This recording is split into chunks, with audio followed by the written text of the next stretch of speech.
Check the sound. Sound 1, 2, 2, 3. Well, good morning to you wherever you are. I greet you with the news. It's another bright, sunlit morning here at the National Stadium at Providence, where the Guyana Harpy Eagles, along with the Leewards Hurricanes, they are locked in great battle. If we recall, overnight the Leeward Hurricanes, responding to 122 made by the Guyana Harpy Eagles in the first innings, they went to bed on 133 for the loss of 5 wickets, with a slim lead of 11 so far, but they still have 5 wickets standing. The Guyana Harpy Eagles, despite being bowled out for 122, they did not give up. They continue playing hard cricket. That's the reason why they've managed to pick up 5 wickets so far. And as you look on the screen there, it tells the story. Kieran Powell batted well until he reached 39. Jamar Hamilton, 35. Casey Carty, 23. All getting starts, but did not carry on. Virasamy Pramal, 2 for 31. Niall Smith, 1 for 12. And Kevin Sinclair, 1 for 24. The wicket takers. So today it's another day of cricket.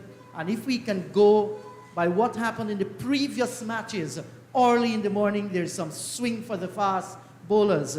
It is left now for Niall Smith, who I think might very well start on day number 2, along with Shamar Joseph to get those swingers going. Harpy Eagles will be hunting early wickets here. Jamaica will, well, I said Jamaica, it's a Leewards Hurricane.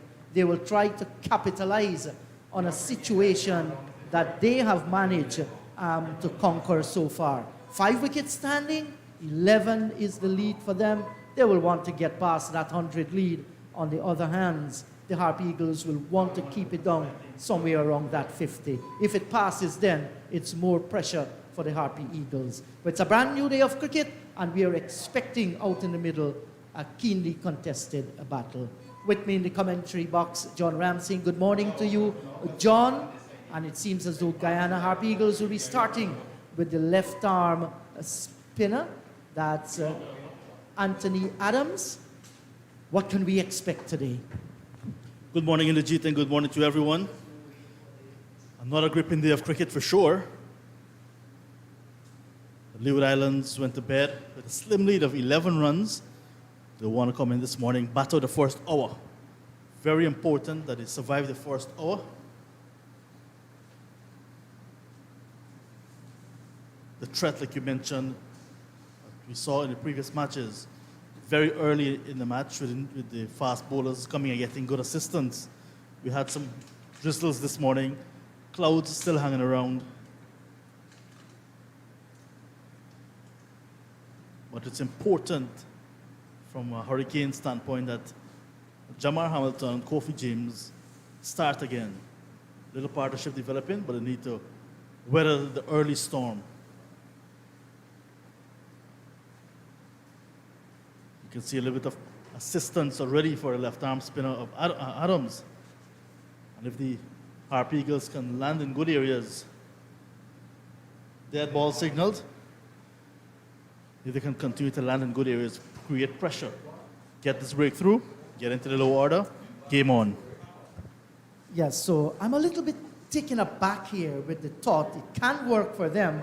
No doubt Leon Johnson feels that this is his best option to begin day number 2 with a set Jamar Hamilton on 35, that he's the one that can get the breakthrough.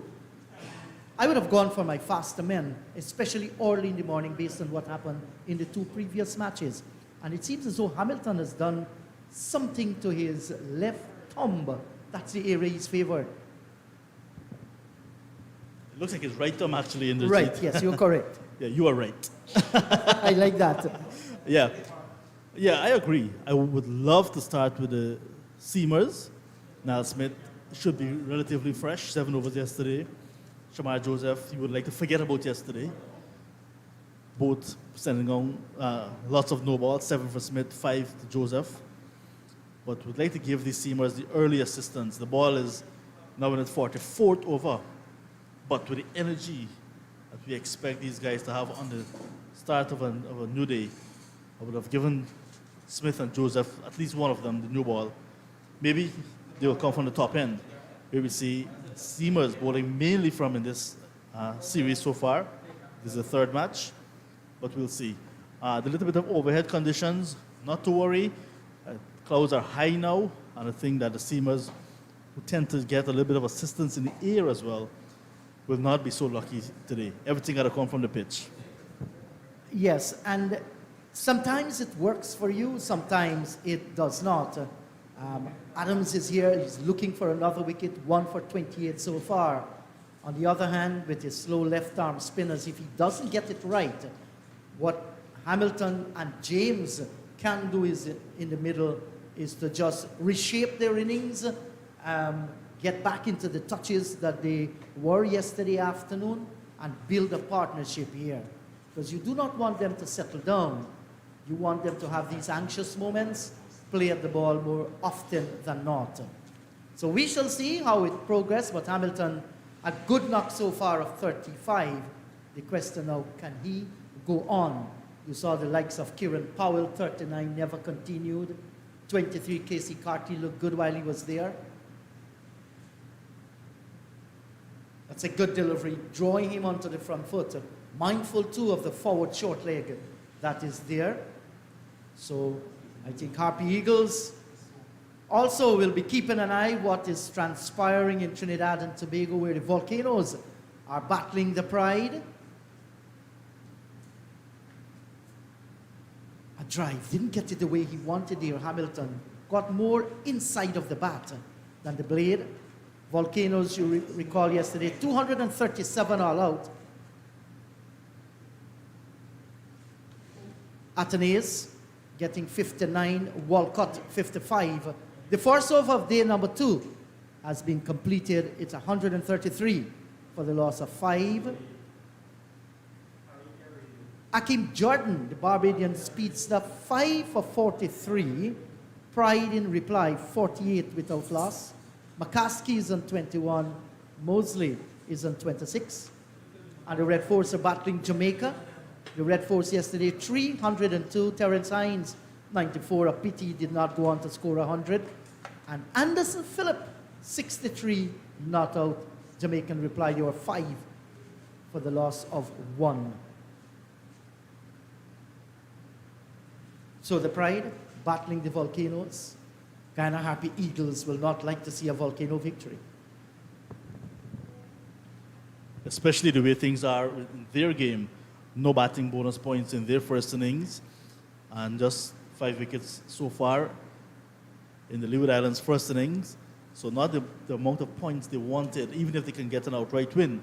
They want to have that cushion of extra batting and bowling points. So spin from both sides. Primol, good delivery by Primol. Got some turn and bounce there too, John.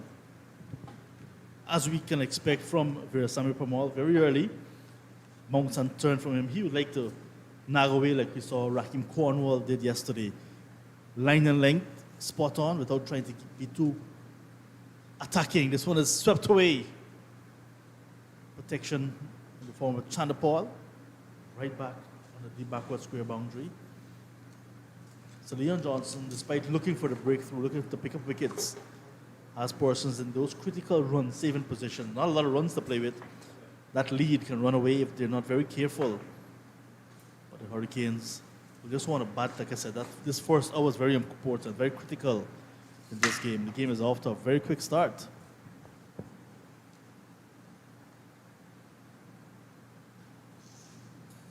And Hamilton is doing the right thing here, reaching to the pitch of the ball, smothering whatever little spin is there, and just pushing it into the offside field. A lot is depended upon by Hamilton. Has to be careful with that sweep shot. Got connection this time. But that was almost a delivery heading into the stumps. Played across the line, not what Hamilton should be doing. Kobe James as well. We saw him playing back last evening. So 2 things you do not do to Permaul: play back and play across the line. But both of the batters adding 1 to the overnight total. So Hurricanes off and running this morning.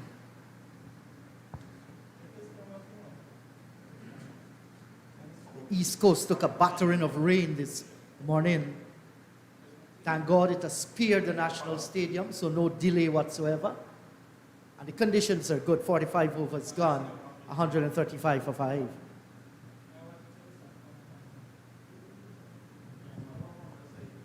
Top score so far, international player Kieran Powell, 39. Hamilton, with test experience, 36. Carty, also with international experience, 23. The debutant, Larry Auden, not contributing with the bat, 30 years old from St. Kitts. Nervous start, butterflies in his stomach, even at 30, making your first-class debut. Here's Adams in just his second first-class game. It was April 2017 that Anthony Adams made his debut against the Leeward Islands Hurricanes right here at Providence. Did not pick up a wicket in that game. So the wicket of Kareem Agor he got yesterday afternoon was his first-class wicket. Anthony Adams.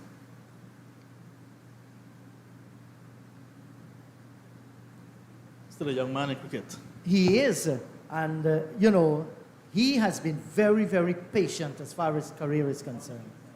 Toured a lot with the Jaguars. I mentioned yesterday, fetched a lot of water and towels out in the middle, and now his opportunity has come.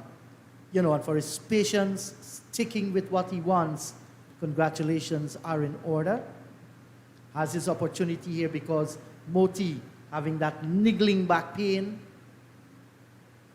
And he has done well. Look at his figures, 1 for 29 in his 10th over now. That in itself is good bowling. Just that the Harpy Eagles got bundled out for 122. Generally a containing bowler. But in the 4-day format, you want to be a little more attacking, especially when you just got 122 on the board to defend. Now we're trying to minimize run scoring opportunities. So too many loose deliveries like that one, just too wide of the mark, not putting pressure on Kofi James. Added protection now with an extra slip. Quick single. Stiff return from Chandapal. Now this is good cricket, John. Despite it was a close one, they knew they had it covered once they started to run at the same time. Johnson will have to balance. That man at mid-off is placed there to cut off the single. But if they're going to play like this and collect the single in that area, he has to rethink. Either he comes in a little bit more, give him chance to go over the top.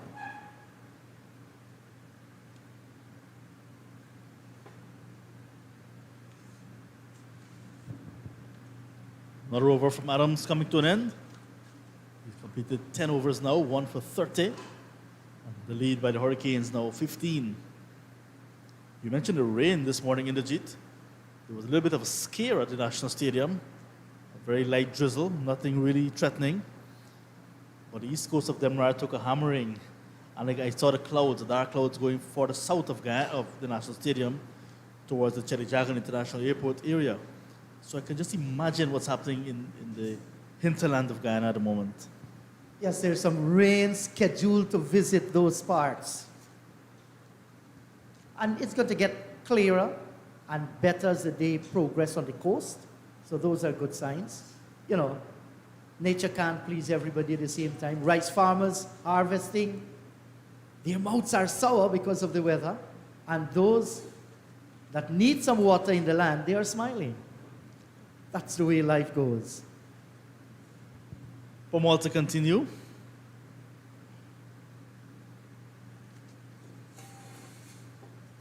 No alarm whatsoever yet by the spinners. This is the 4th over of day number 2.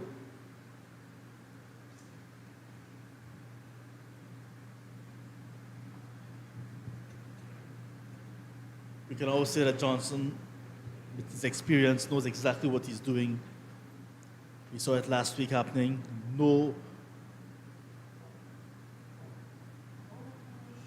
How did that miss? What a pitch of a delivery. Well bowled. Yes, and sometimes, John, the best deliveries don't get people out. And Virasamy Premal, they might be wondering why that didn't clip the bails. Beautifully bowled.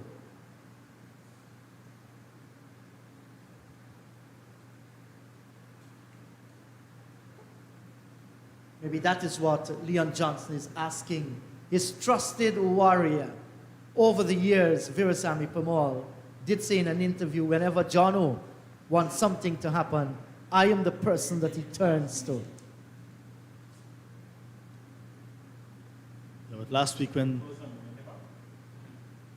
nobody was getting a breakthrough for the Guyana Harpy Eagles, the very next morning, there were talks about the game going into the final session, maybe a victory for the Jamaica Scorpions, maybe a draw.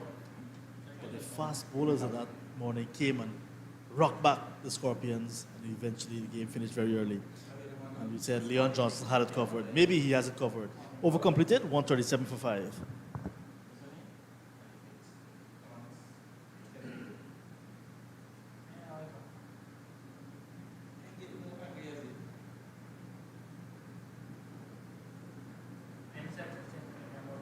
So this is a battle going on here now. The Harpy Eagles, they are trying feverishly to ensure they get the Hurricanes out for a minimal score as possible. With every run score, the pressure is going to build on the Harpy Eagles. They do not want that lead to get, to that 100. That's going to be real pressure. They'll be starting their second innings in a come from behind, and you don't want that. So early wickets are of vital importance. On the other hand, Hurricanes want to maintain the pressure.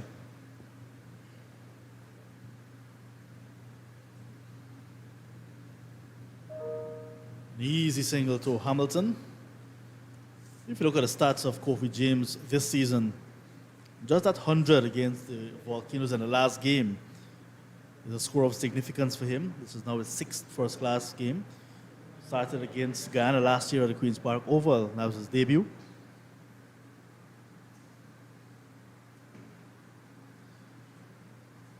(15, 18, 23, 12, 14, 107, 12. So he has a little bit of a start again, but struggles to come out of the teens. But it shows that when he got out of the teens, he got 107. Yes, well, if he goes by what is happening, he's still in the teens. He's 11. He has 12 and then 13 and 14. He knows that. Lots of time in this game still, so no need to rush. Rome was not built in a day. So That's because I wasn't the engineer, John.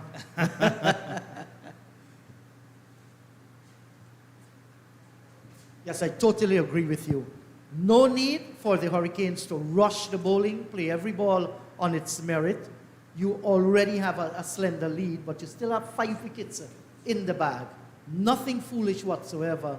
And some pressure here now on James with the silly point. Survives. And that's the end of another over. Just a single. 138 for 5. When will we see some attacking bowling, let's say from Shamar Joseph or Niall Smith?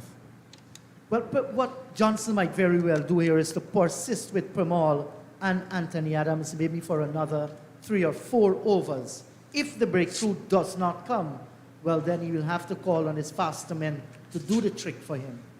There is some swing on offer earlier on here at the National Stadium, and we have seen that on quite a few occasions.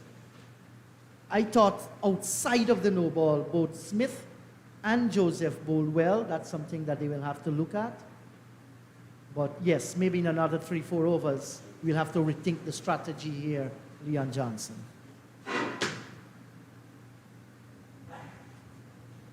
It's going to be Premal to continue. But Jamal Hamilton as well. This is a very important innings for him. He's on 38. Just 1 half century this season for him. 55 against Barbados Pride. He had 40 against Jamaica Scorpions in the opening encounter. But been scratchy ever since, captain of the Leeward Islands Hurricanes. So this knock is extra special in the context of his career and the tournament for him so far. Yes, I do agree with you. And I know over the years, he has been thought of highly by Cricket West Indies selectors. Played a number of A games for the Cricket West Indies. Was a quicker ball by Veerasamy Permaul. And certainly with the way things are happening, seems as though that the Silver has owned that wicket-keeping position, and because his performance has been good, there's no doubt about that. But you still want to maintain, John, your knock at the doors of the selection panel. And the only way you can do that is to continue to do well behind the stumps and to score runs.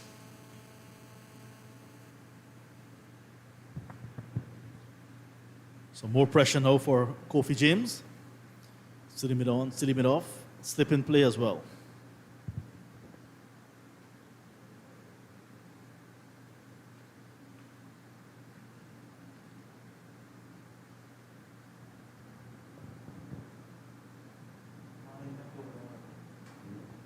Partnership now in Legit, 35 runs for the 6th wicket. Crucial runs, lead now 17.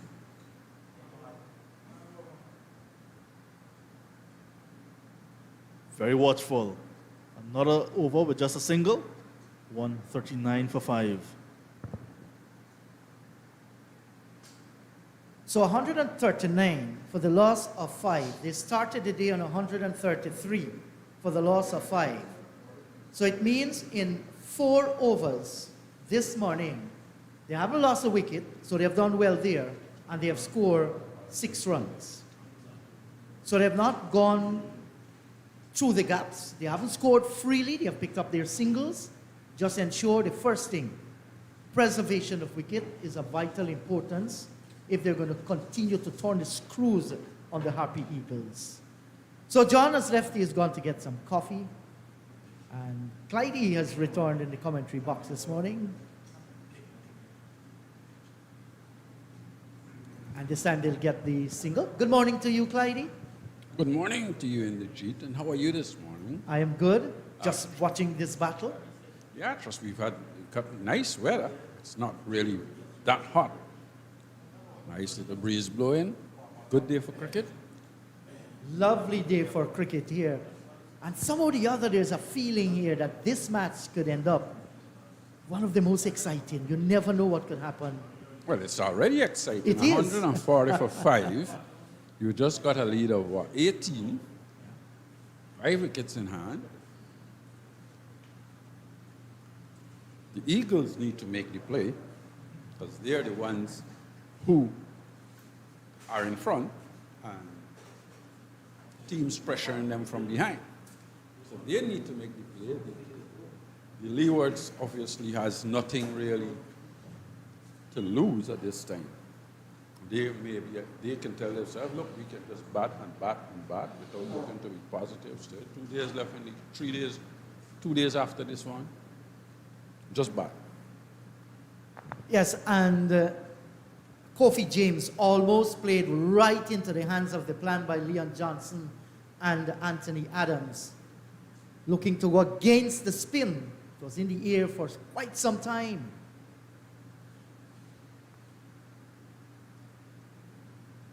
It's a quicker run, hurrying into the shot there. That's a good delivery. A little quicker. Not really the real quick one, but just a little quicker. Forcing the batsman to an error.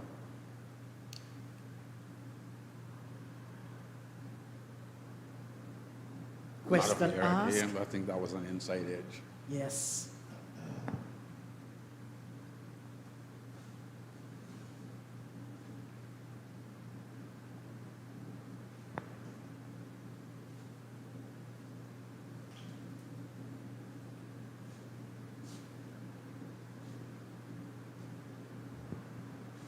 Nicely played. Just a single. Didn't get a lot of lift off the pitch from that delivery. 50 overs gone. 141 for the loss of 5. Adam's not a tall man. He's not going to get a lot of bounce, but he should be getting a little bit more turn, a like we saw Cornwall did, got the ball to turn and bounce because he's a tall fella. And certainly both Pomal and Adams, not really tall guys, that go a little flatter, a little quicker through the air. Don't get this sort of turn and bounce like we saw Cornwall. Pomal obviously turns a little bit more than Adams, but not that big prodigious turn that you would love to see in a spinner. So 9 runs scored off the 5 overs sent down this morning. That's a good-looking drive. And he will collect another single. So he's ensuring that he gets it in the gap on the offside. What Leon Johnson is doing is obviously Jamal Hamilton, he's a senior man, he's scoring. You don't mind that. He's getting singles, you're exposing Kofi James. He wants to get Kofi James out, putting a lot of pressure on him. And rightly so, as we said before, Guyana Eagles has to make the running. That's right. They're the ones that has to set the pace here.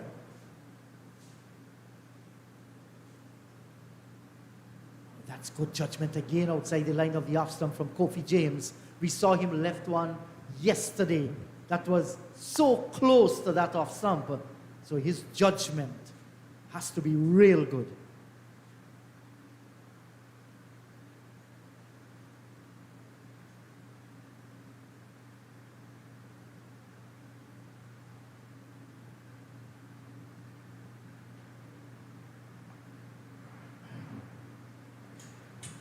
Verasambi Pramal, an old warrior for the Guyana Harpy Eagles over the years. Old, did you say?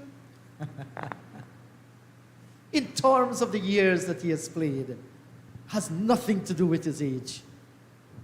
I don't like that word. The experienced warrior. Yes, he is. It can be used figuratively as well. Good delivery, tight in defense here. Another over gone, 143 for the loss of 5. All this to people like me and you who are retired. Please eliminate me from that subset. Oh, you're experienced as well. If you're talking about Matthew Kisoon, that's fine. Yeah, good tight over again, not really causing the batsman much trouble. And I'm sure Leon Johnson will be thinking, well, that's fine.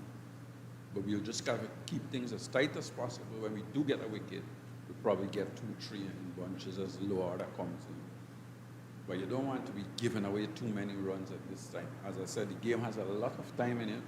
If you keep things fairly tight, they're not scoring, you're all right. You're still in the game. Yes, exactly. And so far, the strategy by the two spinners has been a good one, but they have not been able to penetrate and pick up a wicket as yet. This might very well force Johnson to do something differently. Nicely turned around down towards short backward square. That man who just field there might very well relish the opportunity to bowl here this morning, where we see Orly Clyde on the morning of the matches. There's some good deliveries that swung from almost all the fast bowlers on display.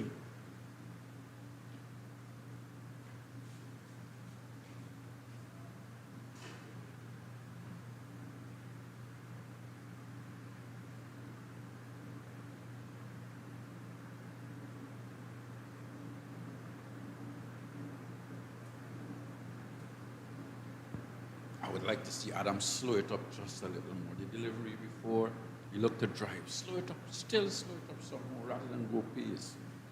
Next one was pace, huh? Slow it up a little bit more.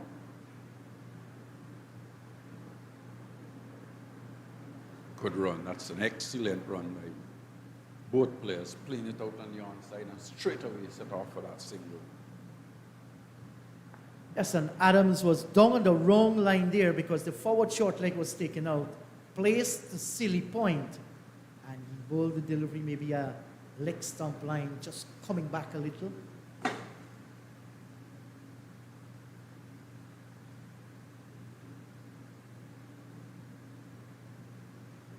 52 overs gone. The Hurricanes 145 for the loss of 5. More from you, Clydie, and you'll be joined by Matthew Kisoon.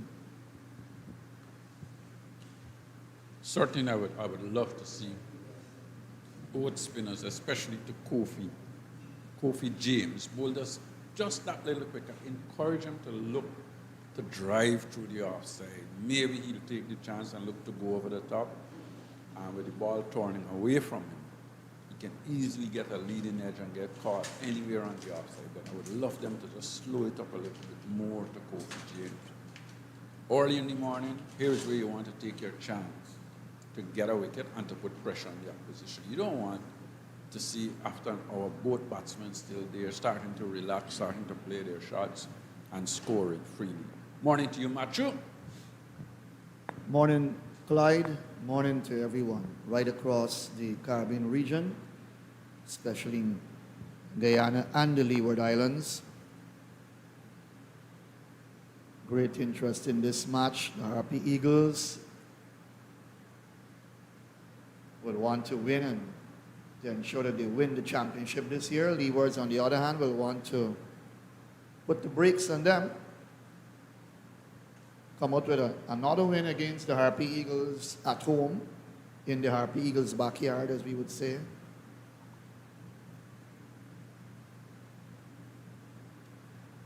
Both batters very watchful this morning to both spinners, Kamal and Adams.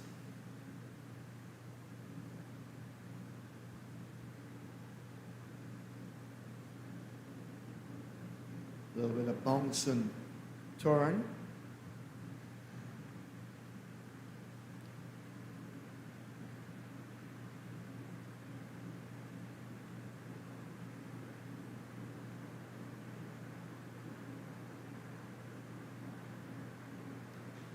Swept around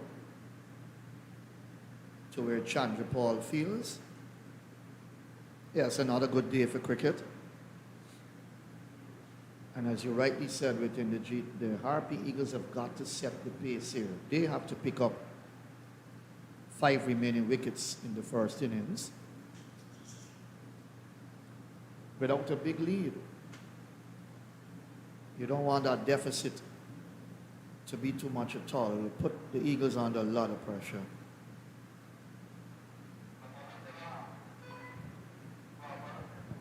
End of the over, 146 for 5. I would say that the Eagles are under a little bit of pressure at the moment because you're thinking that you need to make the runs. Things are not happening. The pitch is playing good. Nothing of devil happening in the pitch. And 2 batters out in the middle look fairly comfortable. They look fairly comfortable.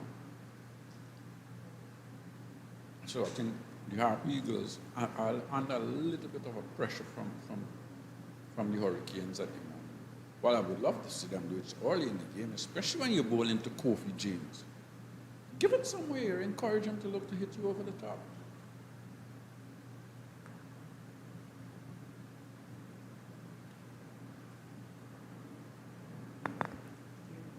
Like that, that's a good delivery, encouraging him to drive through the offside.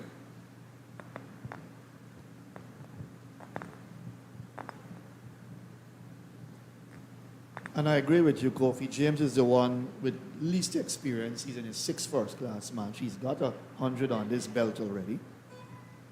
But he's the one you've got to put a lot of pressure on. Jamar Hamilton, you would hope you keep bowling tight to him. He would make the mistake. It's amazing what the spinners do. He bowled that force delivery, was driven out to extra cover. And then the very next ball was a flat wicket. What? You don't like seeing batsmen drive at you? As a spinner, you should be loving that. You should be loving that.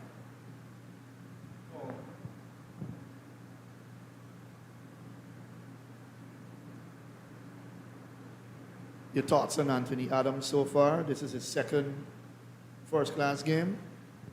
He's bowled well in terms of bowling tight.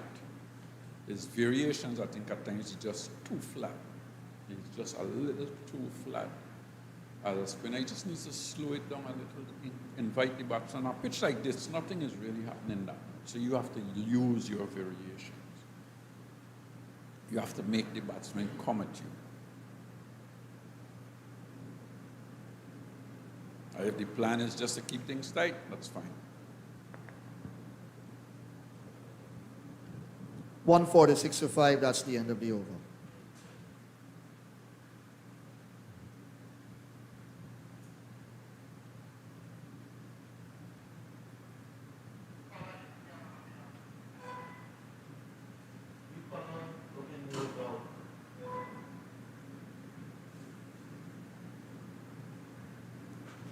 And as we all know, the longer the batters stay out there, it's going to get easier for them.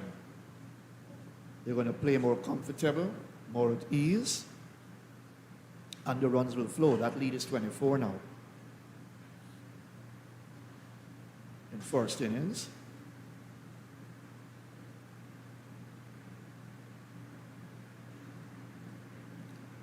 Jamar Hamilton in his 98 first class match, he's played a test for the West Indies as well, a test match.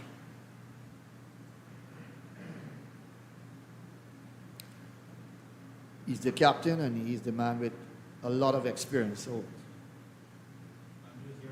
banking on his experience here to bring the Leewards into a good position, a very good position. So he's the main man. Then you've got Cornwall to come as well. And Colin Archibald as well as good with bat in hand. So they've got something in the bank still. That's on driven. Quick single taken. Return comes into the bowler's end.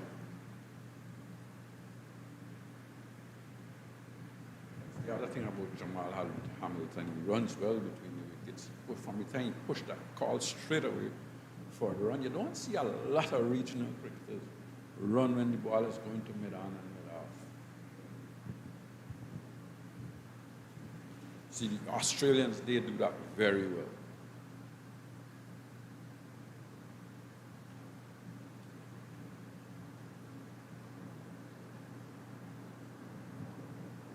So if he gets another half century here, he's on 44 from 79 balls. He'll pick up his 27th first class 50.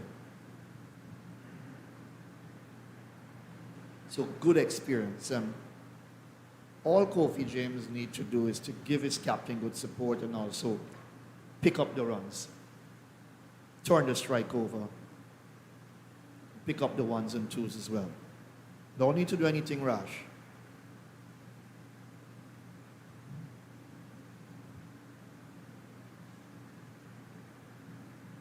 Look at that partnership, 4-3. We had a 69-run second wicket partnership.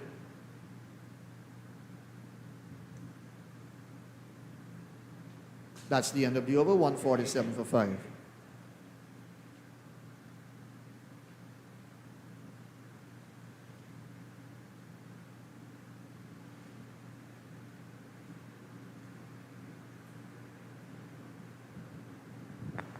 Obviously, that Anthony Adams and Pomwell are keeping things very tight. Runs are not scoring. It's just a period of time when you play back yourself to keep things tight. You're telling yourself that you're going to get a wicket sooner rather than later.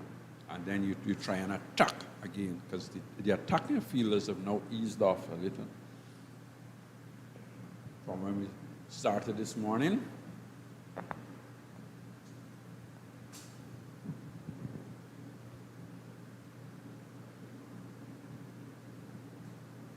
sometimes waiting games are not the best game to play. Sometimes you need to make things happen for you once in a while. And making things happen for you don't necessarily mean you have to have 5-6 attacking fielders. You may bowl a little different, try something a little slower, push your long arm back or your long half back and say, look, you come on, you go over the top, you try and hit me over the top. Rather than just bowling fast and flat.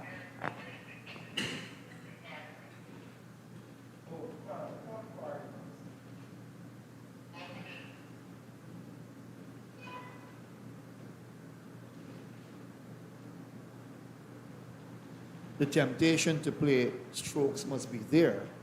So you've got to set an unorthodox field for that. That's where Leon Johnson's captaincy comes in, his ability. What is an unorthodox field?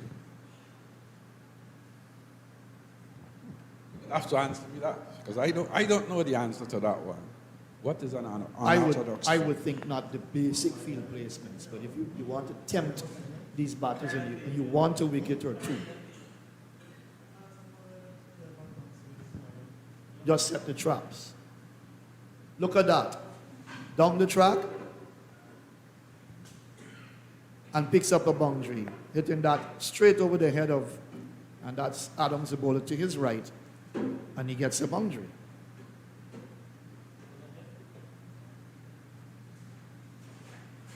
As a fielding captain, you don't mind that. I still want to know what's an unorthodox field. I still will have to get this one. I have an idea, but I would love to know what it is.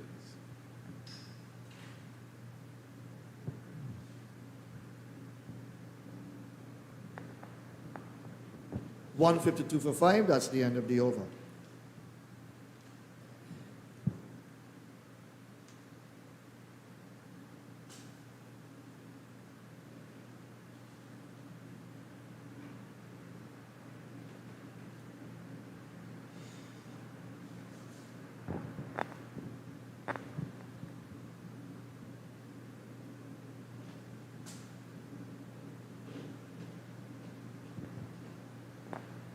I think both bowlers here are doing virtually the same. And I wouldn't be surprised if Leon Johnson decides to bring Sinclair into the attack. Put a little flat, not getting the ball to turn a lot. Yes, you're keeping things tight, but not really putting any sort of big pressure on any one of the batsmen.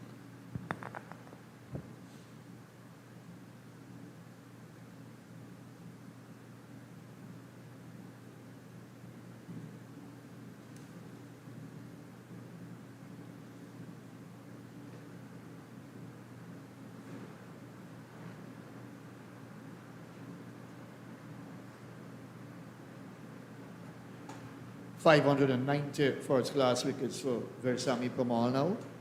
He's picked up 2 so far in this innings.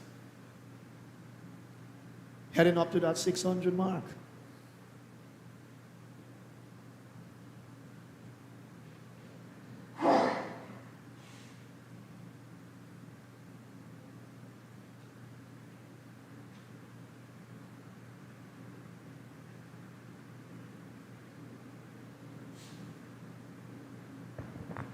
He has certainly been a workhorse for Guyana over the years.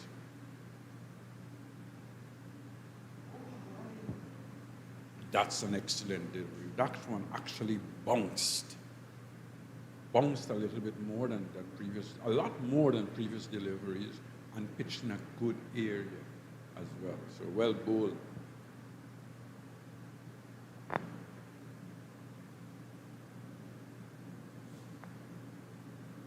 And those are the deliveries that start to put doubt in a batsman's mind. Is the next one going to bounce? Is the next one going to turn? Is it going to keep low? So that's the sort of delivery you need to produce every so often. You don't have to bowl them every delivery. 152 for 5. The Leeward Islands Hurricanes lead now by 30. That partnership looking good, 48.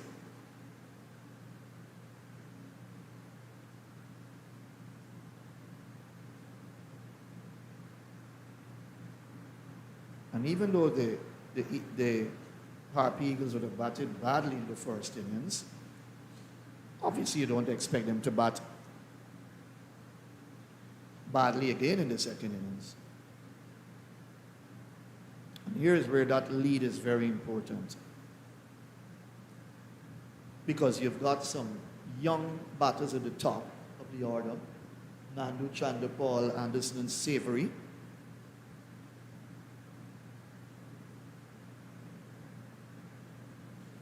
Who haven't quite produced the goods in the first inning. So they would want to come out a second time and really, in terms of the final innings before the end of the tournament this year, come very good. They'll have a lot of batting to do. You get that impression. Given the state of the game, just a lead of 30, but if that lead gets up to 100, they'll have a lot of batting to do.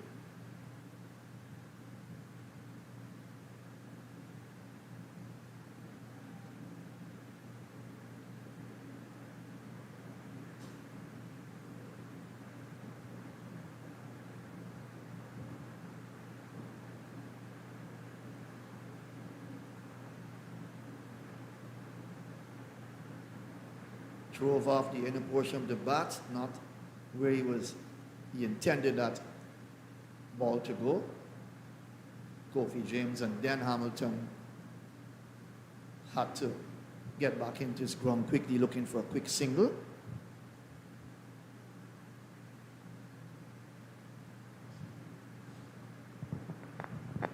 What Anthony Adams has done now is push back the line, and we'll have to wait and see, if it's a bluff or if he's going to trouble, or if he's going to try and give the ball some more air and invite the batsman to look to hit over the top.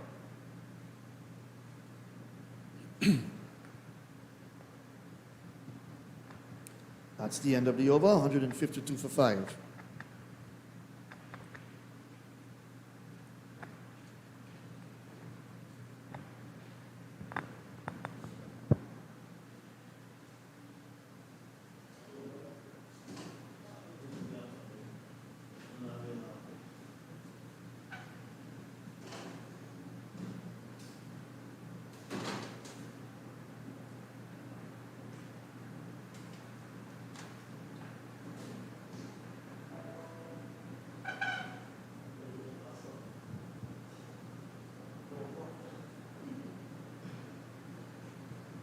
So two important things here. Hamilton heading up for another half century at this level. It will be his 27th. He's 45. He's on strike. And the partnership worth 48. They're going to head up for a 50-run partnership, which would be very good in the context of the game and the position the Leewards want to be in. The Hurricanes would want to be in. Clyde Butts has left. John Ramsing has joined me. In your little stint now with me, I just want to discuss something with you. We stay in the game, of course, but we're looking at captaincy. Leon Johnson set to depart the scenes after this game in his first-class career. What do you see down the road for Harpy Eagles in terms of leadership? Because I've got 3 names in mind. I won't share my 3 names with you as yet, but I want to hear the mind. I think viewers would want to hear the mind of a John Ramsing who knows his game well. And I've got different schools of thoughts given the 3 players. But you're looking at a situation where who takes over? How long would that person lead the team for? Would it be a stopgap leader for a year or 2? Because if you look at the complexion of the team now, basically the Harpy Eagles, you just can't take a young man and give him the captaincy as yet. But you can prepare a young man for the future. Quick single taken. Good morning, John.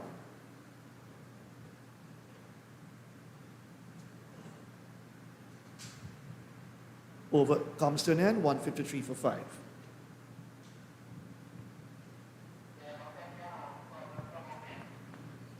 Good morning, Matthew. Good morning to everyone once again. We've had just about 47, 48 minutes of play this morning. 20 runs added. And we've seen just 2 bowlers used by Leon Johnson, left-arm spinners Pamal and Adams. Kind of similar in terms of attack. Easy going so far for Hamilton and James. And that partnership, like you mentioned, now 49. But the lead is what I'm looking at, Matthew Kisoon, 31. Very important in a low-scoring game. Pitch looks much better for batting, maybe because of the application seen so far from Hamilton and James. So runs here for the Leeward Islands Hurricanes if they can continue to apply themselves.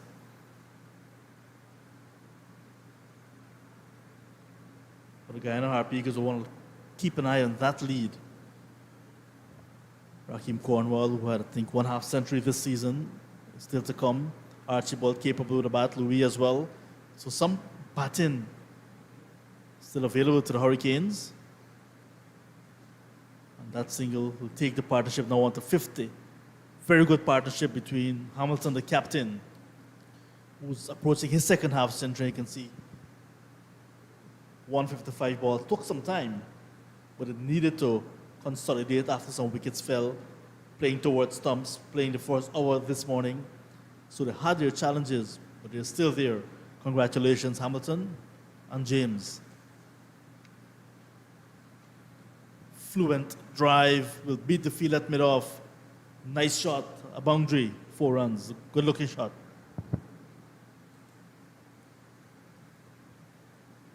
Yeah, I think Adams is just making it look a little bit too straightforward and easy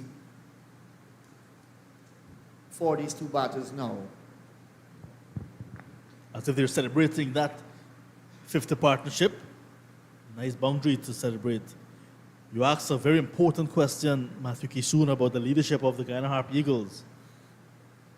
You need continuity. And I'll tell you my few choices. Oh, edge, but short of the first fielder. Johnson already pulling off a spectacular catch yesterday. This one was well short of him, but edge found from Adams. So a little bit of psychological advantage to the left-arm spinner over James. Just biting the edge as he was defending. A little bit of turn you can see from Adams. He must have heard us from up here, saying that he looked a little bit ordinary, a little bit flat. The over comes to an end, 158 for 5. But Adams is at that position now in his career. Second match, got into the team by picking up wickets at the inter-county level, being consistent, heading into this season as well. Last season was in the reserves as well, on tour, traveling reserve. So he's now at that position in his career where he's thinking, I just need to contain to maintain a position. But you need to go back to the basics. What got you here in the first place? Picking up wickets. Picking up wickets at regular intervals, breaking partnerships. He's picked as a bowler, not necessarily to just contain, but to pick up wickets. So need to bring out some of his variety. Pomal is already doing the containing job. You don't need similar bowlers at both ends. Is he one of your guys, the captain, the Harpy Eagles? Pomal is the current vice captain of the side. So that, you mentioned a stopgap maybe at a year or two. If there is anyone that can fill that role, it's going to be Everett Samuel Pomal for me. However, for longevity like a Leon Johnson, who started in 2014 and is now in 2023. This is his 6th and 9th game as captain. I would look for someone who not necessarily is going to be away on international duties, but is also capable enough, like Johnson, 15 international matches, spent most of his playing career at a domestic level. And that's when someone like a Tevin Imlach will come into my book. Last vice captain, Kimo Paul, is a globetrotter right now. That is my first pick. However, because of his international assignments, he's down the pecking order for me. And then there's another young man. This will raise lots of eyebrows. Akshaya Prasad.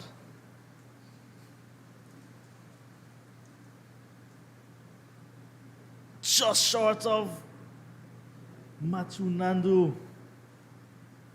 Something is happening here, Matthew Kisoon. A little bit of extra bounce, but James, tall man, just offering his bat and a fingernail more would have done it. The strategy is clear. Jamar Hamilton, the captain, is well set. He's got the experience. Kofi James, a little bit shaky still, 22 from 89. They've got to apply the pressure on him. They need a wicket. And when they get him, they can make for the inroads, of course. Akshay Prasad, leader of Everest for his division side for a couple of years now. Played in the under-19 series when Hetmeyer, Kimo Paul, Imlach came through. Was on the reserves. and has been knocking around at the first class level for some time, gathering experience. Testing over coming to an end from all, just a single, 159 for a loss of 5. So that's what I'm saying.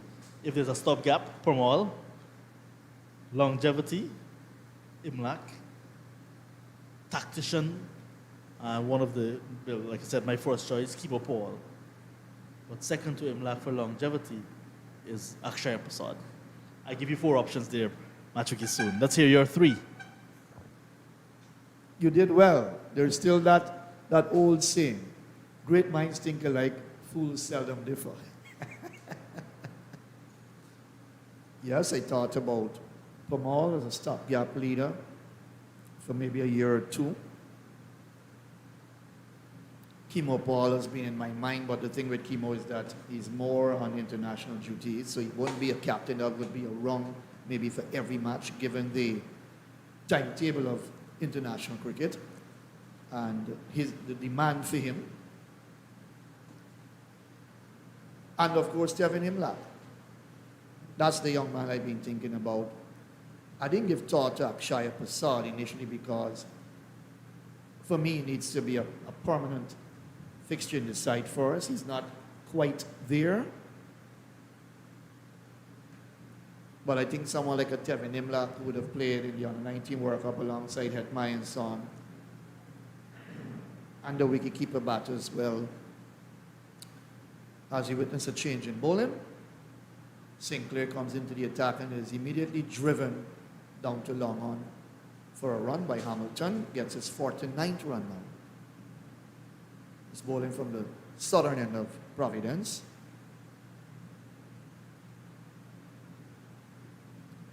But you're spot on with those names, but I didn't have a 4th in mind initially. Yeah, you asked for 3 and I give you 4.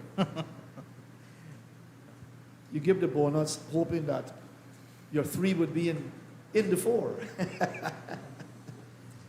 That's like multiple choice. Yeah. Well done though, John. That's how I've been thinking as well, because no one can fit the shoes of a Leon Johnson. But to groom leadership is always something powerful and important. If you want to maintain high standards, as Johnson would have done with the Harpy Eagles over the years, you've got to look to someone who's got that kind of ability and gifting.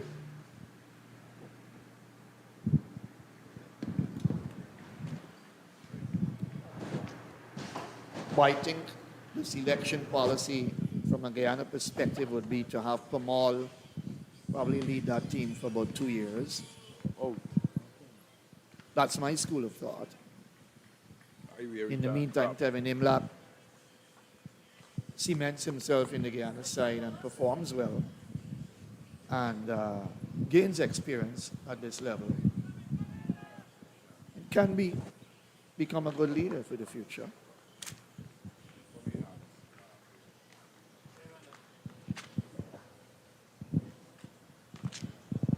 But if Akshaya Prasad can become a permanent fixture in the side, not a bad option at all in terms of leadership.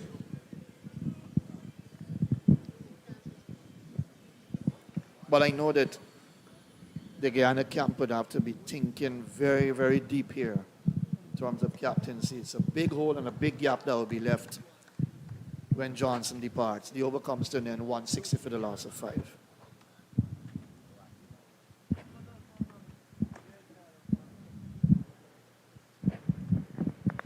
Captain Jamar Hamilton will take strike at the start of the new over. He's on 49. 1 half century for him this season. Got 55 against the Barbados Pride in round 3. Before that, his best knock was 40 in the opening game against the Jamaica Scorpions. Overall in his career now, approaching his 27th first-class half century. Made his debut way back in 2009 against Guyana.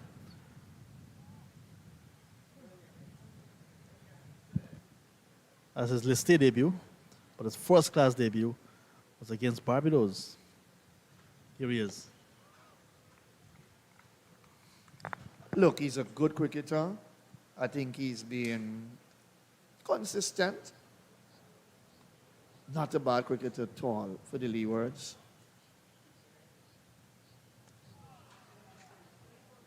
And he's showing his class and his worth and the fact that he's got the experience and he's captain in this side, how responsible he can be. Tight in defense to Pamal, who doesn't give anything away that much. He doesn't give much away. Got some good bunks and turn this morning that surprised both batters.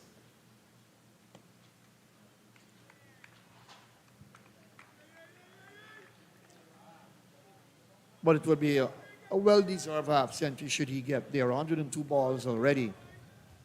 So you can see his ability to concentrate and play a long innings. Shoulders arms, shakes his head in the affirmative to Kamal, saying that was good. Good delivery.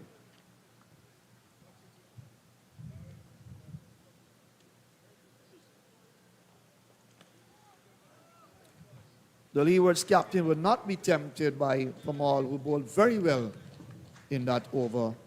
The over comes to then a maiden, 160 for the loss of 5.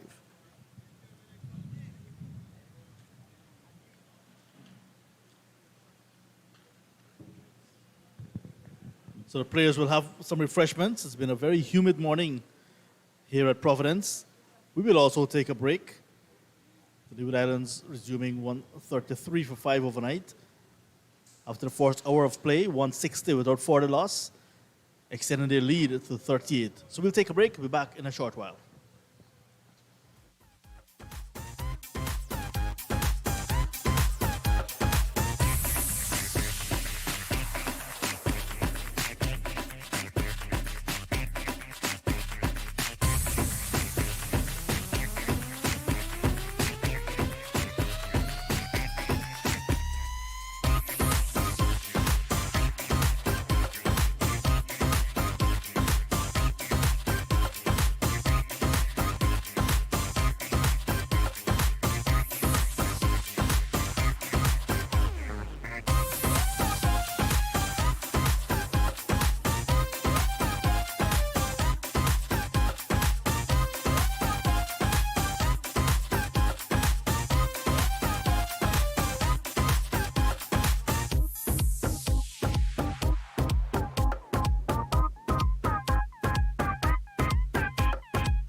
Cool conditions here at Providence.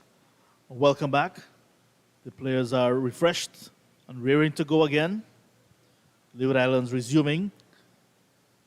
160 for the loss of 5. Captain Jamar Hamilton, one short of another first-class half-century. Kofi James with him hanging around. A partnership so far of 56 runs. The lead, 38 on first innings. Remember the Leeward Islands Hurricanes this morning resumed from their overnight position of 133 for the loss of 5. Slim lead of 11. So that lead is growing nicely now. And the partnership is 56. As we welcome you back to the action here at Providence, Sinclair will pick up the attack from the southern end of the ground. James on 22 will take strike. And just to let you know what's happening across the other matches in Trinidad and Tobago. Windward Islands in their first innings, 237. Barbados Pride, the defending champions, 75 for 1.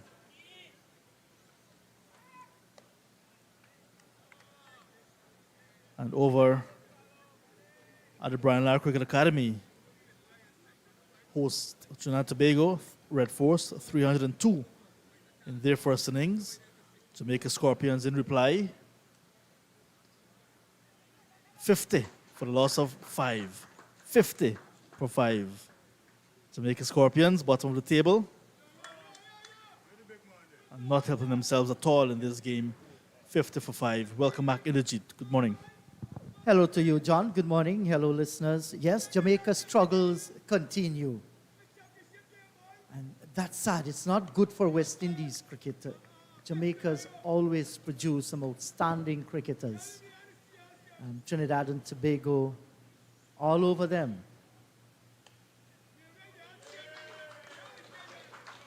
That's a good-looking shot. Jamar Hamilton, he has brought up his 50 of 105 balls, 5 fours, at a strike rate of 47.62. And this has been a very valuable 50 so far. Congratulations, Hamilton. 27th first-class half-century, second of the season. And he really coming at the time when the Leeward Islands really needed him to be there. Very well played.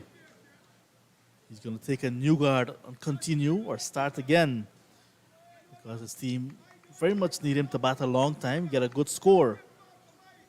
That lead now 4-1. Slim still. Yes, while it's slim, it keeps growing and nothing is happening for the Guyana Harpy Eagles.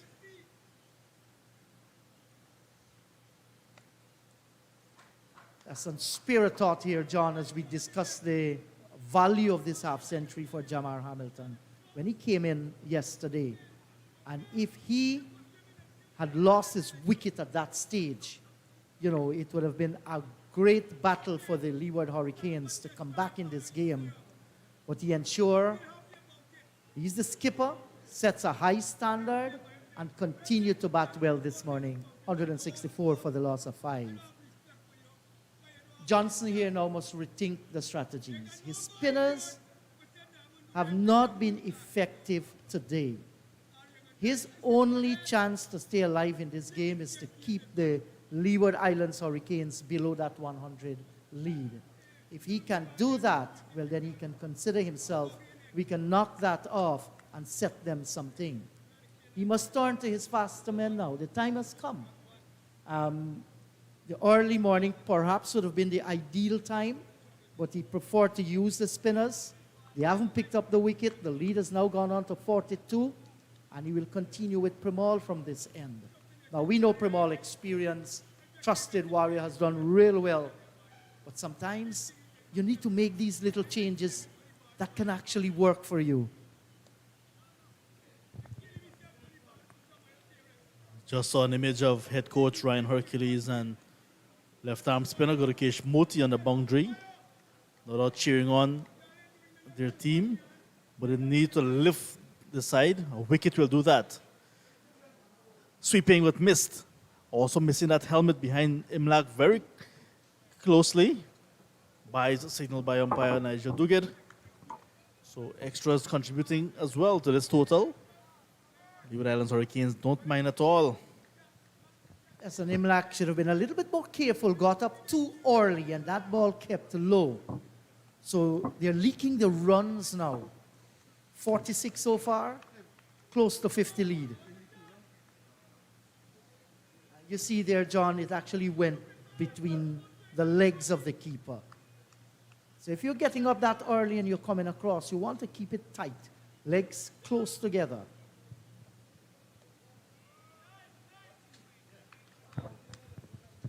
Yeah, you must have that second defense.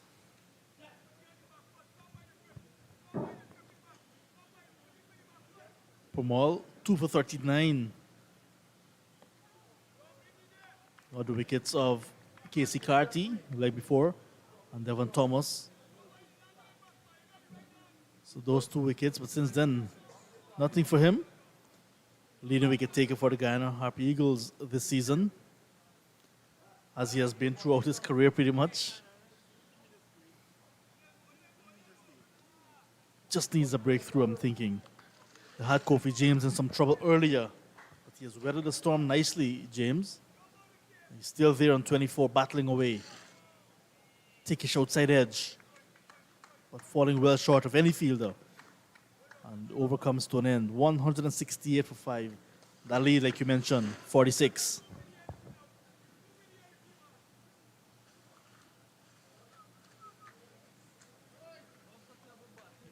And there is still some batting to come. There is still Rakeem Cornwall and Jeremiah Louis. Jeremiah Louis is no rabbit with the bat. And we know that Rakeem Cornwall, when he gets going, he can score them and score them very, very quick. Just some news coming out of the Guyana Cricket Board. Right now at the GCC ground border, the Women's Intercounty T20 tournament. Demerara, they're playing Berbice. That's the first match. And another game starts at 14 hours. That's Demerara against Essequibo. So we wish the ladies all the best. And also on Sunday, the Demerara Cricket Board at GCC ground border, they have the Under-19 Inter-Association Finals. So we wish the Under-19 guys from Demerara all the best too. There are 4 associations, John. You have the East Bank, the West Demerara, Georgetown, and East Coast. So that's good competition for the Under-19. And no doubt the Demerara Under-19 team will be selected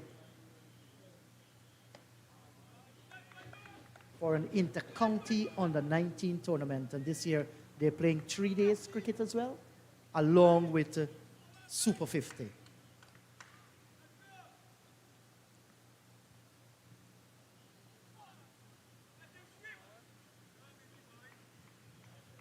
And I understand, too, that there is a team from the United States of America that actually will be touching down in Guyana not too long from now. They're coming for an annual series. Matches will be played. Wrapped on the pad, appeal for leg before. And not out, says the umpire. Kevin Sinclair went down on his knees, then a smile. Maybe asking the umpire a little question right now. 66 overs gone, 168 for the loss of 5. Yes, John, the ACS returns to Guyana. Yeah, the American Cricket Society. The last time they were here, which was 1 year ago, players who represented Guyana's youth level. We had a few Jamaicans in there as well. So it's players who play in the New York area that are coming, and we'll be looking to take on some of the local sides. We're going to the Canal number 1 on the West Bank, Demerara, Canal number 2.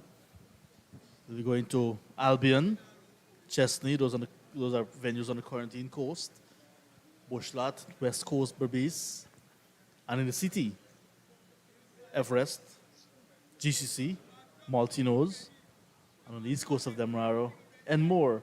So that will be a true Guyana tour. and want to wish them well.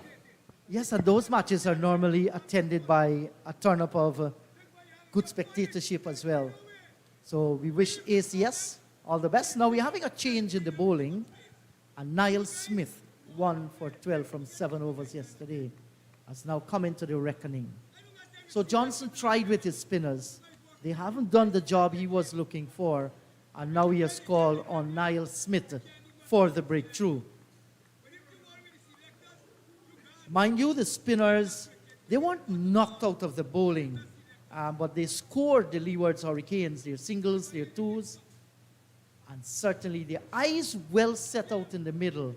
And both Hamilton and Kofi James, look at that partnership so far, 64. Hello to you, Clydie. We see Leon Johnson now making a change, has turned to Niall Smith. Hello again in the Jeet. Yes, I guess it's time. Both players looked very comfortable against the spinners. Yes, they weren't scoring, they weren't hitting them apart around the ground, but very few deliveries really bothered those two batsmen. I think the bowler's guilty of bowling a little too flat, not encouraging them to look to go over the top, not encourage the ball, give the ball a lot of chance to do some work for them on the pitch and even in the air, trying to beat the batsman in flight and so on. I think those are the little things that you always talk about, and those are the little things I think the bowlers have to understand that you may have to do at times. You cannot just keep going flat, flat, flat. Off the back foot, this is cracked away, but there is protection on the boundary. A little bit of misfeel there.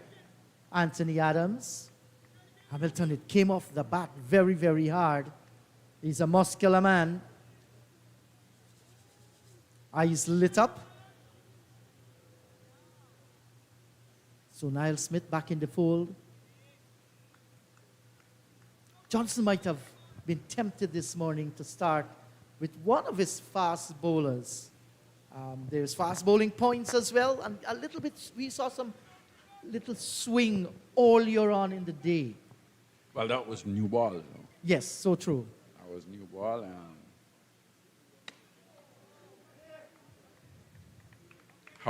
how much movement we'll see with this old ball, we'll have to wait and see. Whether it would start reversing a little, whether it would still swing. And sometimes we talk about reverse swing, and the understanding of reverse swing is not an easy thing. I was never a fast bowler, and all I could remember Malcolm Marshall saying to me when he was bowling, but see, a bowling outswing, but the ball going the other way. I know what's happening, but I working with you. And then obviously he developed the skill later to understand what it was and how to do it perfectly. Beautifully flicked off the pads. Only a single this time. So, started outside the line of the off stump. Now straying down the leg side here, Niall Smith. And we have heard over the years so many different strategies that bowlers employ to get the reverse swing, the in swing, the out swing. We heard things about them roughing up the ball on one side or getting more sheen on one side. All kinds of things. Whatever they do, some were exponent at it though. I agree with you.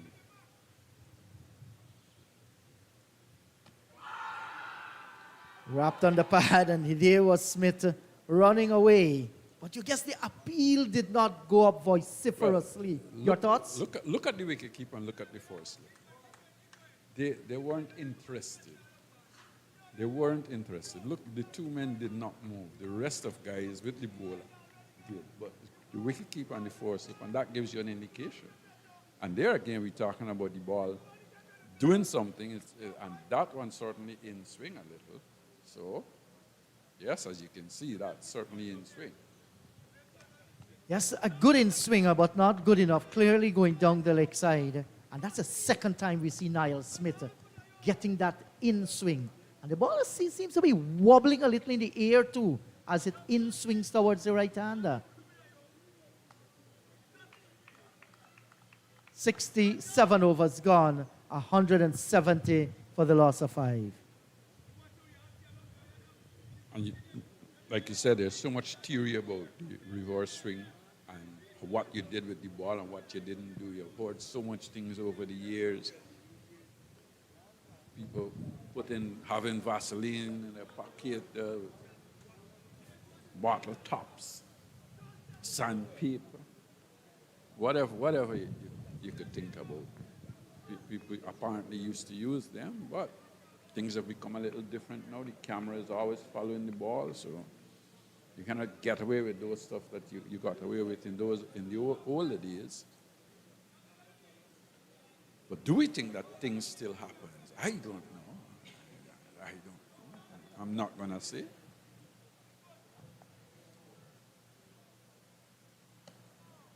Well, we just can't give our mouth liberty, Clyde. The next thing you know, there's a lawsuit coming down, and men with empty pockets will not be able to fight them at all. But we have seen so many things in this beautiful game of cricket. Beaten outside the line of the off stump. That was well bowled by Kevin Sinclair. Touchdown, and spun a little. Not too big spin, but got the bounce.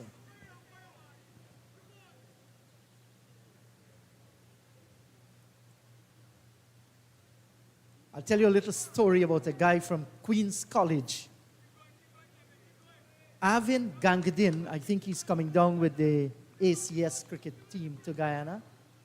And there was this lady, Mrs. Butts, who taught her at QC. And I'll tell you what Avin said, bowling at the multi-nose ground. He was bowling and the wind was blowing. His coach was Kwesi Ned. And Avin was getting this ball to spin both ways. And when he was asked, what is he doing? Now, he had a little bit of a lisp. And he said, I'm trying with the ball. I don't know what's happening. Well, if he doesn't know, how can the batsman know? Exactly. All he said, he was throwing the arm over and landing the ball. And the ball, because of the wind, was going its own place. He doesn't know what was happening. And he was very honest about it. See, Leon Johnson decided he's going to put a little bit more pressure on. Kofi James probably going to leg slip himself, bringing a man. Well, he's taking a man out from the offside, so obviously he's asking the bowler, Sinclair, to bowl fairly straight, or probably off stump turning in. If he strays outside that off stump, well, he could pay the price. So here's a final delivery here now. In this over by Kevin Sinclair. And they're going to steal a single right in front of the Harpy fielder's eyes because it was well played by Kofi James. 68 overs gone, 171 for 5. Yeah. Again, a good delivery just outside off stump, but because the field had just changed, Kofi James, realizing that, just pushed it out on the offside and set off straight away for a single. Well run. And these two have run well between the wickets.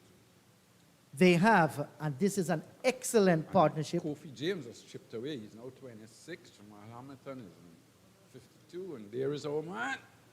Yes, Norman with his bicycle, and whatever he has said to the Norman, fielding is that team you? hasn't worked. And you see his bicycle has the motor and so on, so he doesn't need to pedal. That's Bicycle just goes, great flies improvisation. down the road.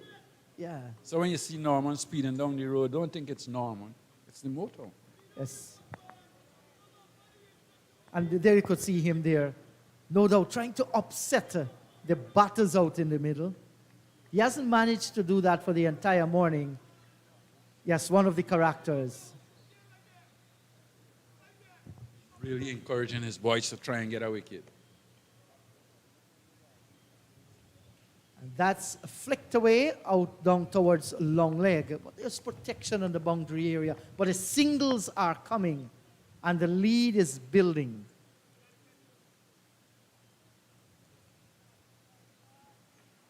It's gone on to 50. 50 now. The lead is Yes. 50. So And that's very, very that's handy. a handy lead to have with 5 wickets still to come.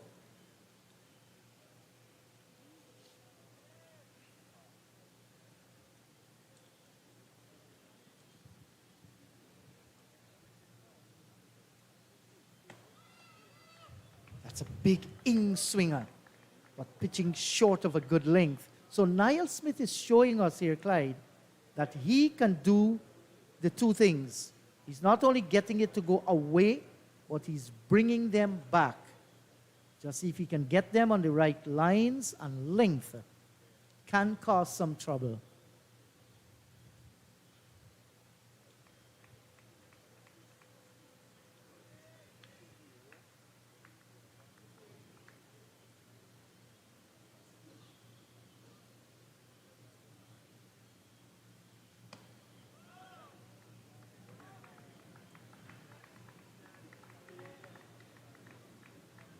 Yeah, he's bowling in good areas, actually. He's just bowling on or about the off stump, making the batsman play. I think what's going to happen now, or sometime he's going to try and bowl a ball that's full and try to get it to in swing. Probably look for that Yorker, in swinging Yorker. So let's see Whether this. he gets it right or not, you'll have to wait and see. Yeah. But certainly, that in swinging Yorker could be a good delivery at this time. That is exactly what he was striving for, but it's on-driven, and the fielder can give up the chase. That's going to cannon into the boundary down at long on. Fine shot by Jamar Hamilton. Well, it can happen, Clyde. Striving for that one. Well, he was looking for that in swinging York, and I don't think his captain would be annoyed with him there. We did see that ball swinging, probably just missing the length a little, but Jamal Hamilton was equal to it and played a lovely shot, straight bat, straight down the ground, and got 4 runs. That's a lovely cricket shot. And no doubt he too was a batter out in the middle, thinking what the bowler was trying to do. Previously was a short delivery. The next one short of a good length. And he expected this one to go right up, and he prepared for it. And looks good as he played the shot.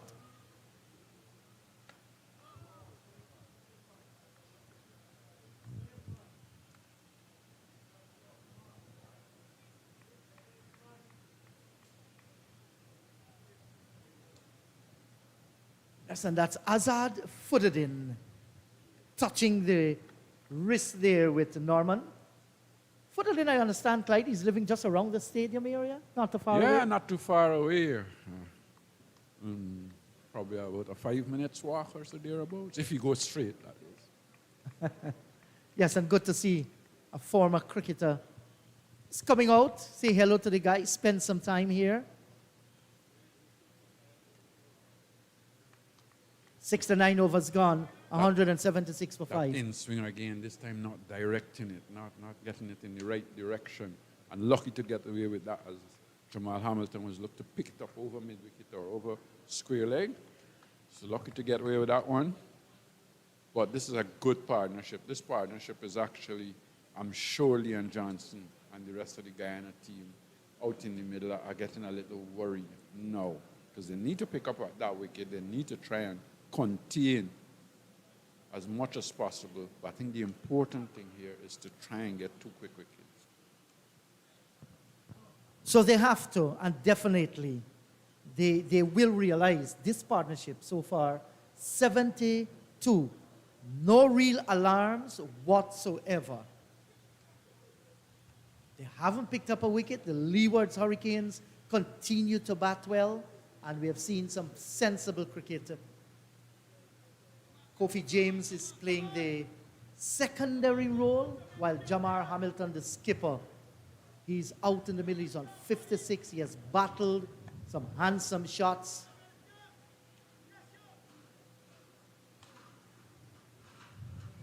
Here's a drive. It's going to run pretty close towards the rope. Will not get there. Pull back just about now. And they completed 2. Good shot. Once you get them there, they'll have open territories. Well, this is interesting as well, because I think with there's no point or backward point on the boundary. And I think where Jamal Hamilton realizes that and opened that bat face probably a little too much. He was probably looking to hit that a little squarer. This time, this one bouncing nicely and going through to the wicketkeeper just outside the off stump. And with that bounce, I'm sure captain will be thinking, should I go back to slip and push back the man at backward point and let him bowl that off stump, or should we wait a little longer to see what happens? Well, time is of the essence here as well. But these two continue to be a torment to the Guyana Harpy Eagles. They have done well so far.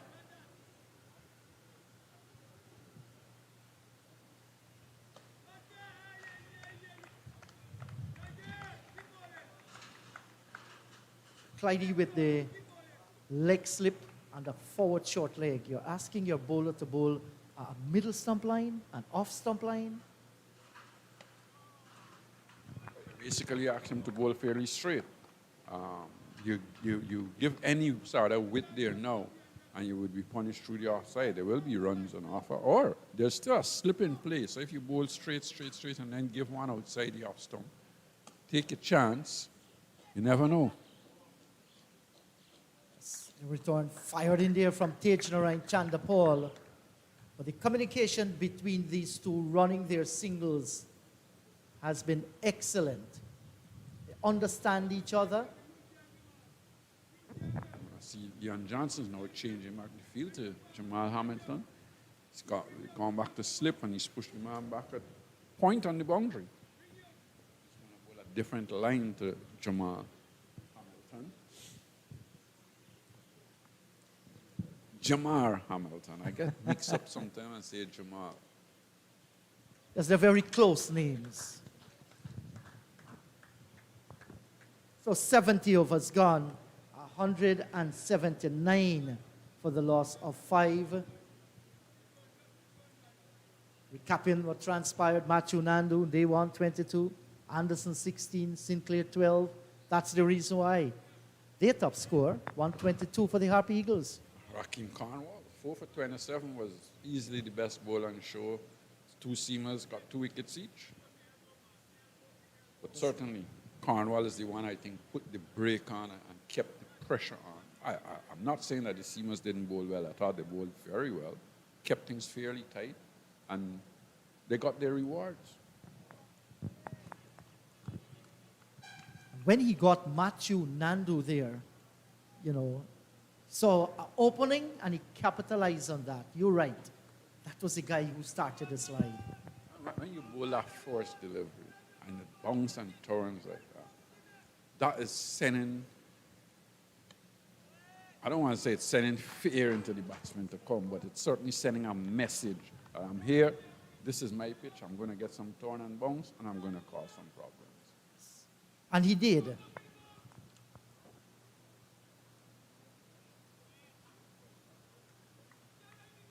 The last shot played by Hamilton did hurried into it a little, maybe hit the bat a little bit harder than the previous delivery.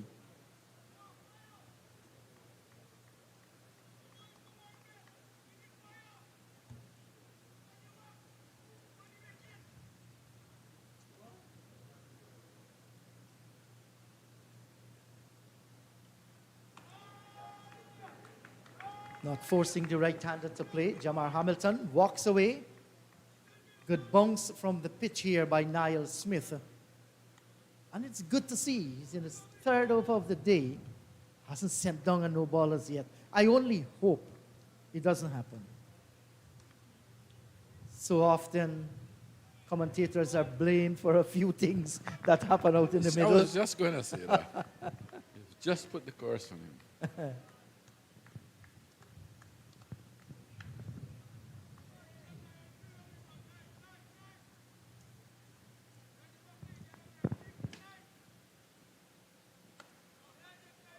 But like I said yesterday, and you notice it again, is after he becomes a little tired, that's when the no ball becomes very consistent.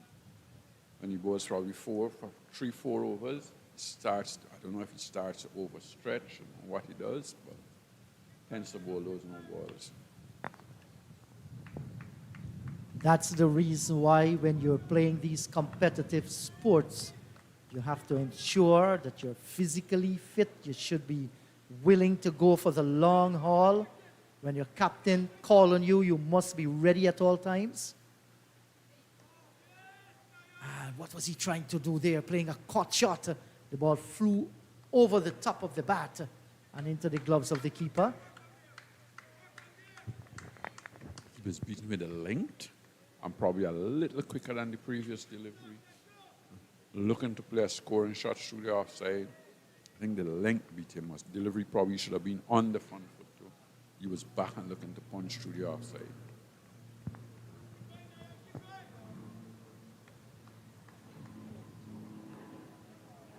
Hamilton and James, they have grown in confidence here. They have been patient. They understand what the Harpy Eagles is trying to do to them, and they have responded in kind, picking up their singles, finding the gaps, hitting the occasional boundary. There haven't been many so far this morning. I'll always remember the on drive played by Jamar Hamilton of Niall Smith. Final delivery in over number 71.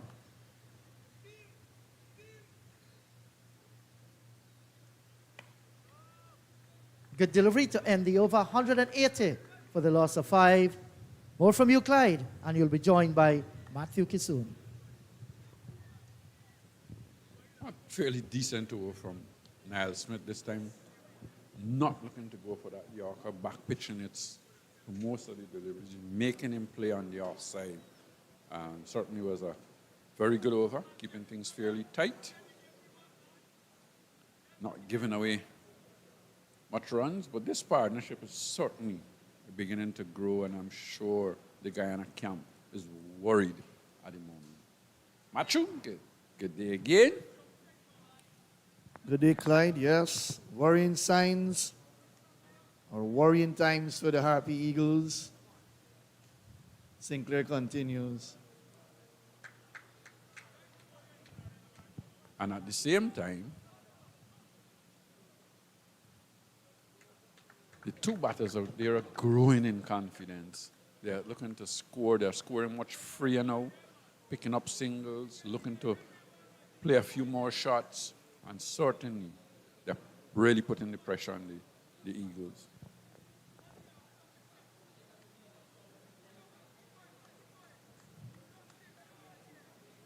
"50 runs added this morning so far, day 2, and they haven't lost a wicket. So, advantage, of course, on day 2, session 1, the Hurricanes.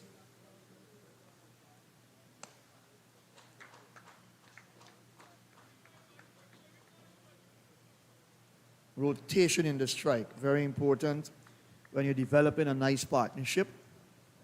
That partnership now is worth what? 80 for the 6th wicket.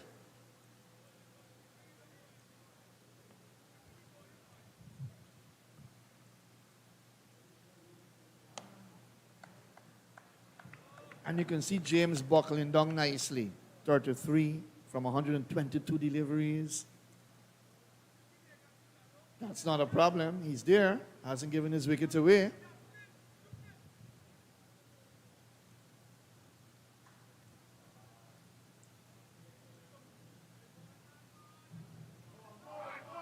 Swept towards the backward square area.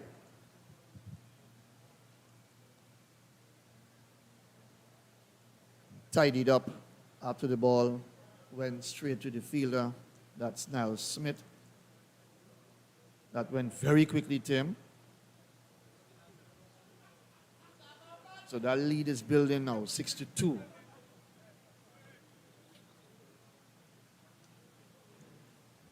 Niall Smith is going to be coming off.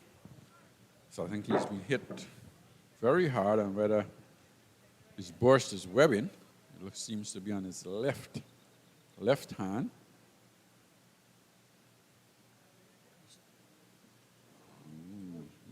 That's going to be a big miss for Guyana if it is the webbing, but it's on his left hand. Maybe he will be able to come out back and bowl, probably put on some tape and come out back and bowl, but it would be difficult for him in the field, of course, and I'm sure it seems to me to be bleeding a lot. So we'll just have to wait and see.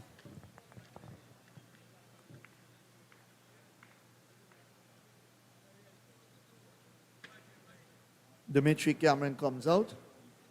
The sub. It's another fast bowler from Borbees as well.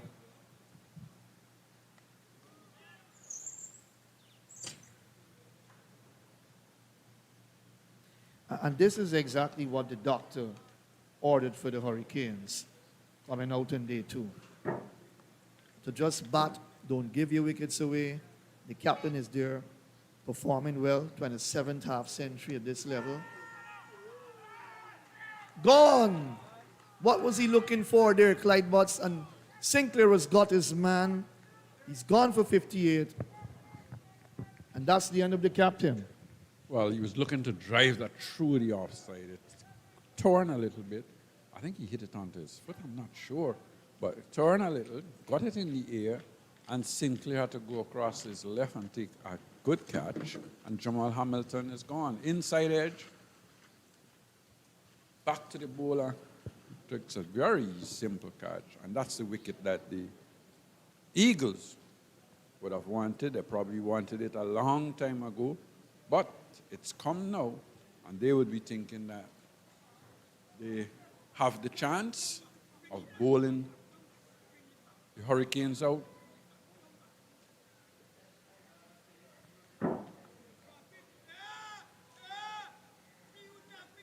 Sinclair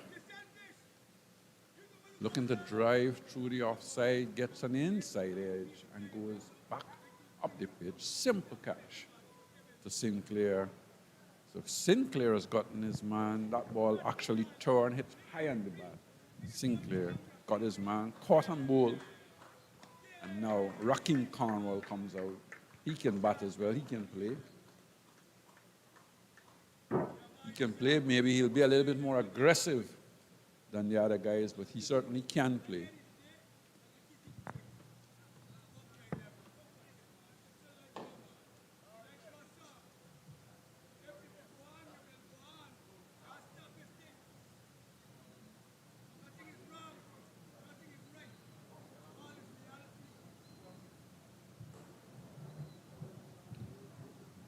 So 81 run, 6-wicket partnership coming to an end via the captain, inside edge, in the air, and all Sinclair, who's a very fit, agile cricketer, just ran across his right,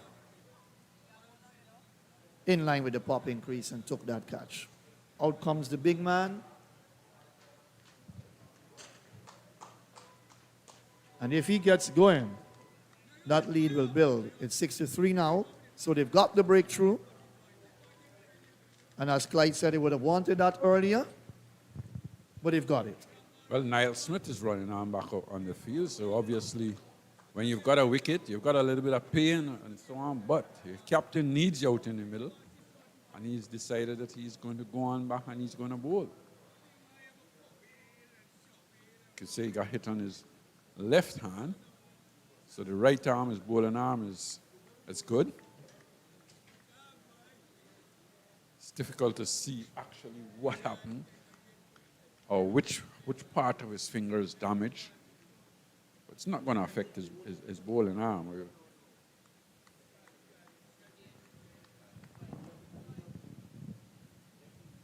2 for 37.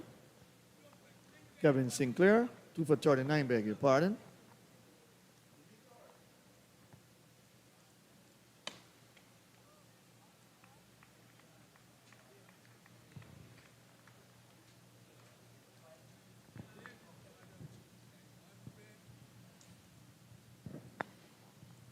Got that dismissal again. Sinclair. Just outside the off stump, it turned and it bounced as well.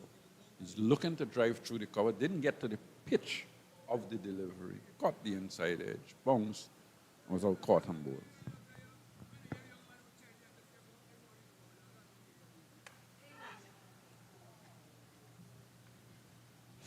Slashed in the air. Through a vacant, 30 third slip area down to the boundary for 4. Flashing shot by Kofi James.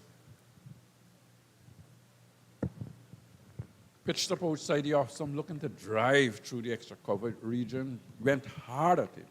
Was trying to really hit the ball as hard as he possibly can. Got the outside edge and flew past second slip into the boundary, 4 runs. 6 fours, 131 balls, 160 minutes for Hamilton, the captain's innings of 58. Well played. Pete Nolan's up. Lovely delivery from Niall Smith. It's looking better in this over now. Just on or about the off stump. Push the bat at it. Good bit of bowling by the young man here. But a good innings coming to an end. The captain would have wanted to go on. Was very disappointed when he was dismissed. You saw that. His body language, everything. He stood there in that crouching manner and couldn't believe what actually happened.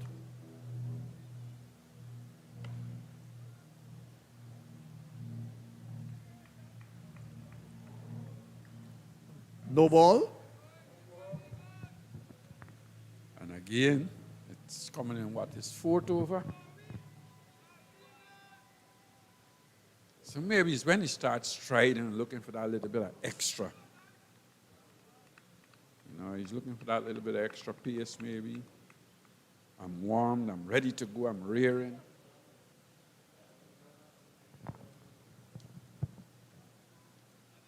Right, see, we're heading up to lunch on day 2. Loose shot again. Just a bit wide of the off stump, and you can see that maybe after the fall of Hamilton's wicket, Kofi James now has found himself in a situation where he's lost it a bit here. 38 from 128.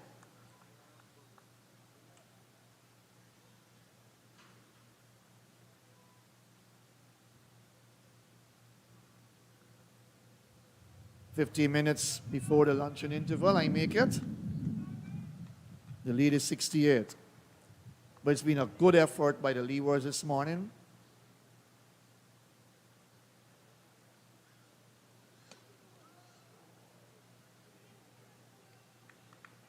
Another no ball. So 2 in the over. Was it Inderjeet who said earlier, well, he's bowling well, no balls so far. Well, we've got 2 now.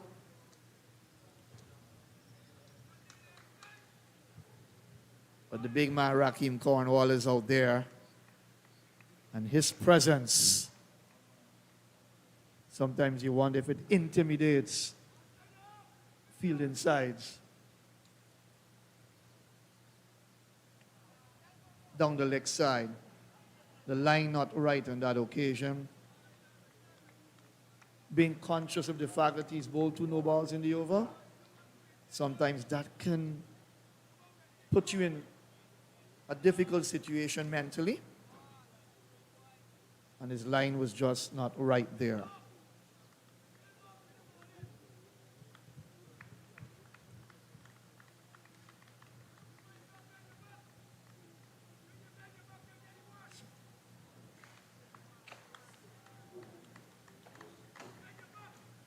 .58 added this morning for the loss of the captain's wicket. Inside edge. French cut, as you would say. And down to the boundary for 4. So it's been a little bit of a difficult over for Kofi James here as he moves to 42. The over comes to an end, 195 for the loss of 6 as we head up to lunch. Clyde Butts is left. John Ramsing is back in that chair. 58 to Hamilton, 42 James. Powell 39, top scorers for the Leewards so far. 2 for 39 for Kevin Sinclair, as well as Veersamy Permaul. Look at that. French cut. Just push the bat outside the off stump. John Ramsing is here. 1 for 46 for Adams and 1 for 29 for Niall Smith. Good day, John. Good day once again, Matthew. Good day, everyone. No foot movement at all for James to that last ball from Niall Smith. And Smith continues to have that no ball problem. 9 already, 2 in the last over consecutively. Cornwall about to face his first ball. And as usual, powerful drive. How long Cornwall will be there for? It's left to be seen, but once he bats a long time, you'll get a lot of runs. Type of player can really take apart any bowling attack. I was making the point a bit earlier that seems to be he's gotten a little bit bigger compared to the last time I saw him.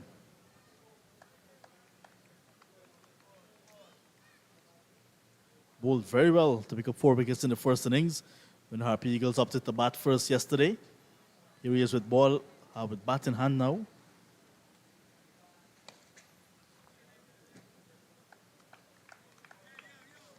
Strokes it very elegantly. Cornwall, the big Antiguan. 117 50s at this level. He's in his 81st first-class match.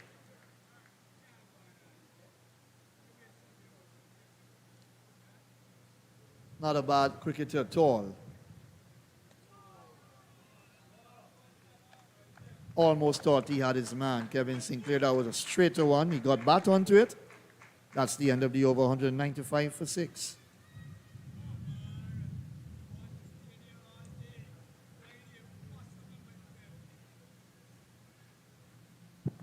Sinclair rewarded for his consistent bowling so far. 2 for 39 from 15 overs. Asking lots of questions with his right time off breaks. Getting the ball to turn sharply at times, a little bit of extra bounce as well. Remember, it's a grassy pitch. So once it hit those roots, it will bounce. Nice track here at Providence again. Almost averaging 23 with the bat, Cornwall. He's been around for some time. He's age 30 now. But again, a bit of experience with a young man in his 6th match. So, it's a nice way to mix it up. Get your combination right, your younger players with your experienced players in the batting lineup. And it adds flavor, and it tends to make the younger player maybe play a little bit more serious. Down the track, in the air, catch will be taken. Johnson says, yes, it's mine. What was Kofi James looking to do there? Only he himself would know. So another wicket gone, and Kofi James, well set on 42, has gone to the bowling of Pamal, who's picked up 3 now. 591 first-class wickets to him. Let's have a look at it again. Down the track, miscued shot. Came off more of the outer portion of the bat, flew in the air, and Johnson didn't have to do too much. Just a couple of steps to his right and said to everyone, hey fellas, no need to panic, that's my catch. He's gone. 2nd wicket going down for today, John Ramsing, so not a breakthrough for the Harpy Eagles, 195 for 7 now. Good knock from Kofi James coming to an end. Batted for a long time, nice partnership with his captain as well. 133 balls, 5 boundaries. But he chipped down the track to Pamal, didn't quite get to the pitch of the ball, and had to stretch. And in doing so, got the top edge, the leading edge. And Leon Johnson and many of the other Guyana Harpy Eagles players circled. But Johnson said to him, I have it. And he took it quite comfortably. So 2 fresh batters at the crease, they're both to get off the mark. And with 2 quick wickets going down now, the Harpy Eagles fighting back. That lead now, 73.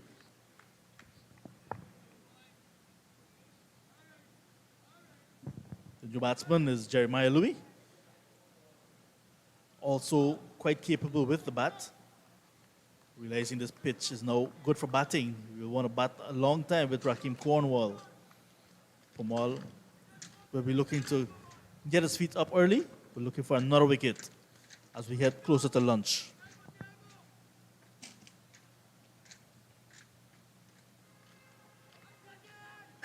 Just out of the reach of Johnson again at first slip.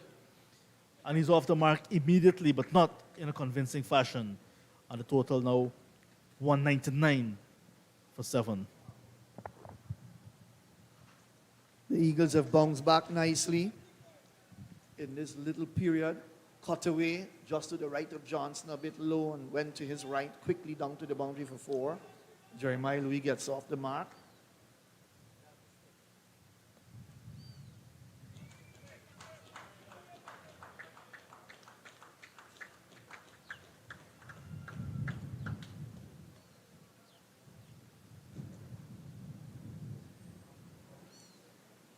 So the 200 coming up in the 75th over. Well played to the Hurricanes. 37 fours match boundary so far. When you put both teams together with their battings thus far. From all 3 for 44 now, so he is picking up the wickets as usual. He'll have a bowl to the big man who's faced 6 deliveries. He's faced an over. He hasn't scored as yet. Some spectators making their way into the ground now, Matthew Kisoon. I think they've gotten the wrong entrance. They should be going to the stands and not into the playing area. But it's good to see spectators coming in. Especially for regional 4-day cricket. You'll have sellout crowds again for CPL. No need to say that twice. Republic Bank CPL, Dates well set. 16th of August, 24th of September. Finals week in Guyana again.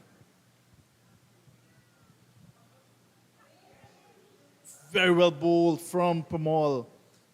Had Cornwall searching for that one. In the end, thick edge, but falling well short of Johnson at slip. Over completed. 200 for 7, 78 the lead.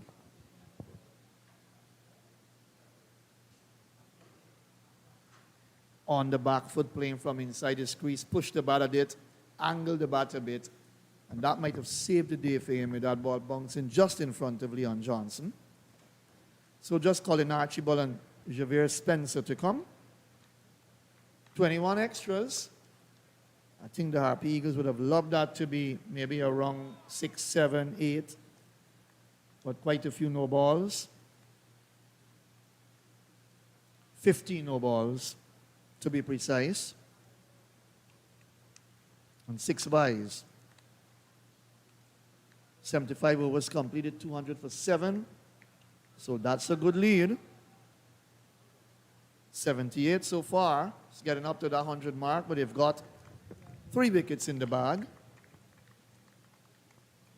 When Guyana Harpy Eagles batted in their first innings, they got 14 no balls. Overall, 22 extras. Very similar to what we're seeing now in the Hurricanes' first innings. So 2 good partnerships in the Hurricanes innings so far. 69 and now 81. 2 good partnerships, but they want to get at least over 100 into the 3-figure mark and then take it from there. Anything extra will be a bonus for them if they get 125 plus. Look at Louis trying to make sure this is the last over before lunch. But with Sinclair running through his overs very quickly, he may very well get one more. Nice flighted delivery, almost carrying to mid-wicket. Good hustling in the field from Kevlon Anderson. Anxious moments now, heading towards lunch on day number 2. The Leeward Islands Hurricanes, 78 runs ahead, 7 wickets down. Still some anxious moments, however.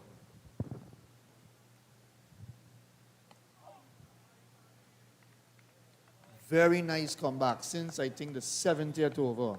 The Harpy Eagles have been on them.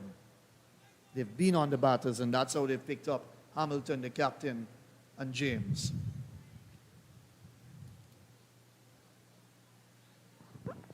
It's a little bit of mid-pitch discussion, taking time out of the game.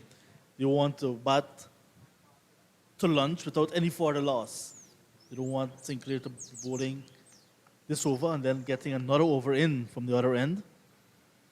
They want to preserve the wickets and come back after lunch.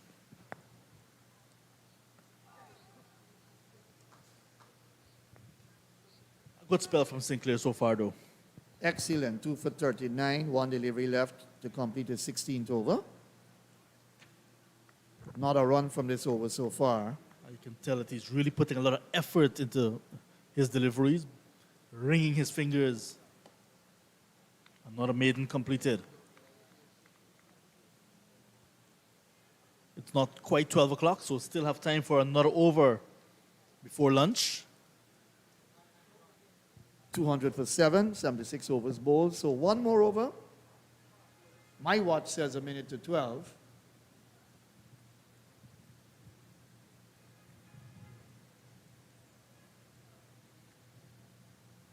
And once you get into position before time is up, well, that over has to be bowled. So Pamal will bowl it. So 78 that lead, and I think the Eagles would have to keep an eye on that lead.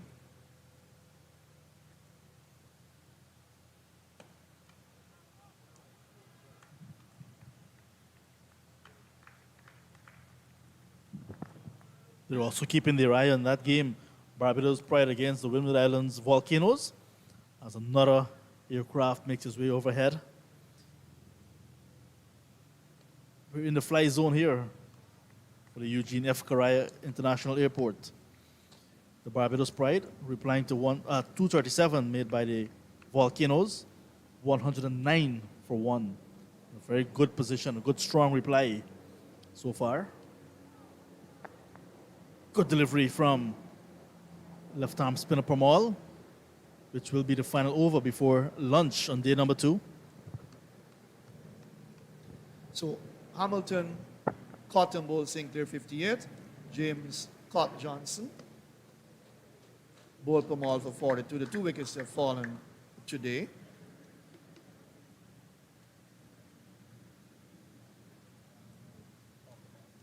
Cornwall gets off the mark after 12 deliveries.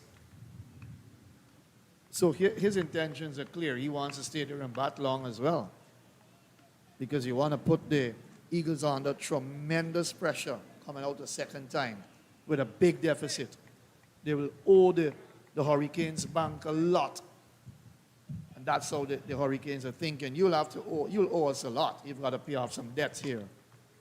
Second time around. Pay off your debt, and then let's see how things look. We want that debt to be a big debt. That's the end of the over, and that's lunch on day 2. 201 for 7 from 77 overs. And really a good fighting session of cricket that has produced 2 wickets for the Harpy Eagles as the players leave the field. Adams 1 for 46, Versami Pamal 3 for 45, Kevin Sinclair 2 for 39, and Niall Smith 1 for 29. The bowlers to have picked up wickets so far. Cornwall not out 1, Louis not out 5, with 21 extras made up of 6 byes and 15 no balls. 201 for the loss of 7, and that lead now is 7-9. So it's lunch, and day 2 final thoughts from John, and then we take a break. Yeah, you can say it back to even Stevens. In the session, with the 2 set batters being dismissed, 68 runs scored in that session, 34 overs bowled, because the spinners bowled most of the overs in that morning session.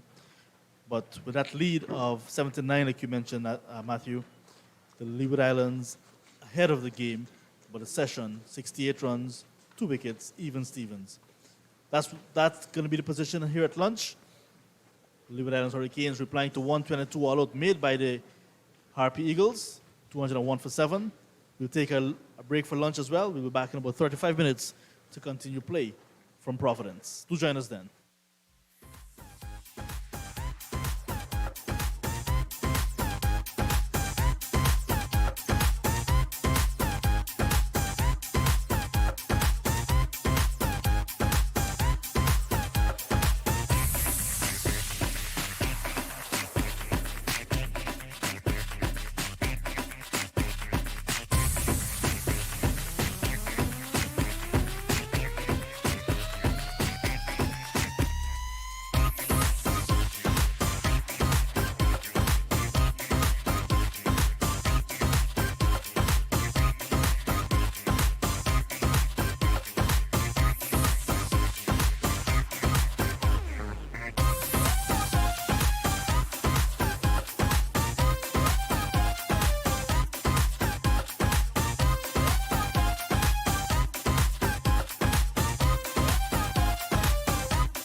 Guyanese umpires Nigel Duguid and Ryan Banwari are out in the middle. Welcome back to Providence for the post-lunch session on day number 2. Cricket West Indies Regional 4-Day Tournament, round 5. Guyana Harpy Eagles against Leeward Islands Hurricanes.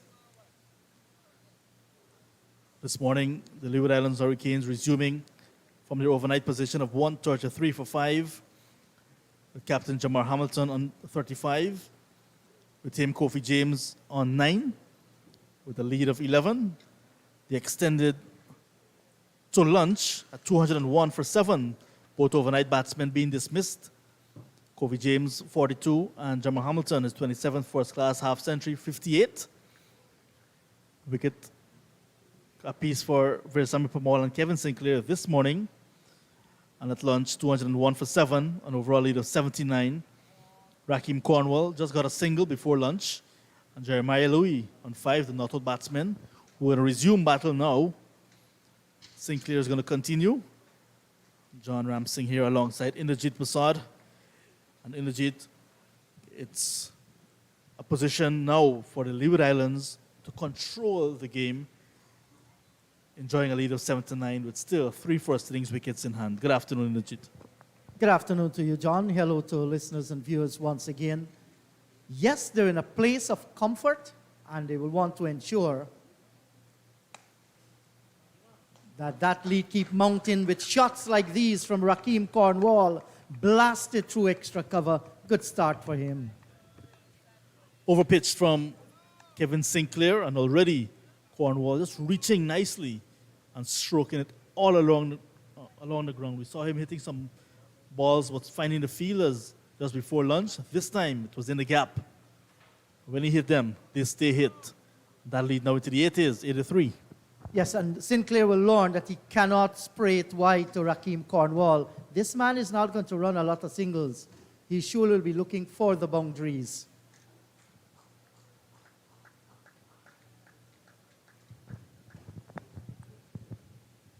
Two wickets this morning in the Jeet. The overnight batters, the set batters, Kofi James, 42, and Jamar Hamilton, the first to go this morning, 58. Harpy Eagles, both 34 overs, 68 runs were scored. And I think, I would say even Stevens in that first session, but overall, Leeward Islands still enjoying the exchanges. Yes, certainly. And with that lead, passing 80, I mean, the Harpy Eagles came out this morning looking for quick wickets. That's the reason why they started with spinners on both ends. It didn't happen.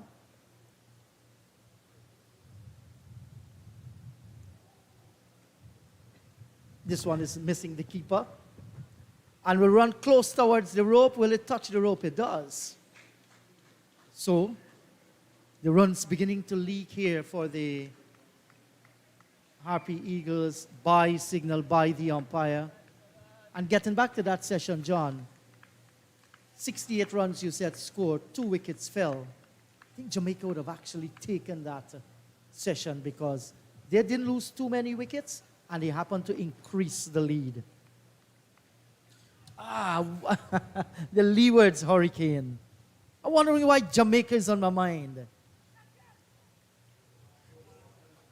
Sinclair starting too straight with his deliveries. He's getting some turn, a little bit of bounce as well. And of course, he always bowls with a little bit of effort, Kevin Sinclair. Just need to start that ball just a touch wider of off stump. Just short of forward short leg. An eventful first over after lunch comes to an end. 9 runs in that over. Score now 210 for 7.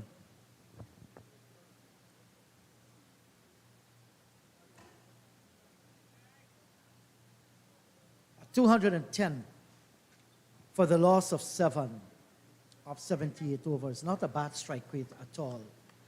Now, this lead that we are talking about is very significant at the moment. Yeah, and just seeing it dropping short, and the fielder had the presence of mind that's savoring that position there. Just indicating that, it wasn't a clean catch. Yes, I think it's significant so far. The Harpy Eagles will have to come good in the batting department, especially the top four in the side. You can't be failing consistently like that.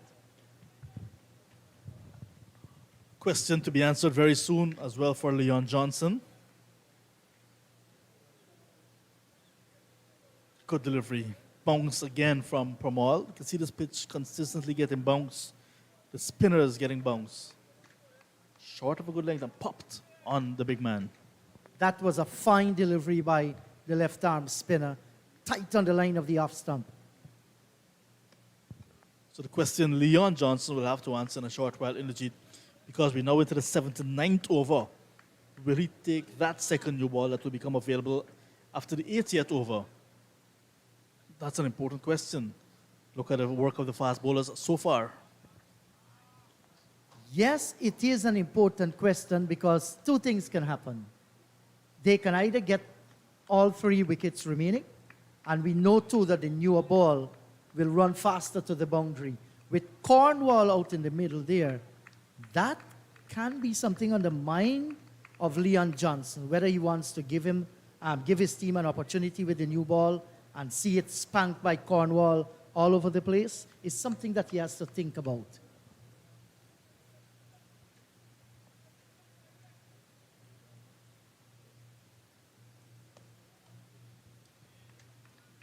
Not exaggerated spin or assistance so far from this track for Pamal, Adams, and Sinclair. But then the work of the faster men, Smith and Joseph, leave a lot to be desired in this game so far. This is a difficult question for Leon Johnson. It is, and I think if he brings a calming influence on it, he will go for the faster men. He needs to get these wickets out as quick as possible. Shamar Joseph hasn't bowled today at all, so he's going to be fresh like a rose. And can trust Niall Smith. Didn't bowl a whole lot today. So in that thinking, he might very well go for the new ball. 211 for the loss of 7.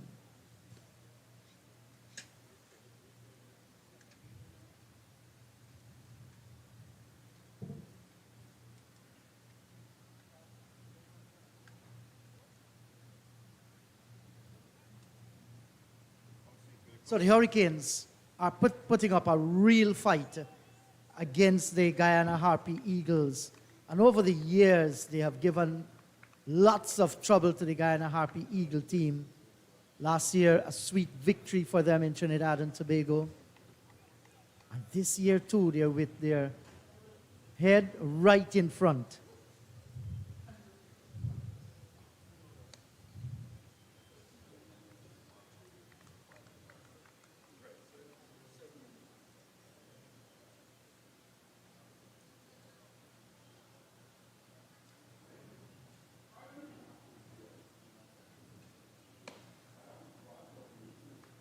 That was a good delivery by Sinclair John.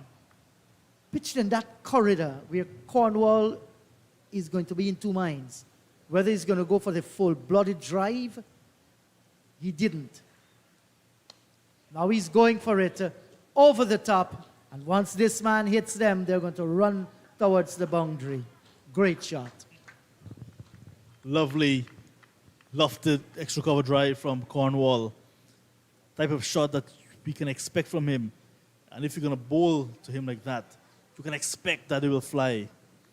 Well played. Just getting to the pitch of the ball and lifting it over that field, that extra cover. And at Providence, you have no chance of chasing that down, young Nandu. That lead now, 93 in the Inderjeet. Yes, and it's getting even closer to the 100 and beyond. And that will surely trouble the Harpy Eagles. Now, Johnson might be thinking as well too, John, seeing that Cornwall is hitting. Because the fielder there at that wide mid-off wouldn't be in a position to stop the single because they're not going to go for the single with Cornwall at the wicket. My thought is, put the man back on the boundary, and you stand a very good chance in taking a catch. Because once it's floated up, Cornwall is going to go after him.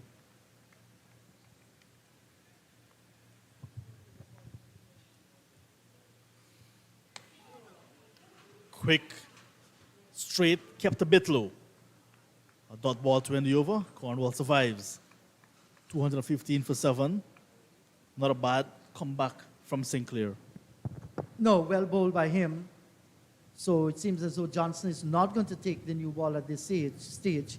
He will persevere with his spinners.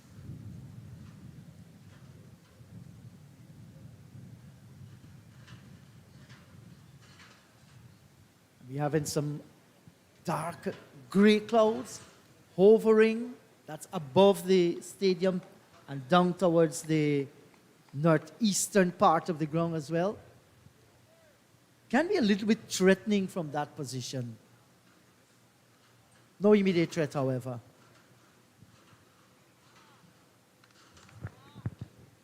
Pomahal continues. Looking at the figures of the bowlers in the Jeet reminds me of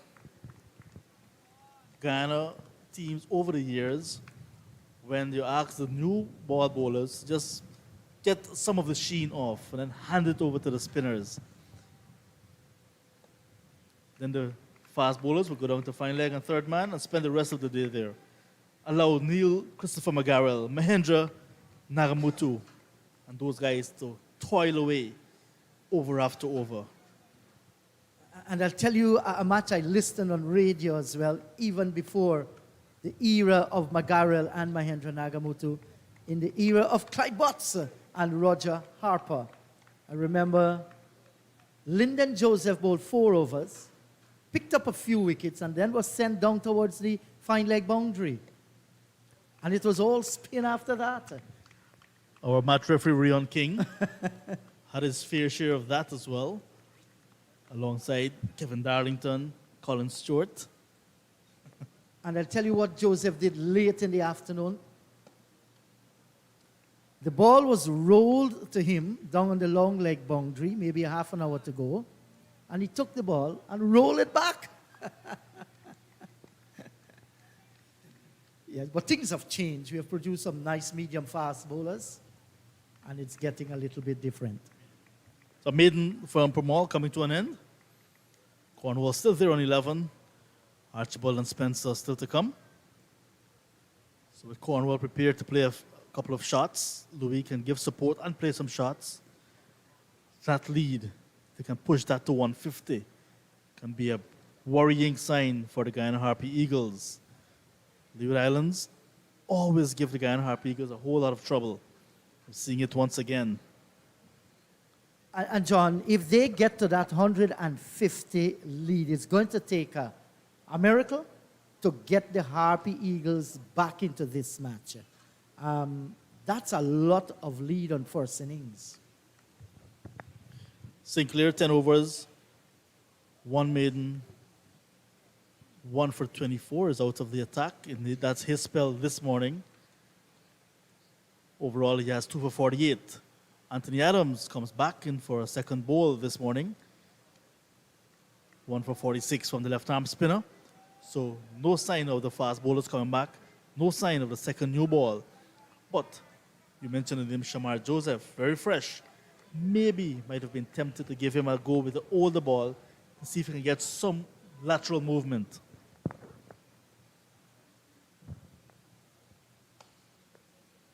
Adams starts with a very short ball, but I think Cornwall just having a look at him. They call him Jimbo on the cricketing field. The big man from Antigua. Cuts away, finding the gap as well. Loose delivery again from Anthony Adams, and he's punished. That lead now, 97. Yes, and once you bowl wide and you give Cornwall the width, he's going to go after the bowling. There's nobody protecting the boundary there, so it was a bad ball by Anthony Adams. The clouds just beginning to get a little bit darker. And John, I recall seeing Shamar Joseph during one of the little breaks, having some attention from physio Angelica Holder. And he was favoring the right shoulder. So I don't know. That might very well be of concern too.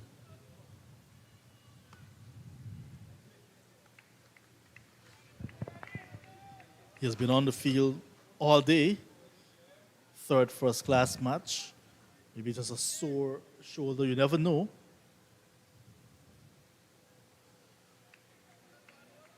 But youthful exuberance, he may not want to go off. If there's anything too serious, that is. If it's a little bit sore shoulder, he may want to have a bowl again. His last game, got a 5-4. Good delivery from Adams. One that went through the arm, quicker as well. Yes, John, even if Shamar Joseph has a fishbone in his big toe, he's not going to go off at all. He wants to relish the opportunity of playing for his country. One that darted into Cornwall's pad, missing the leg for sure. 4 runs in the over, 219 for a loss of 7. And you did pick up the fact that the clouds are building up in the east. So yes, Eccles way down in the back.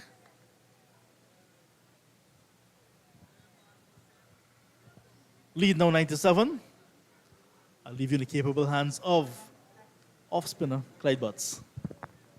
Yes, 3 away from that 100 lead with still 3 wickets standing. This shows an advantage definitely to the Leeward Islands Hurricane. And they will want to capitalize, especially with Cornwall there. And we know that Jeremiah Louis can hold his own. He can stay there for some time while Cornwall does the scoring from the other end. Hello, Clydie. Hello to you in the jet, and I'm sure when Cornwall see that last delivery there, he will be smiling. That one turn and bounce, Cornwall will be saying, well, I've got a lead already, so that's nice for me. And I'm taller than you, coming from much higher than you. Imagine what I'll do out here. And that's the reason why this lead of 100, which they will definitely get, and beyond, is of significance for the Leeward Islands Hurricane. Because when the 2 openers for the Harpy Eagles walk out in the middle, and Louis is going over the top and has enough down towards the long on boundary for 4. That's 100 lead. That certainly is another milestone that the Hurricanes have gotten. When you look at that lead now, they'll be saying, well, we've got 100 lead. If we could keep chipping away, get another 20, 25 lead or thereabouts, that's a big lead. Especially after you have bowled out a team for 122 on the first innings. Well, this is not what the Harpy Eagles plan on day number 2. But the Hurricanes, they have batted brilliantly so far. In the circumstances, that man, Jamar Hamilton, played his part, a captain's knock, was disappointed when he went, and he got some support, good support from Kofi James.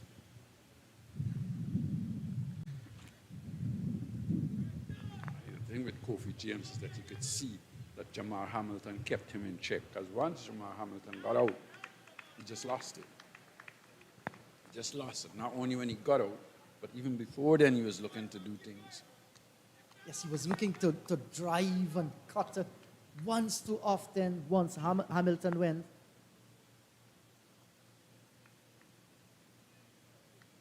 "83 overs gone, 223 for the loss of 7.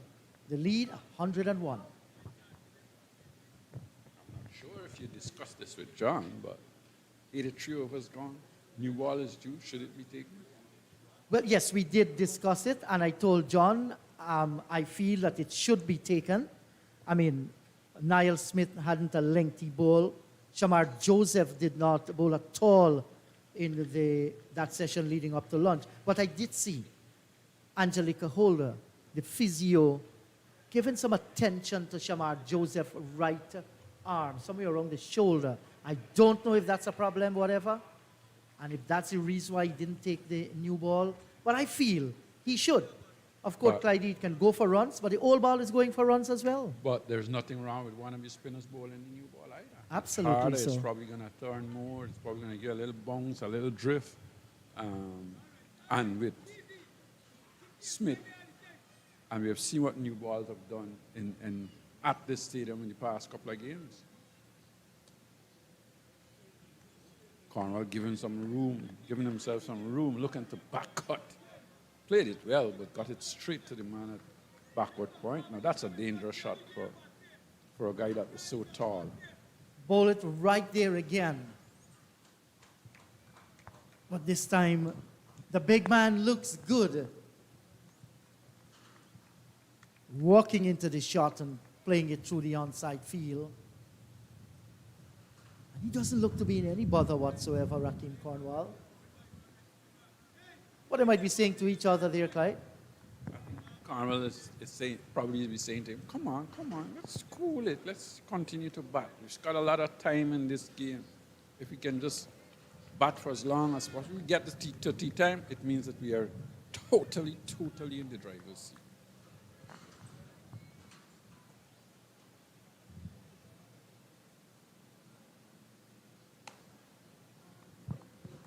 Plus, you'll be thinking, well, the longer we bat, the more the pitch deteriorates. And maybe the ball is going to turn and bounce more as the game goes on.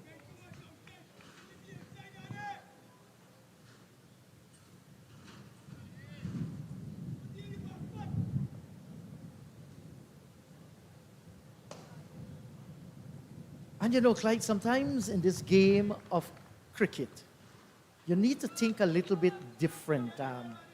Leon Johnson tend to have a little golden arm sometimes when he bowled. There's also Tej Narain Chandapal. You try something. I think that's one of the things about the Caribbean that we don't utilize a lot of our part-time bowlers. Sometimes it can be because I think a leg spinner, and that's what Leon Johnson does. He's actually not on the field at the moment either. He's off the field for a little. Can cause some damage. And it tends to make batsmen relax when the part-timers come on. And that's when they're vulnerable or getting out. And even young Matthew Nandu, we have seen him bowl a few. 84 overs gone. It's 225 for the loss of 7. The lead now 103, and there's still 3 wickets remaining. But having said that, there's no great devil in the pitch. And Guyana, the Eagles apply themselves. You know, I'm sure they'll bat and get a decent score in the second innings. But just looking away to our right, seems to be some clouds gathering, and that's not a good sign. A little high at the moment, but still, some clouds, some dark clouds in that area. And maybe we'll get a shower or two this afternoon. Good. Normally when it comes from that direction, the rains will definitely follow.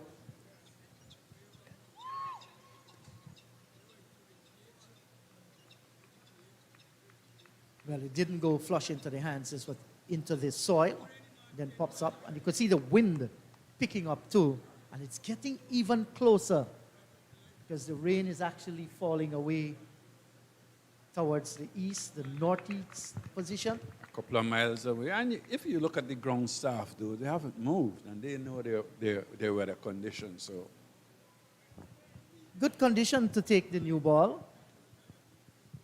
Can very well swing a lot with the wind picking up. Haven't totally lost the sunshine. There's that war going on between the sunshine and the clouds, and there we see the ground staff just enjoying themselves on the cushion, having a little chat. No hurry whatsoever. And it's getting far too easy now for both batters.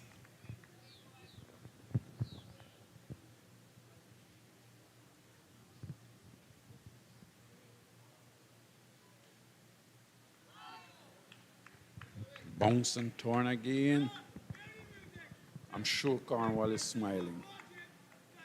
Are we seeing some movement there by the ground staff too? I don't think they want to be caught because that looks like it's coming quickly. Yes, it is coming. Peel there, stifled 1-2 going up, 85 gone.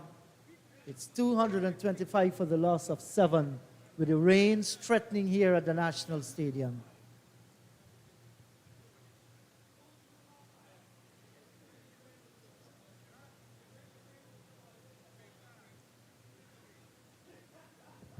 I have a feeling it's going to blow away. And if it do come, it wouldn't come for long. Wouldn't be here for long.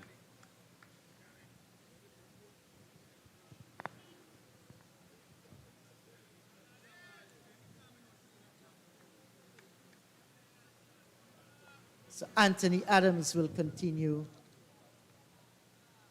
That what you're seeing there is far away from the National Stadium, quite a few miles. And it tends to be easing up too. That's the line that Anthony Adams needs to bowl. Just be a little bit slower through the air here.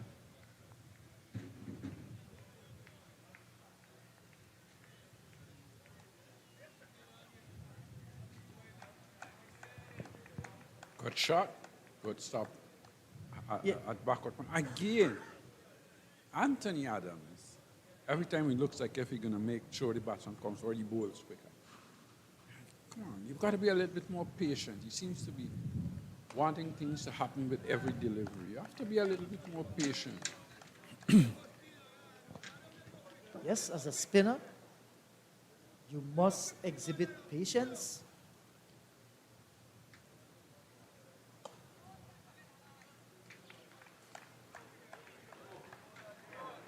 This time bringing Rakeem Cornwall onto the front foot.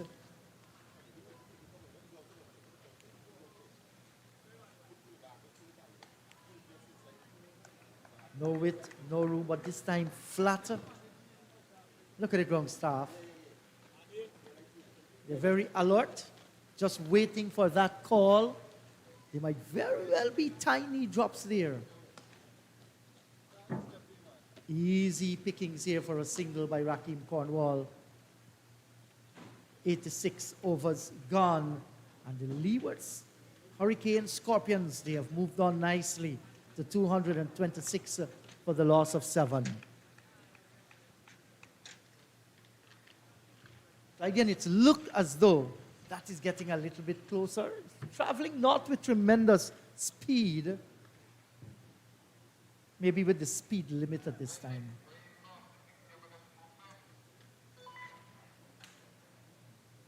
Yes, and the umpires, they have actually called on the covers. So just like we fear, some drizzles out in the middle. So rain has intervened here at the National Stadium with the Leewards Islands Hurricane in their first innings on 226 for the loss of 7, Louis on 10, Cornwall on 17. The lead so far is worth 104, and that is devastating. Devastating to who? Yeah, the the Leewards Harpy- would be thinking the that Harpy Eagles. They are very happy with this. Yeah, I don't think the Harpy Eagles would be happy with that. They would want to try and come out after this little shower. Hopefully, it's just a little shower. Just freshen up things to them, and they could come back quickly and get a few wickets. When they say leading by 104, and they've got 3 wickets in hand still, they will be thinking that if they don't get to 104 to 50 lead, that they will be disappointed. Yes, so the ground staff, they are battling with a very strong wind and a consistent amount of water molecules falling here at the National Stadium. Jeremiah Louis is on 10, Rakeem Cornwall is on 17. The lead is 104. They're 226 for the loss of 7. We'll take a little break and be right back.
And we welcome you back to the National Stadium at Providence, where the news is good. The rains came at 1:08 p.m. and the score was 226 for 7. Then 86 overs bowled in the innings. Cornwall 17 not out, Louis 10 not out. And when the rains came, 25 runs were added after lunch without the further loss of a wicket. So the news is good. We'll restart now at 2 p.m. and just 53 minutes lost.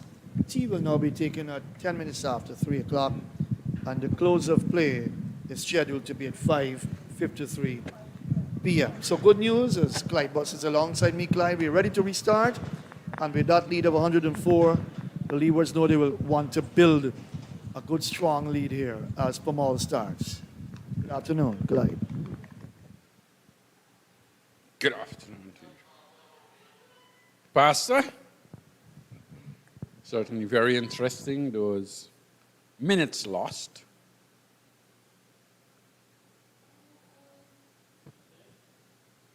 But I guess that's gone right through the wicketkeeper, right through, and gone down for 4 byes. Well bowled, delivery just outside off. Some kept a little low.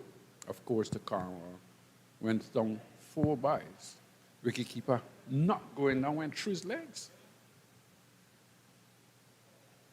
Just missing the off stump as well. And he has been a little bit loose at times. Devin Imlach, he's a good cricketer, but a little bit loose. Maybe a lot of relaxation in the dressing room in those 53 minutes lost. But it's the big battle that continues now out in the middle.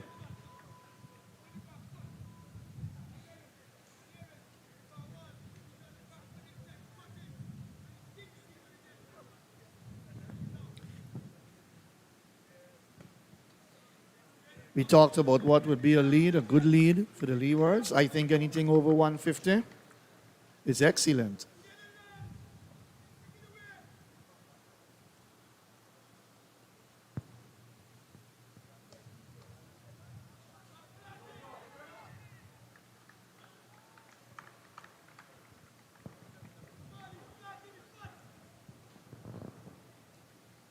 Look at that partnership already. 35.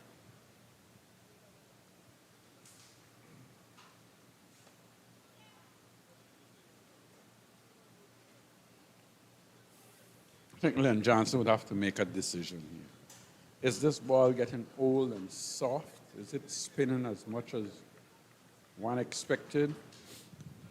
Do I take the new ball? Do I give my fast bowlers a chance to run in, see if they get a couple wickets? Or do I even bowl with one fast bowler and Pamal from the other end and try and see if he could prize a wicket out as quickly as we possibly can, because you don't want this partnership here to keep going on. You want to give yourself that chance. And I, personally, looking at the way how things have gone, I would have taken the new ball now. Because wickets have fallen with new balls at this venue in the last couple of games.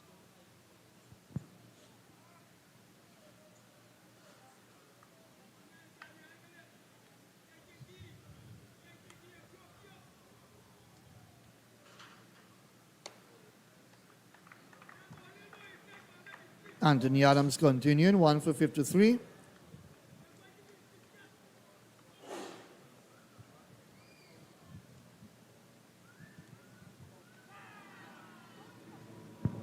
That one certainly turn and bounce. Adams giving it a little extra tweak.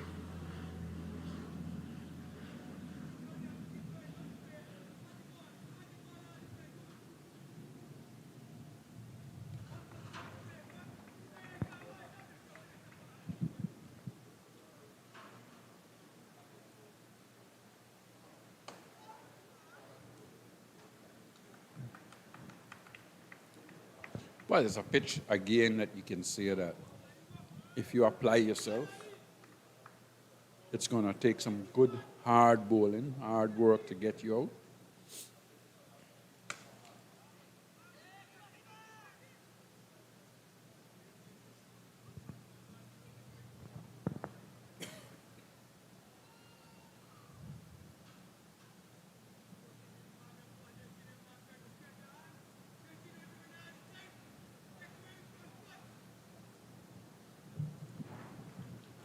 Not a partnership building here, 36 so far. We've had partnerships of 81 and 69. That's all the Leewards need to keep building some partnerships coming down to the end of their innings. Looking at the field, certainly Leon Johnson not taking any chances with the big man. He's got a long off, long on, and he's got a man at extra cover on the boundary as well. Certainly encouraging Adams to try and bowl a little slow, encourage Cornwall to try and hit you over the top.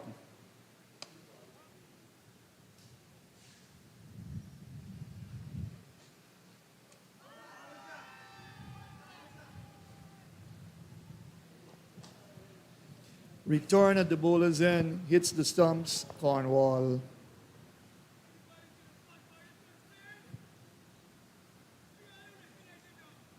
Obviously, they're going to aim for his end. Over comes an end to 32 for 7. So, good knocks for Hamilton, 58. Kofi James 42 and Powell 39. And Pamal 3 for 50. Leads the way in the wickets column. Sinclair 2 for 48.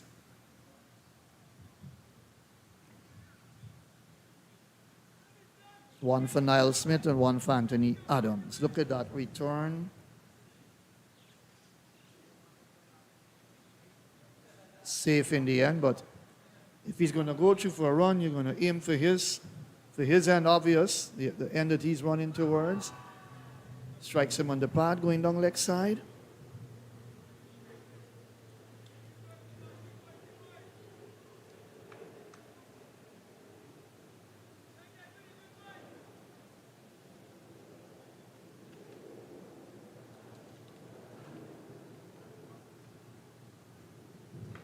Jeremiah Lewin his 50th game. He's got 4 50s at this level. So not a bad cricketer at all. His 50th match.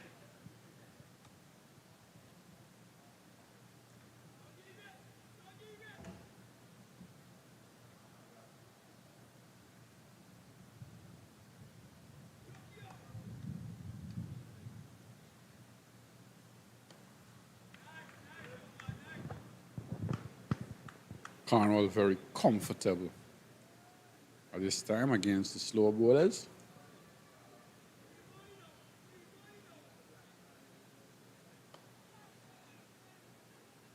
Stroking this one nicely up to extra cover. He's going to get an easy single.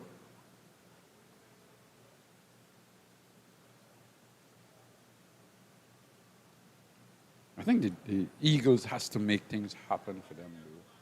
I'm just a little disappointed that they just seems to be waiting on things to happen.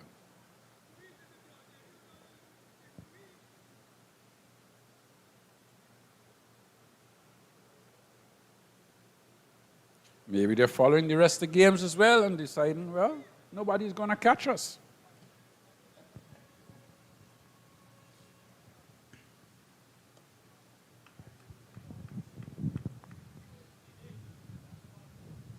A drawn game, you do get that 3 point. 3 points. So they've got a couple of bowling points. I would think you've got 7 wickets, is it? 6? So you've got a couple of bowling points as well. So that would take you to maybe safe, because Windies seems to be struggling against Barbados at the moment. So. And then you've got to bowl them out inside 110 overs. Would that be correct? Yes, to get full bowling points. Correct. So 233 for 7, 89 overs bowled in the Leewards innings. So the new ball will now be taken. Clydebot's called for it ever since. It's now going to be taken. Well, it's either we're going to get some runs or we're going to get some wickets. One of those things is going to happen because I think Cornwall is going to prefer to take this new ball. He opens the batting in white ball cricket. He opens the batting in CPL. And he'll be thinking, well, this is just up my street. But it has to be done because that ball has gotten probably a little soft. I wasn't turning and bouncing as much. With the harder ball, I'm sure you're going to see it skid through a little bit more. Joseph got the ball to swing yesterday, but didn't control it at all. Ball too wide, off stump, then leg side. So one hopes he gets it right this time. And we just saw him taking an off-stump guard. Very interesting. Shamar Joseph will have a bowl. 8 overs, none for 36. So Adams 21 overs, 1 for 55 with 5 maidens.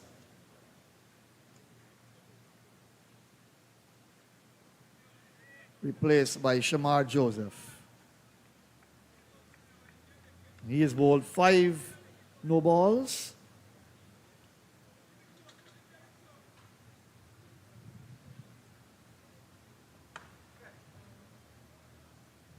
Straight away, runs for Cornwall from that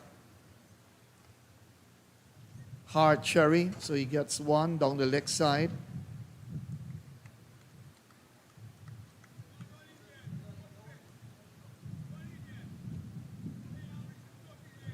Pile on the pressure on the Eagles. That lead now is 112.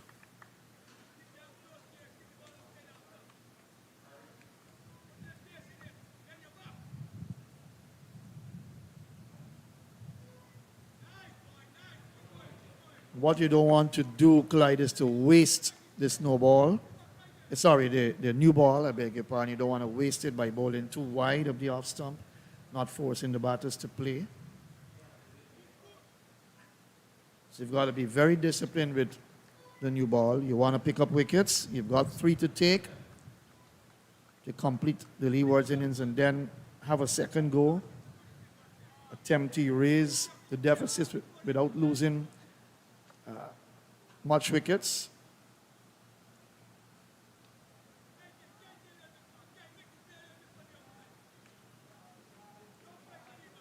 And here's where you've got to gain and grow in experience. He's a young man, Shamar Joseph, early days for him with his career.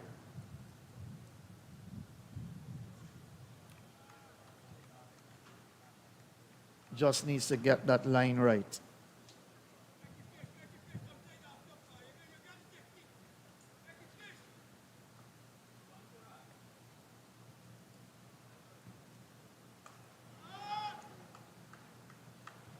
Squared him up, kept a bit low, edge along the ground to Anderson's second slip.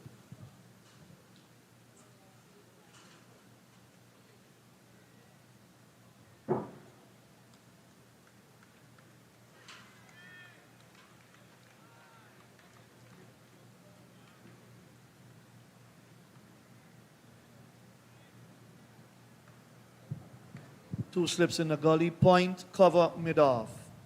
Mid-on, mid-wicket, and a long leg.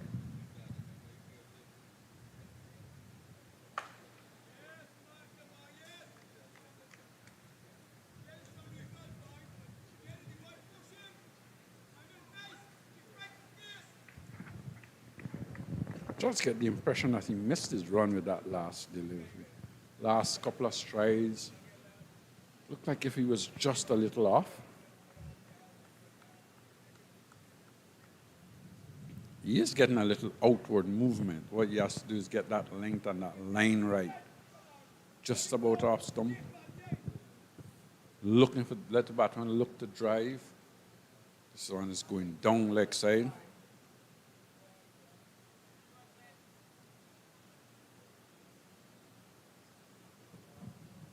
That's the end of the over, 234 for 7.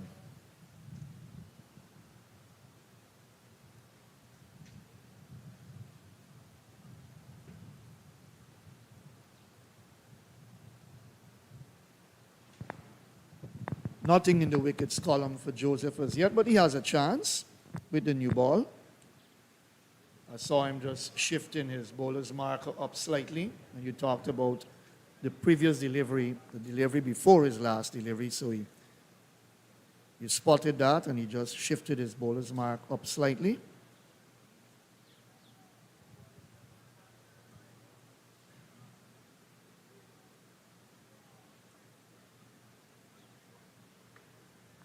This could be very interesting now. Cornwall facing up to Smith. Smith hasn't bowled badly at all in this game, hasn't bowled badly in this year's regional tournament. I think he's been a little bit of a hot and cold. He's a little bit of hot and cold. Bowled well in some games, then in other games just seems to have lost it a little. I think the no ball problem that he has to try and sort that out. This is the last game for the season.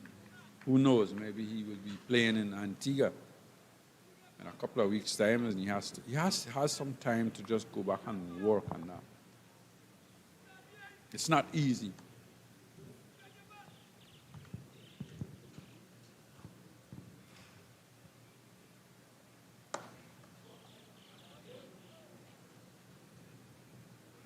On the pads, flicked away nicely in front of square. 4 runs. And again, looking to that shape of in swing we saw from him earlier. Again, he's getting it. But the direction of the delivery is just too close to Cornwall, who clipped it away through mid-wicket, 4 runs. And that's what the new ball can do. You can bring some runs, or you can get some wickets.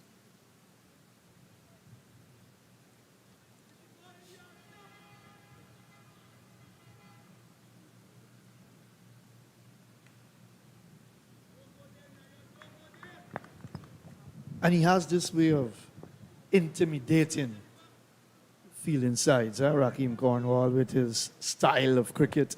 Does? Why not? I mean, he can throw fielding sides off target a bit in terms of how they try to think him outfox him. I guess it's all about you either get him early or he gets at you.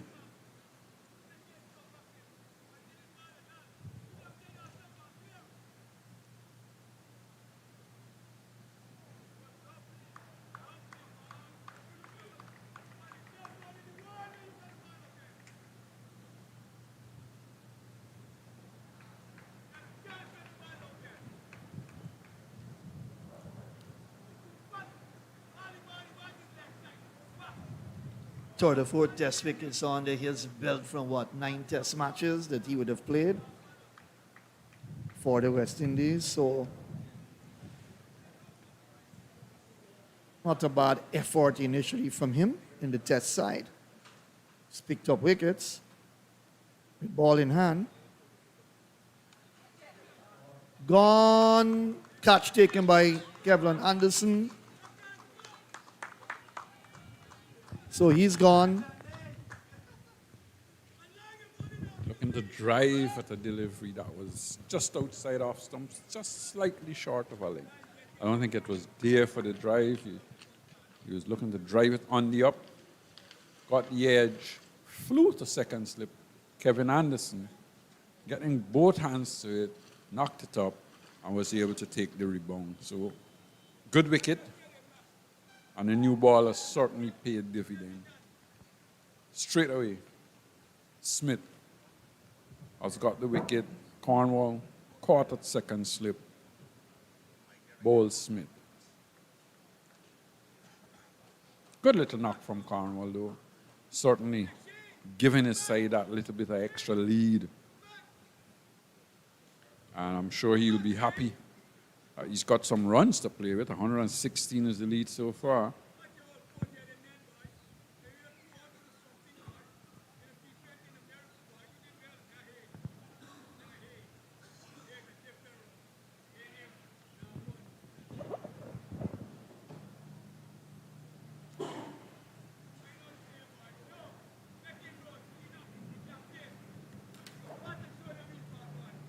Bobbled it a couple of times, Anderson, but then he held on to it. Went very quickly to him at second slip. 238 for 8, so the Hurricanes lead by 116 now. So 2 wickets to fall. So the Eagles need 2 wickets. Big shot from Cornwall as we have a look at it again. Outside edge, thick outside edge. Flew straight to Anderson at slip. Leon Johnson at first slip was waiting there to tidy up. Had Anderson aired. But Colin Archibald is the new man now. Batting at number 10. His 14th match. But he's got 100 and 150 on this belt, averaging 21.6. Ball in, first ball, leg stump. Shaken. And that's the end of Colin Archibald. First ball. Excellent bowling from Niall Smith. He's on a hat trick, 1 wicket to pick up, 238 for 9. Yes, that was a good delivery again. Pitching around leg stump and hitting the off stump. Hitting the off stump up. That's a beauty. That's a beauty from Smith. Good ball to any batsman, what less a number 10 or a low order batsman. Pitching just about middle and leg and then hitting the top of off stump. That's a bowler's dream.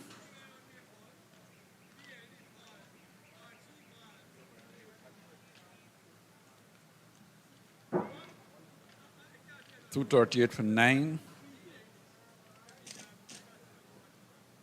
Leeward Islands Hurricane leading by 116.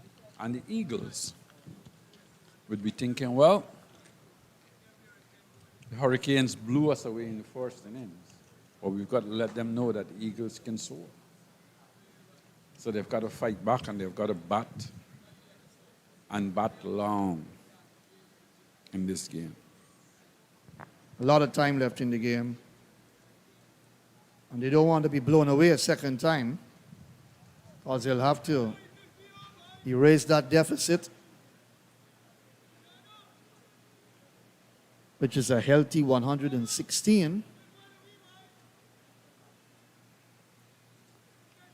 Leewards would want to add a few more runs, but last wicket pair here, Javier Spencer comes out now to do battle. Lovely bit of bowling from Niall Smith, getting that ball from the leg stump to come back in to the off. And it swung well. Good swing there for Niall Smith. Look at that slip scoring now.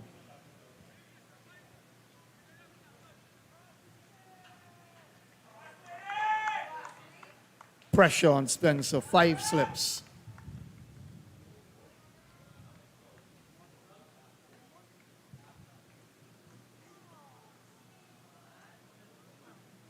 Outside the off stump, would have wanted to get that a little bit closer to the off stick.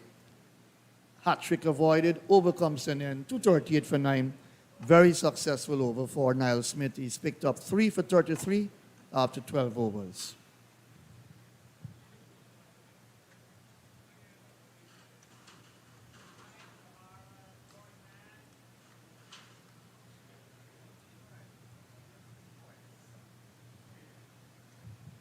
Some dark clouds looming to the northeast of Providence. Well, we did have some rain earlier at 1:08 p.m., losing 53 minutes of play. So they've got to keep an eye on that weather situation as well here now.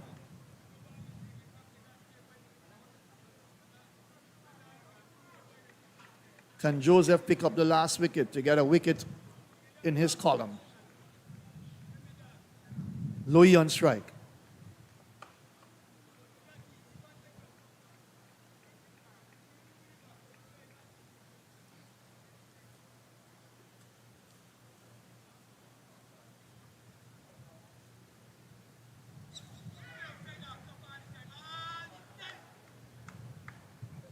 Earlier, the clouds came around from the southeastern end, came around, and we had that shower. Now it's coming from the northeastern end.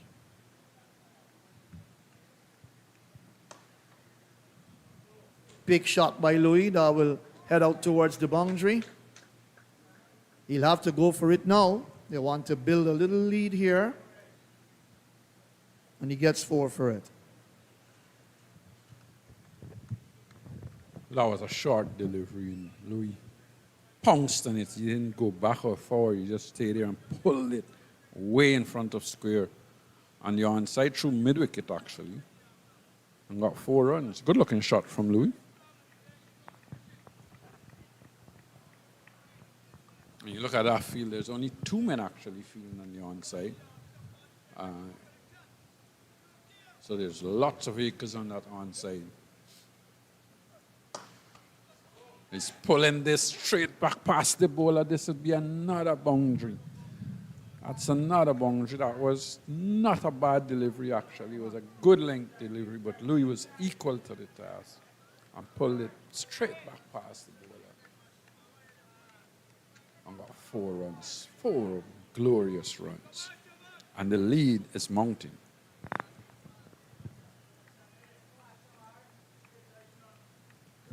.124 now. That lead, what we said, anything above 125 would be tricky. Eagles have got to really bat well. Yorker length into the leg stump. Got it out towards Pamal.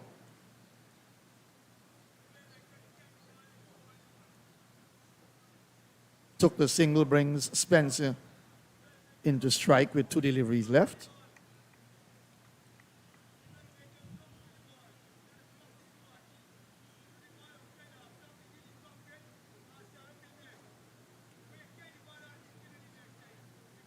Now been some words with his number 11, batter.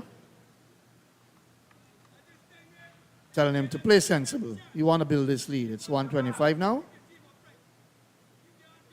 Let's see how much we can add for the final wicket.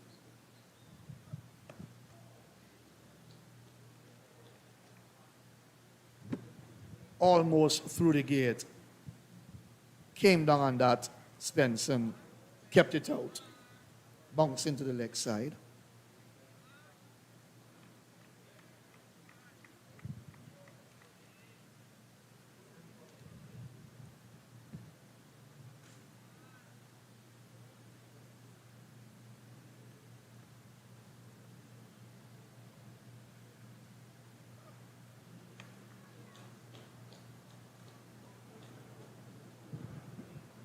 That's the end of the over, 247 for 9. Yeah, I think Joseph is just guilty of trying too hard, a little too hard. Needs to try and hold his lane, and bowl a little fuller as a number 11 is out there, and try and see if he get a ball to swing a little. He has swung the ball a little in this innings, so just see if he gets it to go.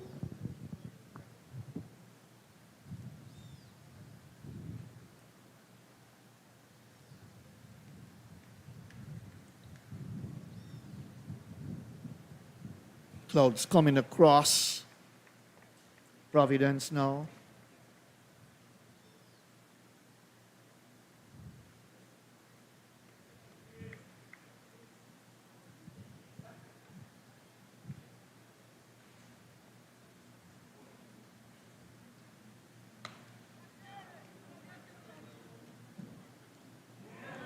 Catch taken on the boundary. That's the end of the innings. Jeremiah Louis going for a big one. And his innings come to an end. Likewise, the Leeward Islands Hurricanes innings coming to an end. 247 all out. leading by 125 runs. Smith picking up his 4th wicket to end the innings. Yeah, our delivery that was pitched up on the pads, flicked it away nicely. But there was that man at deep backward square, Nandu, who ran and took a good catch, had to run with the ball going away from him, judged it well, and was right to the edge of the boundary at the end. But after taking the catch, had to run to back and take a good catch and ensure that he stayed in the rope. So, innings has come to an end. The Hurricanes lead by 125, with still a lot of time in this game, and even a lot of time today, where the Eagles would have to bat. So I'm sure they'll be thinking, well, we need to come out in the middle and put up a good show, try and make sure we bat to tea without losing any wicket, then look to bat out the rest of the day without losing a lot of wickets. Right, so 247 all out, 92.1 overs. Eagles lead by 125 runs. 4 for 33 for Niall Smith. Sinclair 2 for 48 from all, 3 for 51. Adams 1 for 55. So we'll take a break. When we come back, let's see how the Eagles will attempt their second innings.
The light roller being applied here at Providence. Guyana Harpy Eagles openers are out in the middle already. You can see on your picture Matthew Nandu and Tejan Ryan Chandapal. Umpires are there. Nigel Dugid and Ryan Banwari. Welcome back to the action here at Providence. Leeward Islands just ending their first innings on 247 all out. 92 overs and 1 ball of batting with a lead of 125. So the Guyana Harpy Eagles now will begin their second innings. That lead that the Leeward Islands Hurricanes have will now become a deficit for the Guyana Harpy Eagles. Indrajit Prasad alongside me. Indrajit, overhead conditions now looking different than what we saw at the start of the play yesterday and early this morning, but already into the third innings of this match. Good afternoon, Indrajit. Hello, John. Good afternoon to you. Hello, listeners and viewers once again. This is what you call scoreboard pressure, because you're in your second innings, and when you look up there, you see that the Leeward Hurricanes, they are leading by a whooping 125, and especially when your batters did not click in the first innings, bundle out for 122. Those are going to be the foremost things on the minds of the two openers out in the middle, Tejnarayan Chanderpaul and Matthew Nandu. How do they rise to the occasion? It is left on them to be patient, be very selective, understand first how the pitch is playing and what the bowlers are trying to do against you. This is going to be a testing period, John. Overcast condition, strong wind coming in from the north, and if Jeremiah Louis and his other partner can get the ball to swing, might cause some problems. First ball. Wayward down the leg side. Runs already for the Guyana Harpy Eagles in their second innings. Buys signaled by Ryan Banwari. So if you look back at the Leeward Islands Hurricanes first innings in the Indrajit, there were lots of partnerships in that innings. 247, not a big score by any means, but a lead of 125. They batted well in partnerships. Yes, they definitely batted well in partnership. One recall yesterday, Jamar Hamilton and Kieran Powell. The two of them came together, repaired the earlier damage. And then that partnership between Kofi James and Jamar Hamilton, James 42, Hamilton a half century, really pulled them back in the game.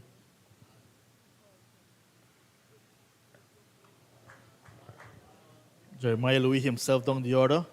Hit 4 fours on 53 balls in 20. Good, useful contribution. Batted well with Rakeem Cornwall in another little partnership again. So there we see contributions pretty much right through the innings for the Leeward Islands Hurricanes. And that's why they're in such a good position in this game. Yes, you called it right. It was no longer a one-man star out in the middle. Little partnerships that count. And was sensible enough, too, to pick the gap, score their singles, waited on the bad ball to put them away to the boundaries. Louis going round the wicket now to Nandu. He knows where his off stump is, Matthew Nandu. At least so far. Yeah. And this is where Louis started from, round the wicket in the first innings.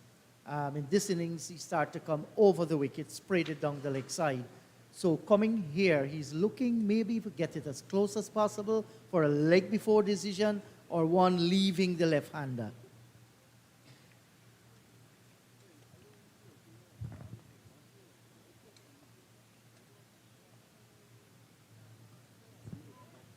Last 3 wickets for the Hurricanes, stumbling for just 9 runs in the Indrajit when the second new ball was taken in the space of 3 overs and 1 ball.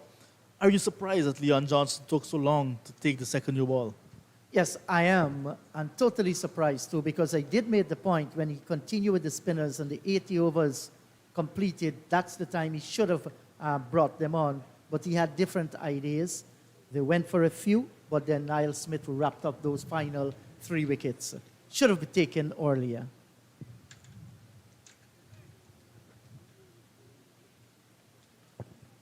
Smith finishing with 4 for 33.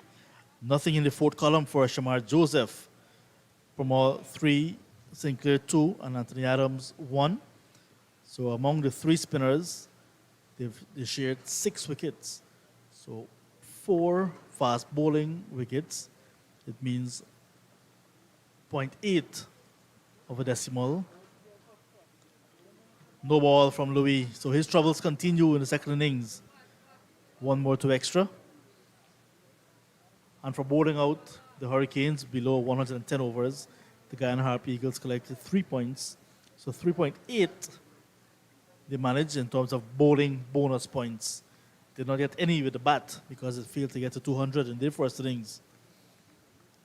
So those points are very useful, especially in this short format where the top 3 so bunched up with the Volcanoes and Barbados Pride. In pursuit, that one short on the line of the body this time. And Nando a bit uncomfortable, almost carrying the first slip. Did it take bat? Well, he didn't cover his off stump there properly. Well, did it? He took the top of the pad there. That saved him. Maybe if he didn't take the top of the pad as he came across, it would have cannoned into the stumps. Well bowled by Jeremiah Louis. Nando has to be very, very careful in these early overs.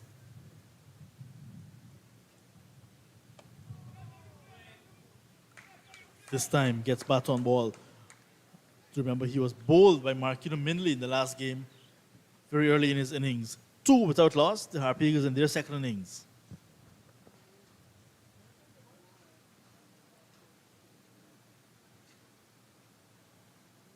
And John, if we look at the mathematics, the Harpy Eagles starting this with 68.2 points. So you add the 3 to 68, that will make it 69.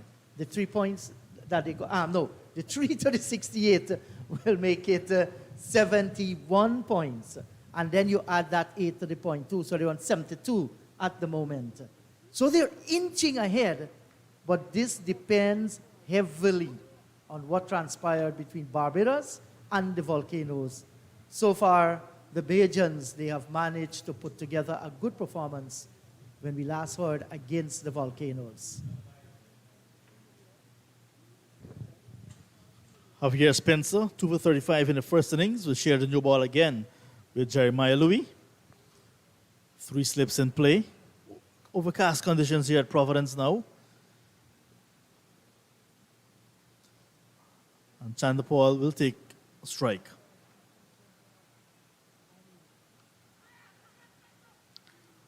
That one popped back. Chandapal looking to pull.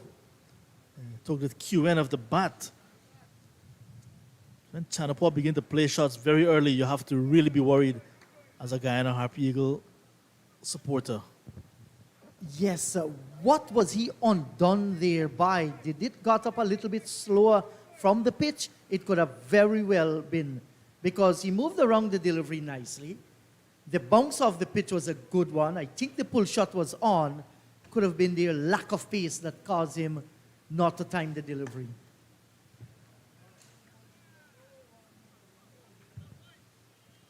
Stuck around a little bit in the first innings.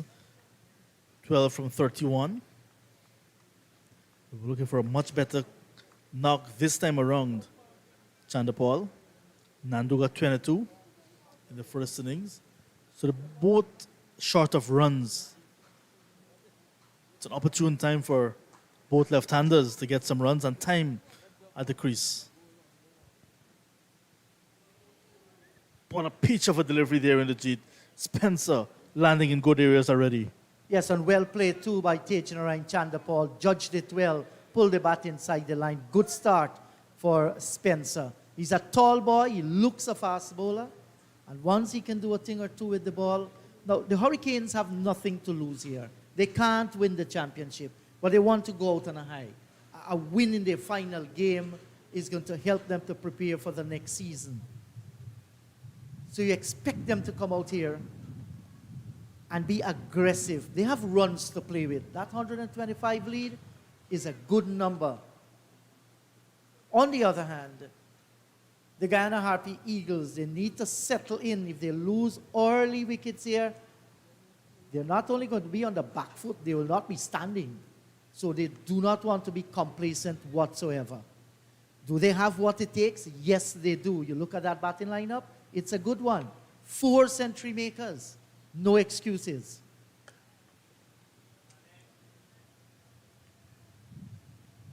And mind you, this is a pitch that is not going to kill everybody. It offers something for the bowlers, especially the faster bowlers. And even if the spinners, pitches nicely, they can cause some trouble. Oh, not a sight we want to see at Providence at all. Did say it's overcast. Not all heroes wear capes. And those are heroes of cricket. Short lift-in delivery to end the over. It's a maiden send down by Spencer. Harpy Eagles in their second innings looking to wipe off 125, 2 without loss. And over in Trinidad and Tobago, it's T. Barbados Pride. Look at that rain in the Jeet. Rain is coming in. Yes, and that's ugly. That's not looking good at all. And the wind is actually causing the raindrops to travel even faster to reach the National Stadium. And that's if you look to the northeast, overlooking what is called the Eccles area here in on the east bank of Demerara. So some rain coming in. Louis to continue. Like I said, Barbados Pride against the Windward Islands Volcanoes at T. Barbados replying to 237 made by the Volcanoes. 190 for 5. 190 for 5. And that's a great fight back by the Volcanoes. John, they have played very, very good cricket this season. That's not surprising at all. Down at the Brian Lara Cricket Academy in Taruba. TNT Red Force 302 in their first innings. Well bowled. TNT Red Force 302 in their first innings. Jamaica Scorpions 125 all out in their first. Asked to follow on 6-7 for 1. Well, that's a better response in the second innings for the Jamaicans. Look at that delivery. Pitched outside the off stump and held its own through to the keeper. And Jeremiah Louis should be ecstatic with that delivery. It was a superb one. That is a superb shot. Good comeback from Nandu, getting bat on ball. And just opening the face of the bat, getting it square of the wicket on the offside. That's Matthew's first run in the second innings, but he looked good playing that. Yes, and it will give him, too, a very good feeling. Just eases on the back foot and timed it, sliced it beautifully to get off the mark. He's playing deep in the crease. That's the way he chooses to play. He has to be very careful when the ball is moving. But he judged that one particularly well.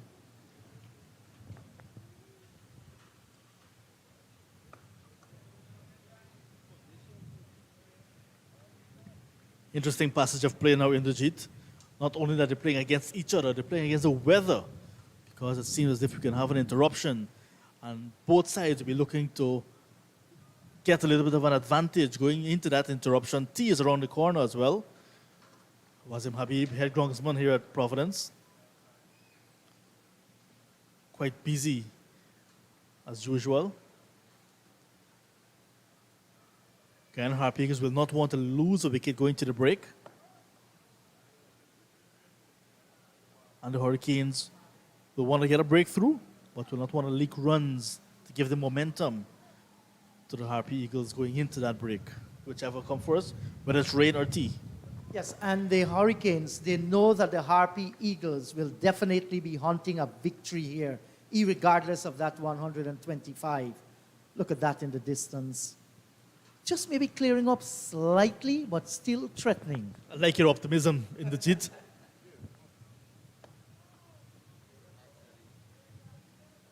That's a single in the over. 3 without loss.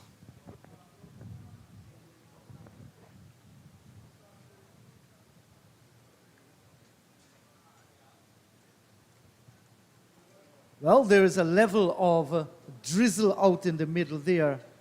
We know that the ground staff, they are standing by, but the umpires feel not enough to chase the players off the field. So they are going to continue to play this here. And very early, John, we're going to see that man Rakeem Cornwall? No, is he walking to his fielding position? Correct. But I saw Javier Spencer was actually running to the top of his mark. He would like to get some deliveries in to these batters.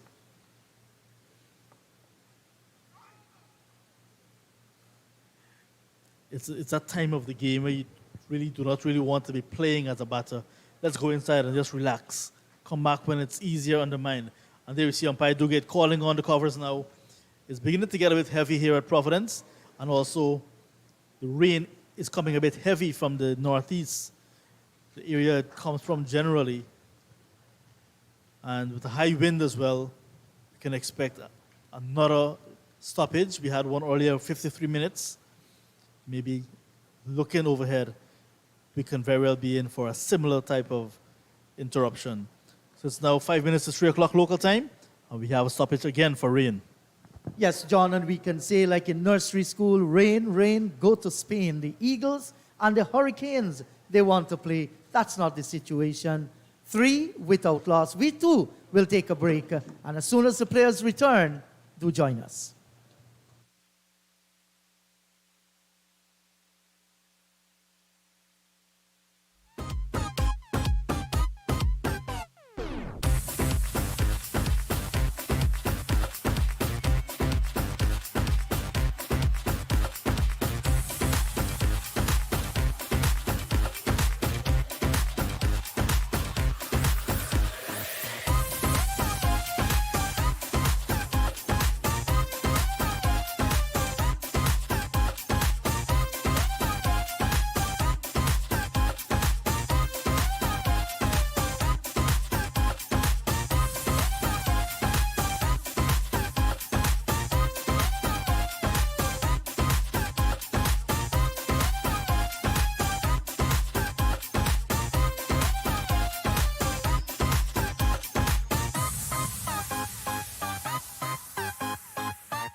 Well, play is about to resume, and that's after the rains came and got the players scampering off the track. An early tee was taken with the Harpy Eagles facing that deficit of 125.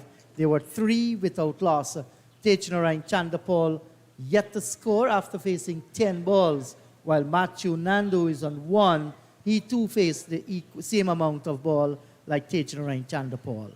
So the players are going out in the middle there, and no doubt the Harpy Eagles, their intention is for these two to bat as long as possible, if in fact right on to the end of today's play, or they'll say until the Parrots return. 3 without loss, they had their anxious moments, and we will see so far. Spencer, I thought he has bowled well, he's in his second over. Yet to pick up a wicket. Jeremiah Louis started well too. So good contest going on out in the middle. With me once again is John Ramsing. Hello to you, John. 3 without loss. Early days in the second innings of the Harpy Eagles. Good afternoon once again. Inderjeet. Hello, everyone. Until the Parrots come home. Yes, I've learned one there. We usually say until the cows come home. Inderjeet from the countryside of Guyana. Bring a little bit of twist. Oh yes, the game is set up nicely for an exciting afternoon finish. Spencer continuing from that, with that over, he started just before rains. That was a sharp shower in the Jeet, but just as it came, it went. And now it looks as if nothing has happened here at Providence. Yes, that is what the weather does. It could be raining cats and dogs, and then the sun comes out, dries it up, nothing has happened, life goes on. It's going on out in the middle there. And you know, John, nature is so amazing. In the country areas, the parrots early in the morning, that's roughly around 6 in the morning, they will begin to move from the west, and they will go to east. And in the evening, like around 6 o'clock, they will make that journey to their home again in the west. It's amazing, and the level of noise that they will make, they'll wake you up even if you're falling asleep.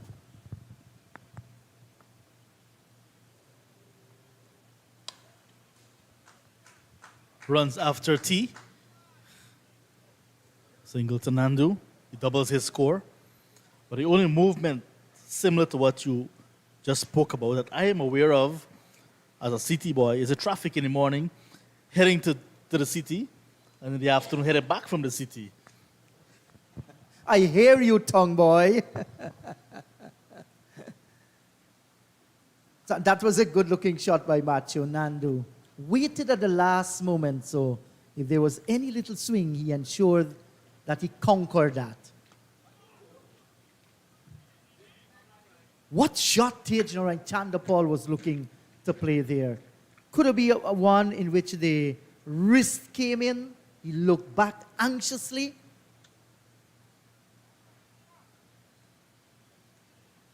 Was he trying to leave it alone?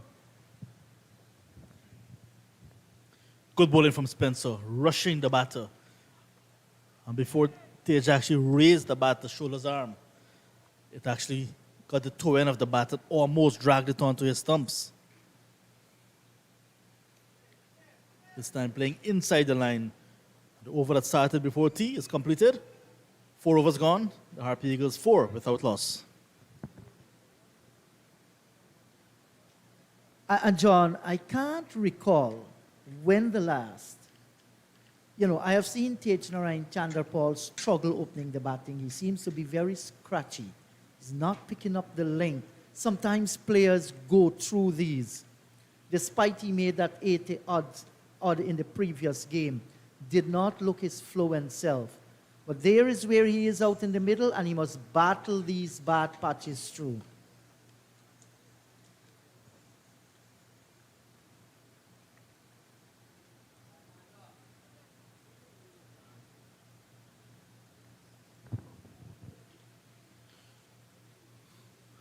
Jeremiah Louis to continue, 2 overs before this.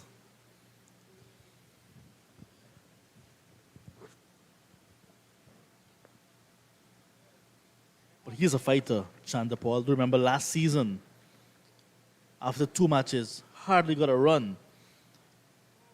Then there was a break. There was talk that he will be left out of the 11 going into the 3rd round. There was a match at home right here at the National Stadium. He got a magnificent 100. Took that same form onto Trinidad and Tobago. Scored heavily there. Went on to represent the West Indies.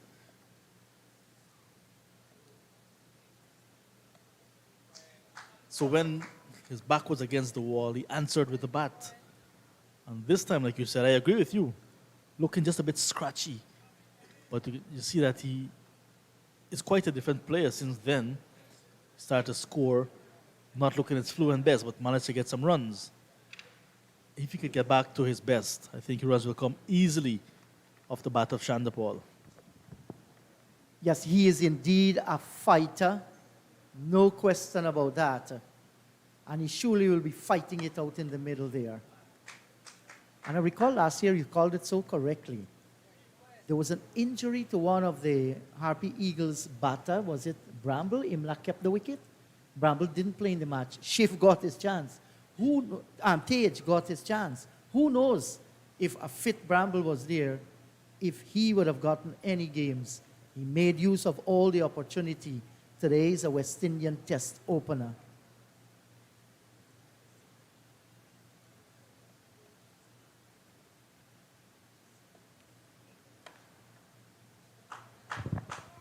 Look at that shot from Nandu, flowing square cut. Nice controlled shot, not trying to hit it too hard. The room was there. So he played it square of the wicket for another single.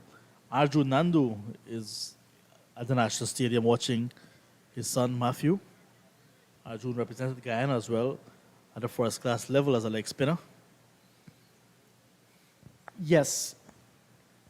And he played a lot of cricket in Berbice, Arjun Nandu. And it's good to see parents coming out supporting their youngsters. Machu lives in North America and making that sacrifice. He wants to play Test cricket for the West Indies. That's foremost on his mind. Well, he has to keep the faith, do the necessary things. He has the talent, there's no doubt about that. Already a century against his name in the records book and a half century. He must continue to score runs. He's also a university student at the moment. Well, we have spoken so much about him. Beaten all ends up, squared up by a beautiful delivery that left him, it cannon into the off stump, and young Matthew Nandu goes back to the pavilion. And the Leewards Island Hurricanes, they're on target here. They have picked up the early wicket of Matthew Nandu. LBW Jeremiah Louis. In fact, bowled by Jeremiah Louis. Good wicket for Louis to pick up. The Leeward Islands Hurricanes continue to control things. Matthew Nandu playing over a ball that was pitched up. That was angled back into him. So Louis bowling from round the wicket, the right arm seamer. Got at one to beat the defensive prod of Nandu.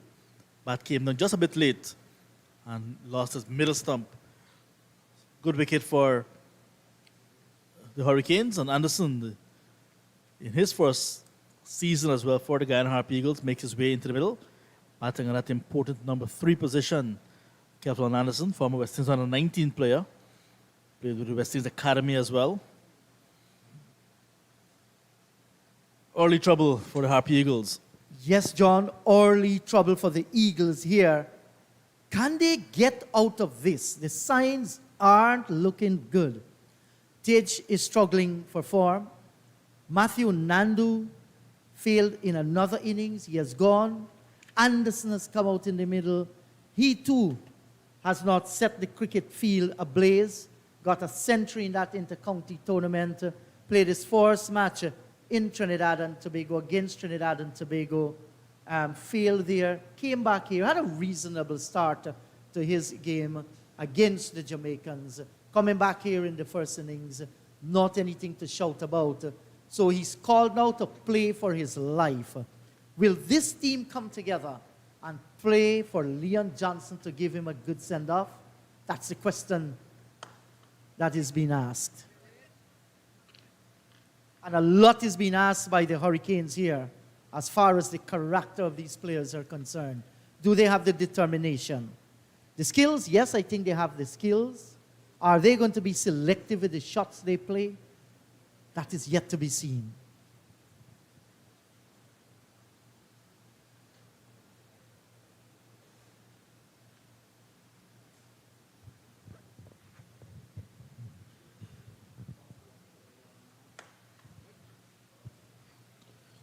So Nandu going for 3. It means that he has ended the season 273 runs. That 100 you spoke about, and a half century as well. Averaging just over 30. Debut season, how would you assess him? Well, John, if we think in terms of the average, just over 30, he's right up there with many senior players in the West Indies team. Because you look at the first-class regional stats, it will tell you that many of them are averaging in the low 30s. Just a few, maybe 37, 38 in the high 30s. You hardly find them going above 40. So as far as average is concerned, that's good. But you want consistency in individual innings. Not a bad season for Matthew Nandu. He, of course, would have loved to end it on a high. That is not to be. There's still some other matches to come in Antigua. Those 3 games for the Headley Weeks Trophy. And no doubt he might very well find himself in one out of those teams.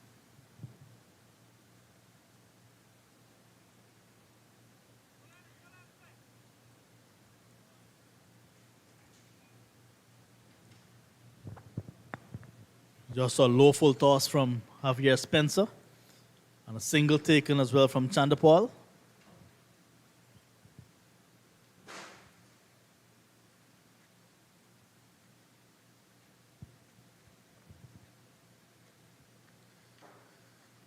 Some pressure, very short mid-off for Kevlin Anderson. You see Jamar Hamilton ensuring that the fielders are in a perfect position. 2 slips now. Driving on the up.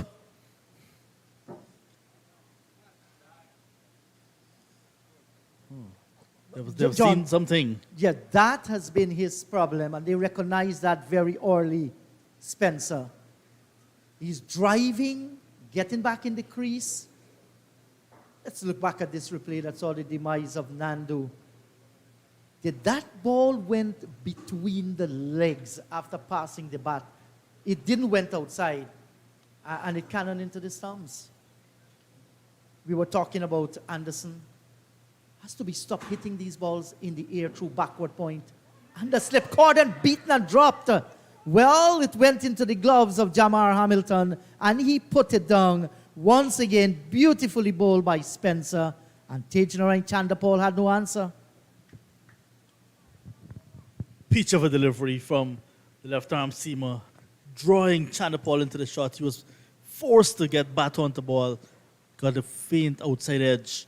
Hamilton just could not hold on, diving away to his left. Well, the skipper had a chance there to sink the Harpy Eagles further, bring them down further from the stratosphere, closer to earth. He did not do that. Should have been taken, went through at a nice height, and just straight down the leg side here. Feel a little bit sorry for Spencer. He's giving his all. They say catches win matches, but that must be put behind them now. Could have easily been 2.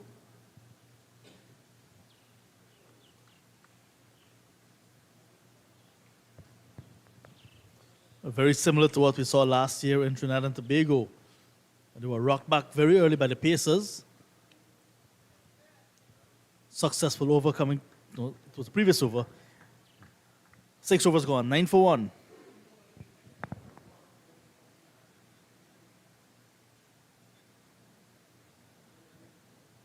Now, serious questions are being asked of Guyana's batting. Tej has been troubled. Anderson has just come out. His first scoring shot was in the air, not where he intended it. He wanted all along the turf. Didn't get that. And we're seeing there a part of the Johnsons family. Mama Johnson, Mistress Johnson, and the little ones. Yes, who knows, maybe a day will come when those two little boys too will walk out in the middle with their bat, living in the footsteps of their father. Good to see that they're here again. And if there's one family that has been at cricket the entire season, well, the 2 matches here for the Guyana Harpy Eagles, it is Leon Johnson's family. And they do have special reasons.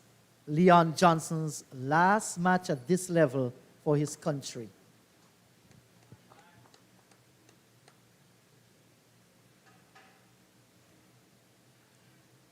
I was making a point last year in Trinidad and Tobago when the Leeward Islands bowlers led by Alzari Joseph with support from Jeremiah Louis rocked back the Guyana Harpy Eagles, really put some telling blows on them in the first innings, won 16 all out. Joseph picking up 2 very early wickets, including Shimon Hetmaya. Louis had 1. Colin Archibald 3. Daniel Doram had 3. Slow ball from Louis. But it was some hostile bowling on a flat Queen's Park oval track. 4 runs off the bat of Chandapal.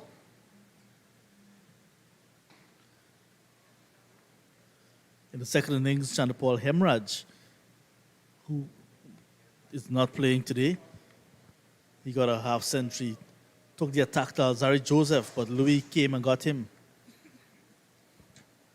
So very good hostile bowler from Joseph. Eventually got 5 in the second innings and Louis 2. Archibald supported with 2 as well. So the Pacers, no ball again from Jeremiah Louis. The Pacers from the Leeward Islands Hurricanes had the numbers of the Harpy Eagles last year, and it seems as if they're repeating this time around. They haven't seen Cornwall as yet. He picked up 4 wickets in the first innings, but Spencer 2, Archibald 2, and Jeremiah Louis the other played their part. Good hostile fast bowling, good seam bowling.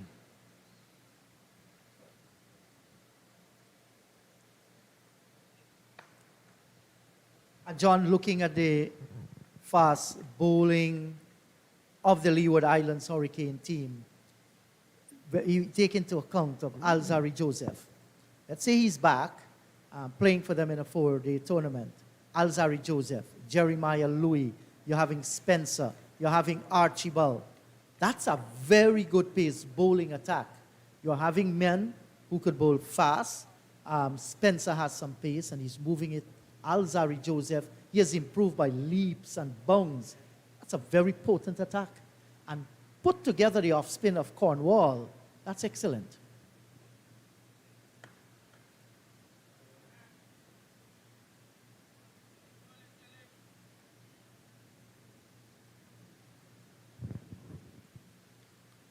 What we're seeing as well, the no ball troubles again for the faster bowlers. Louis already with 2, Spencer 1. This is now the 7th over of the second innings. When they bowled in the first innings, there were some 14 no balls. Guyana Harpy Eagles had 15 no balls when they bowled. Well, I'm afraid that the Guyanese batters so far, they have not managed to pick Jeremiah Louis. And that's because he's bowling a tight line and length. He's getting the ball to move away outside the line of the off stump and can't bring it back a little too. So Tage must find a way here. He's experienced, he's talented, he knows cricket. He has shown that over the years. He must now master whatever is presented to him. Got a baptism of fire in Australia. We saw on several occasions going low down to the ground by short bowling. Here the over's been completed. 15 for the loss of 1. More from you, John.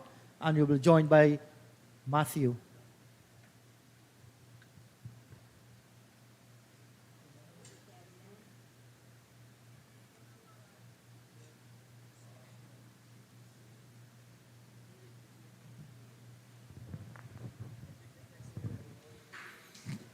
Still trailing by 110 runs.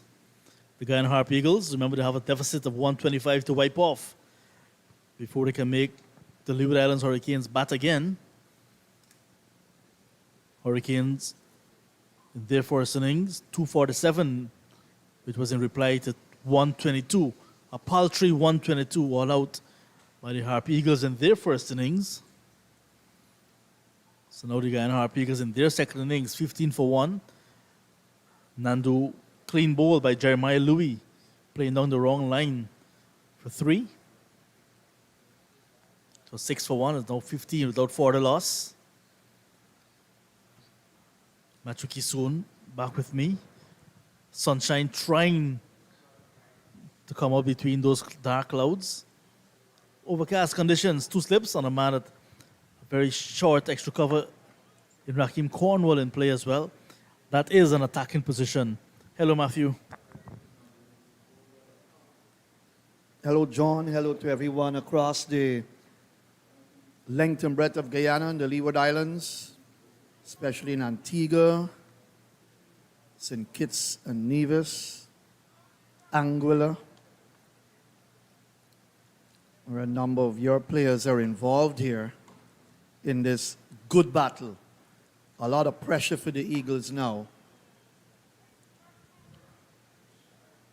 But you obviously have to give the edge to the Hurricanes.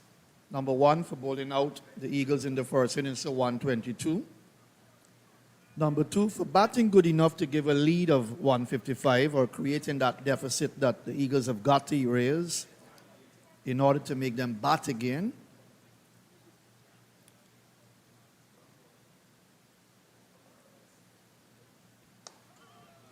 Flicked away down through the backward square leg area by Anderson. He's strong in that area of his play. Gets himself 2. And the third reason I'm going to give to you, John, is because the Harpy Eagles, when you look at their top order batting and you minus Leon Johnson from that, it's a young batting top order. Even though Tej Narain Chandrapal has test experience, look at Nandu, look at Anderson, look at Tevin Imlak. And you come down the order, Kevin Sinclair and others. This is a young Harpy Eagles team. If you take away Johnson and Pamal, it's a young side. And therefore, pressure on the Eagles. Pressure on, and if I'm on the Hurricanes side, I would pile on the pressure, mentally, emotionally, psychologically, and back it up with fine bowling out there. And I can have them in a lot of trouble. They're still behind by 108. Reaching for that with a horizontal bat and no ball as well. So there'll be 5 runs from that delivery. But Anderson had to reach for that with a horizontal bat and got a boundary through the offside.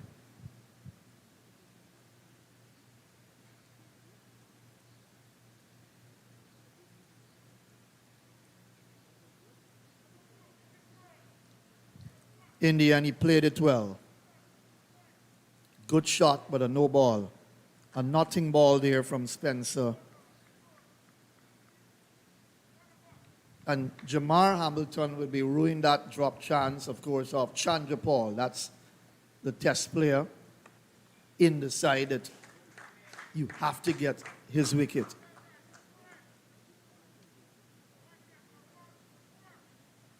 Don't give such chances away at all.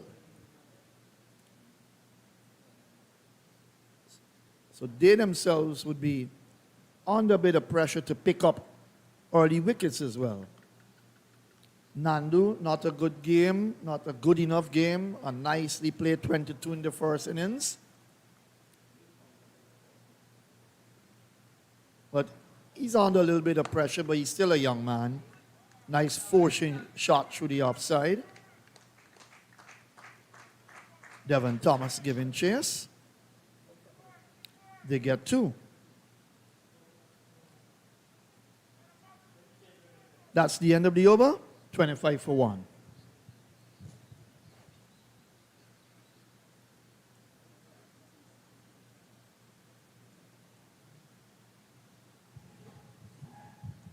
All the Harpy Eagles camp will be asking the young batters for is to stay out there and bat long. Leon Johnson would obviously want to come and bat tomorrow, not today at all. So, partnerships. Build partnerships. Chandra Paul can bat for long periods. Modeling himself after his dad, who batted for hours and hours. Kevlon Anderson's a young, technically correct, reasonable young 22-year-old batter from Berbice, who's under the microscope in terms of his skills and being looked at carefully. They've lost Nandu already, but you've got Tevin Imlak to come. He has been in some form. Last game against Jamaica was very good for him. Got 146. Kevin Sinclair as well has done well this year. So the Eagles camp would want these guys to bat long, and not just bat long, but score runs.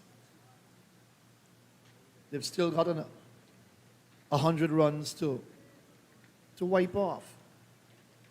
That's a little bit of a tall order given the complexion of the game at this stage, John. Testing times for these young batters at the top of the Eagles batting. Anderson looking good so far. Scoring, finding the gaps, running quickly. And some news coming out of Cricket West Indies, Matthew. West Indies Rising Stars on the 15 Championship to be played in Antigua, April 4 to 12. Tournament will feature the 6 regional teams who will play 5 rounds of 50-over matches at 3 venues: Sir Vivian Richards Stadium, Coolidge, Cricket Ground, and Laberta Sports Club.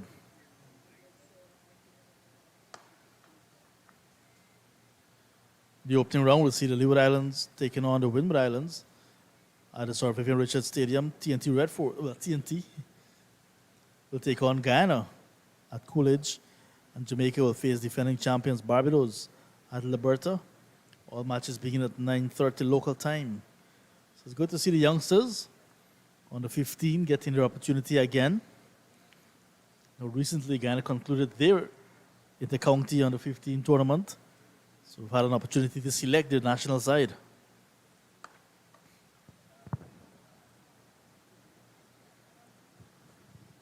This is where it all starts.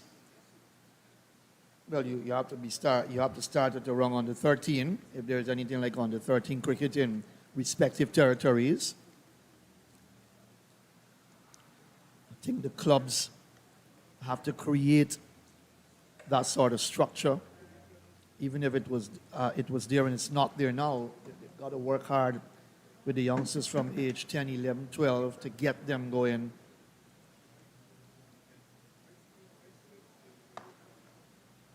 That's well bowled on the middle stump. Chandra Paul inside his stumps. But at under 15 level, yes, you begin to look for the good cricketers that can take West Indies cricket on into the future. That's how you found the Hoopers and the Laras and so on. That's how you found them. And they played a lot of cricket at that level as well. So they took nothing for granted. fortune shot through the offside. There's a feel out there for that stroke from Chandra Paul. Gets a single. That's the end of the over, 27 for 1.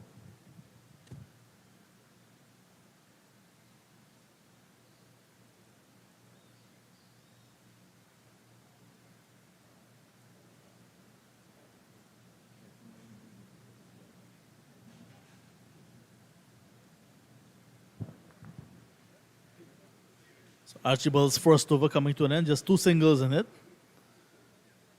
9 overs gone in the Guyana Harpy Eagles' second innings. And the ball has been thrown to Rakeem Cornwall. Just 9 overs gone, but he's accustomed to bowling with the new ball, especially in white ball cricket. And it's not unfamiliar for him as well to be bowling so early with the red ball. Does the bulk of the bowling, picks up the bulk of the wickets as well. So here he is. 21 4-wicket hauls. 385 first-class wickets. Started his game with 381. You add 4. And I'm sure he'll be saying to himself, I'll get a few more.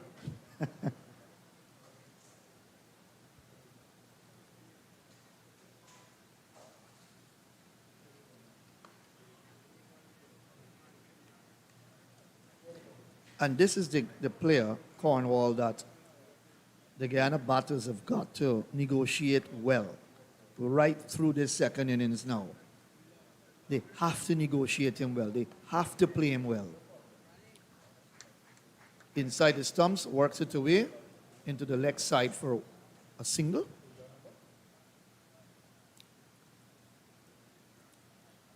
If they can get on top of Cornwall and play him well, score runs off of him without taking too many chances,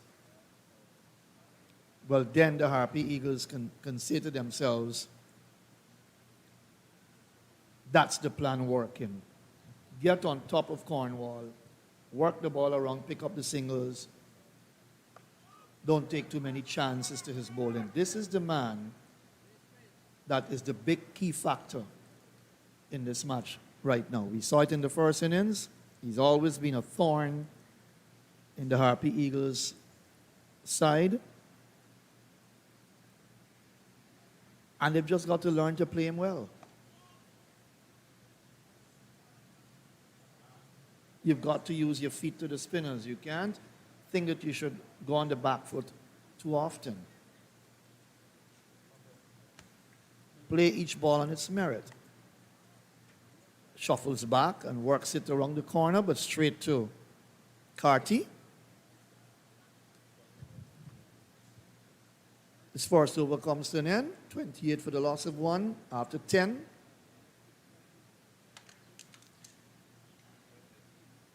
So you've got to play each ball on its merit when you look at someone like Cornwall. Learn to play him well. He's the top off spinner. And many hold that view in the Caribbean. Be patient. Play each ball in its merit. Get on top of him. Score runs off of him without taking too many chances. First part of the job done for the top batters in the Harpy Eagles side.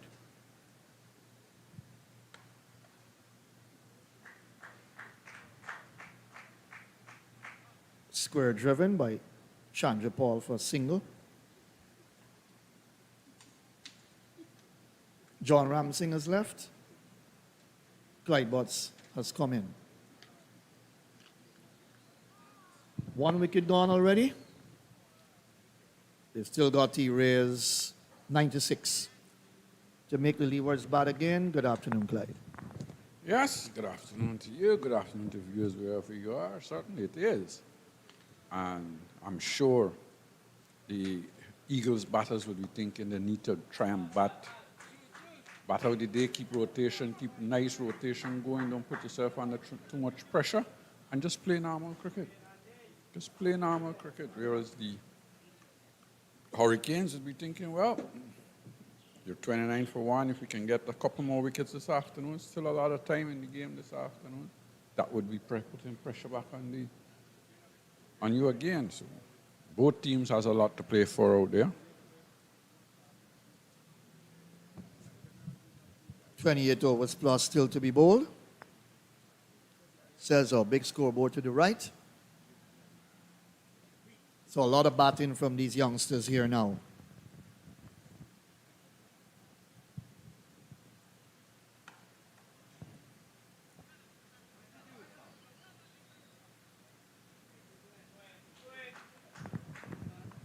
What we have seen these teams do at this venue here is from the time the innings start, they tend to push that man back at backward point on the boundary. And he has saved a lot of runs,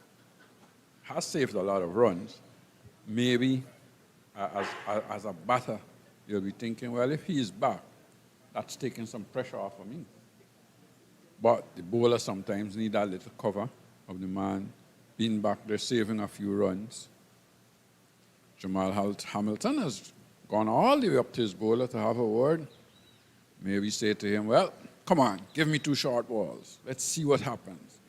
I want to see it bounce and bounce high. Or maybe he just went up to let the batsman think he was telling him something and there was nothing to talk about.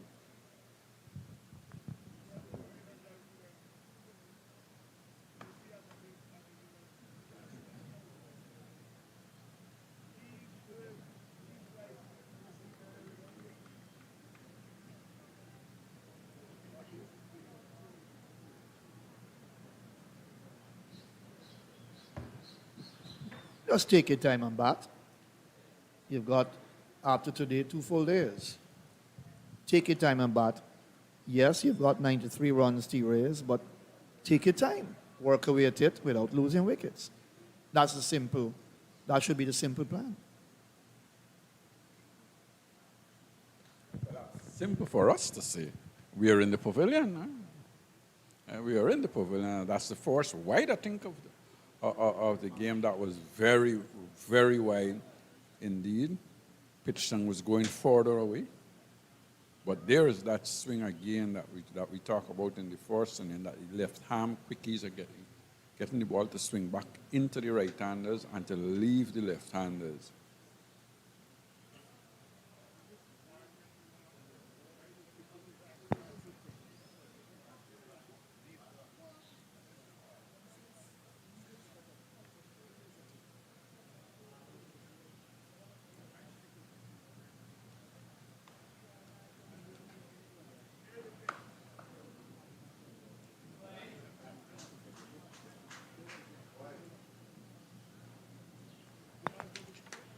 Theatre looked to be a little bit more positive in this innings than he did in the first. I think in the first innings, he was very, very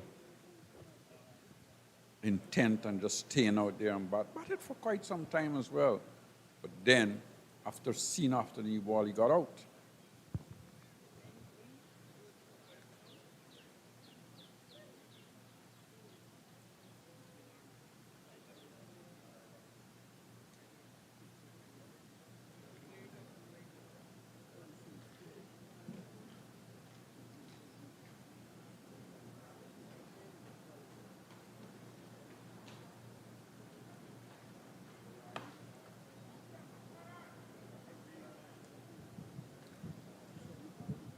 In spite of the state of the game, it's a wonderful opportunity for the young top order for the Harpy Eagles to bat and bat long.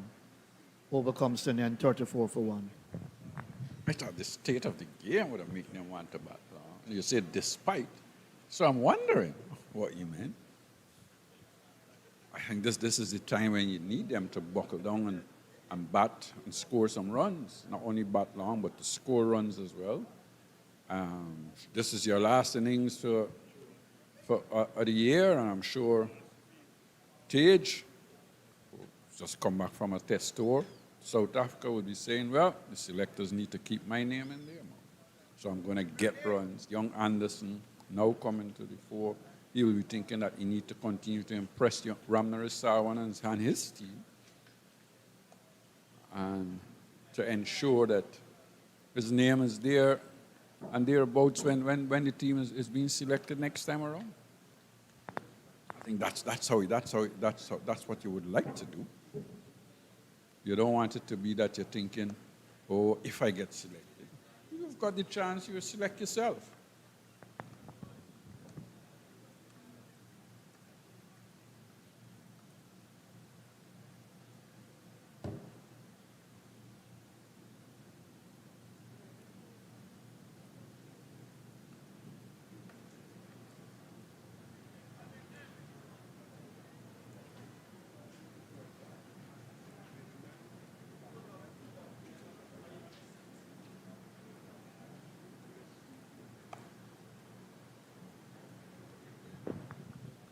Cornwall right on target, bowling just about that middle and off stump, making the batsman play.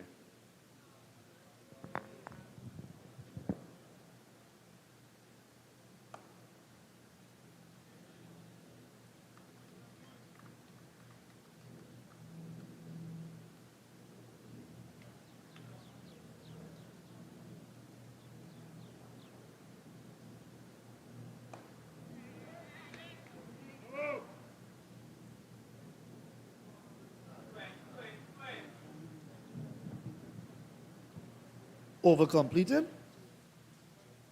A maiden 34 for 1.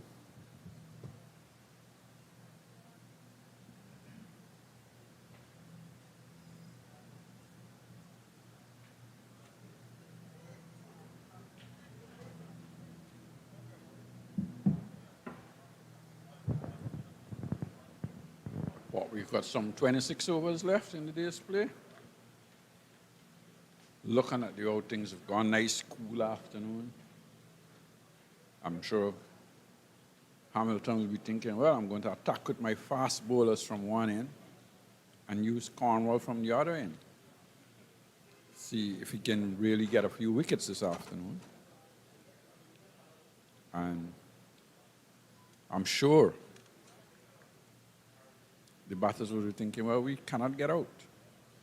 As there's just a lull in play as the groundsmen are out there just doing some repairs to the bowlers' footholds.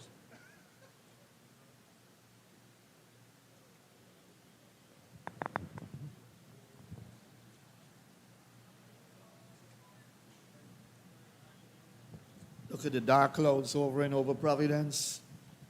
They've been there for a while. I don't think there's any real threat of rain. I think the threat may be light later on. I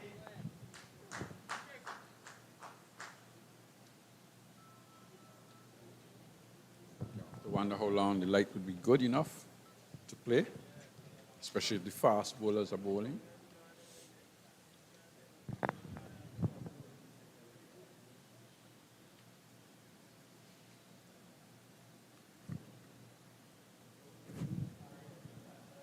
Chandra Paul has equaled his first innings score of 12, so he needs to say, now I can double that. And when I get to 24, double 24 to 48. That's how you do it. Take it in strides. Take it in blocks of runs.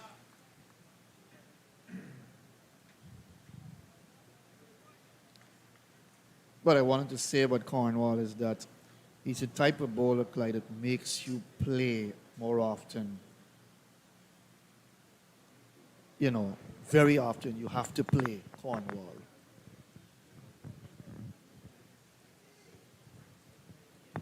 Hardly bowls wasted deliveries.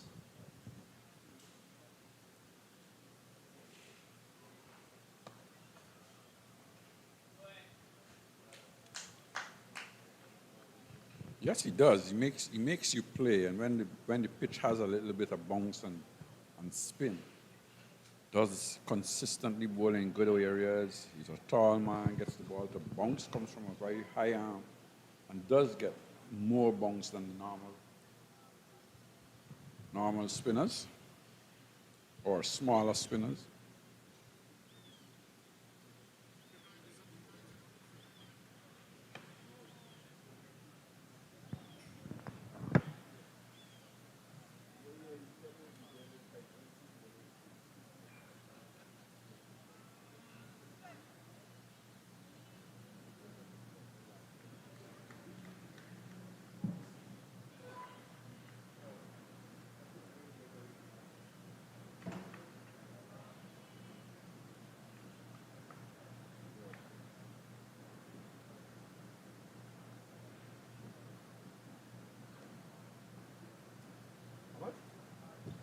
This has this way of getting inside his stumps, coming across his stumps in terms of movement before the ball leaves the hand of the bowler. While some other batters will stand still and play from a position of being still, good eyesight, I gather.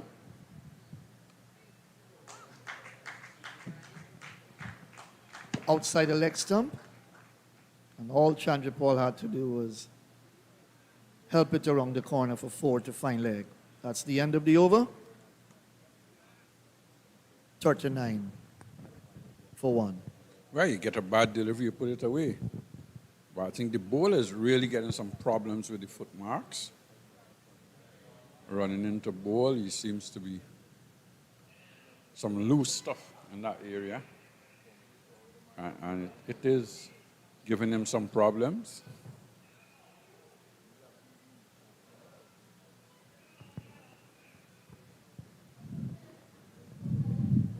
But 39 for 1.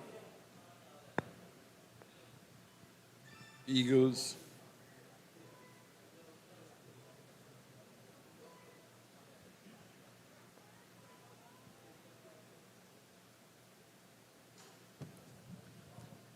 $16 from 47, Chandra Paul. 14 from 17, Anderson. Just bat long. That's all you should be thinking about out there. Negotiate Raheem Cornwall well.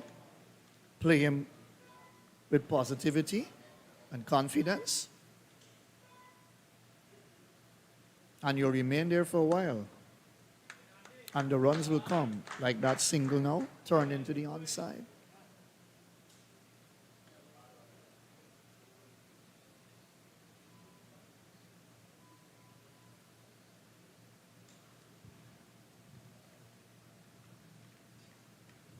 And you look at the light out there, Clyde, this reminds you so much of English conditions, doesn't it?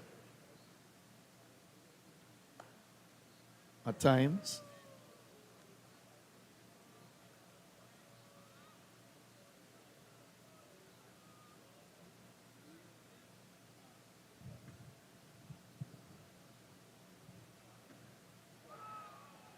Well, bowled by Cornwall, pitched on or about that off stump, turning and beating the batsman just outside off stump. It doesn't, and the thing about Cornwall as well, he bowls with a little bit of pace, but he comes from a very high arm. You always get the impression that he's giving the ball a little higher than himself, and he is a tall man. You don't see a lot of that from some of our spinners these days.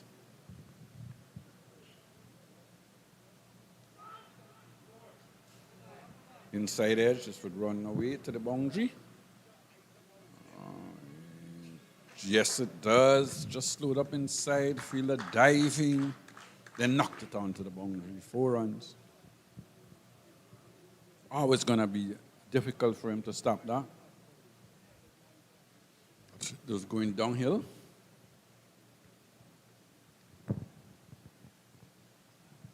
He probably didn't use the best fielding technique there on the boundary. But a boundary nevertheless to Chandra Paul.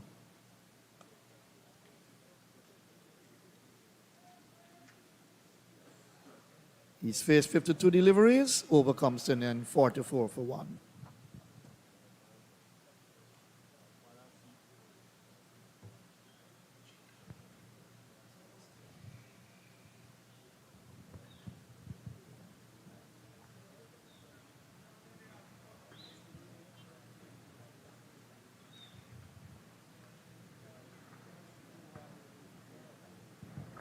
Both Chandra Paul and Kevlin Anderson looking the part, working the balls around,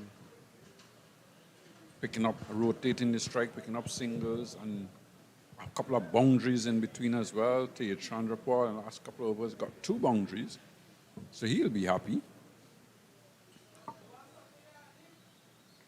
As we're going to see the first time in this game, we're going to see left arm spin from the Leeward Islands. The ground staff getting the covers ready. As Gore is going to be bowling his first over in this game. It's cut away nicely behind point. It's going to get 4. Run all the way into the boundary. So it was outside off stump. Anderson was back. Just cutting it behind point on the offside. 4 runs to him. And I think the umpires are going to be going off. We've got some more rain with the Eagles on 44 for 1 in 14 overs. Still need what? Still behind by 81 runs, so still a long way to go. 7-7, still trailed by 7-7. The Eagles. So you will see they're still minus 7-7, I would think. Correct. So even as the covers come on, rain is coming in the distance there from the northeastern end. We can see that. It's already started to drizzle, and that drizzle will pick up a little bit heavier. Anderson 19, Chandrapal 20, and at 4 minutes after 4 o'clock on a Thursday afternoon, we'll have another interruption. 48 for 1, 14.1 overs. Harpy Eagles trail by 7-7. We'll take a break. We'll be back when that time permits us to be back.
Good afternoon to you once again for the final time from the National Stadium at Providence in Guyana on day number 2. Rain has the final say, and at the end of the day's play, 48 for 1, the Guyana Harpy Eagles in their second innings, still trailing the Leeward Islands Hurricanes by 77 runs. Nottle batters Kevlin Anderson on 19 and Tejan Ryan Chandapal on 20. The lone casualty so far in the second innings for the Harpy Eagles, Patru Nandu, bowled by Jeremiah Louis for 3. So that is the situation on day number 2. Rain, and now when we thought the umpires were going to go out for an inspection because the rain had stopped, the rains came again. It was dark outside before that, and even so, a decision would have been very tough for them to ask for play to continue. So rain having the final say today at Providence on day number 2, but it gave the Guyana Harpy Eagles enough time to bowl out the Hurricanes in their first innings to 247. They enjoyed an overall lead of 125, but on a second time, 48 for 1, still trailing by 77. Match officials indicating that we will have an early start tomorrow, 9 hours 30, to make up for lost time today. And of course, that is weather permitting. So until tomorrow, it's goodbye from Providence.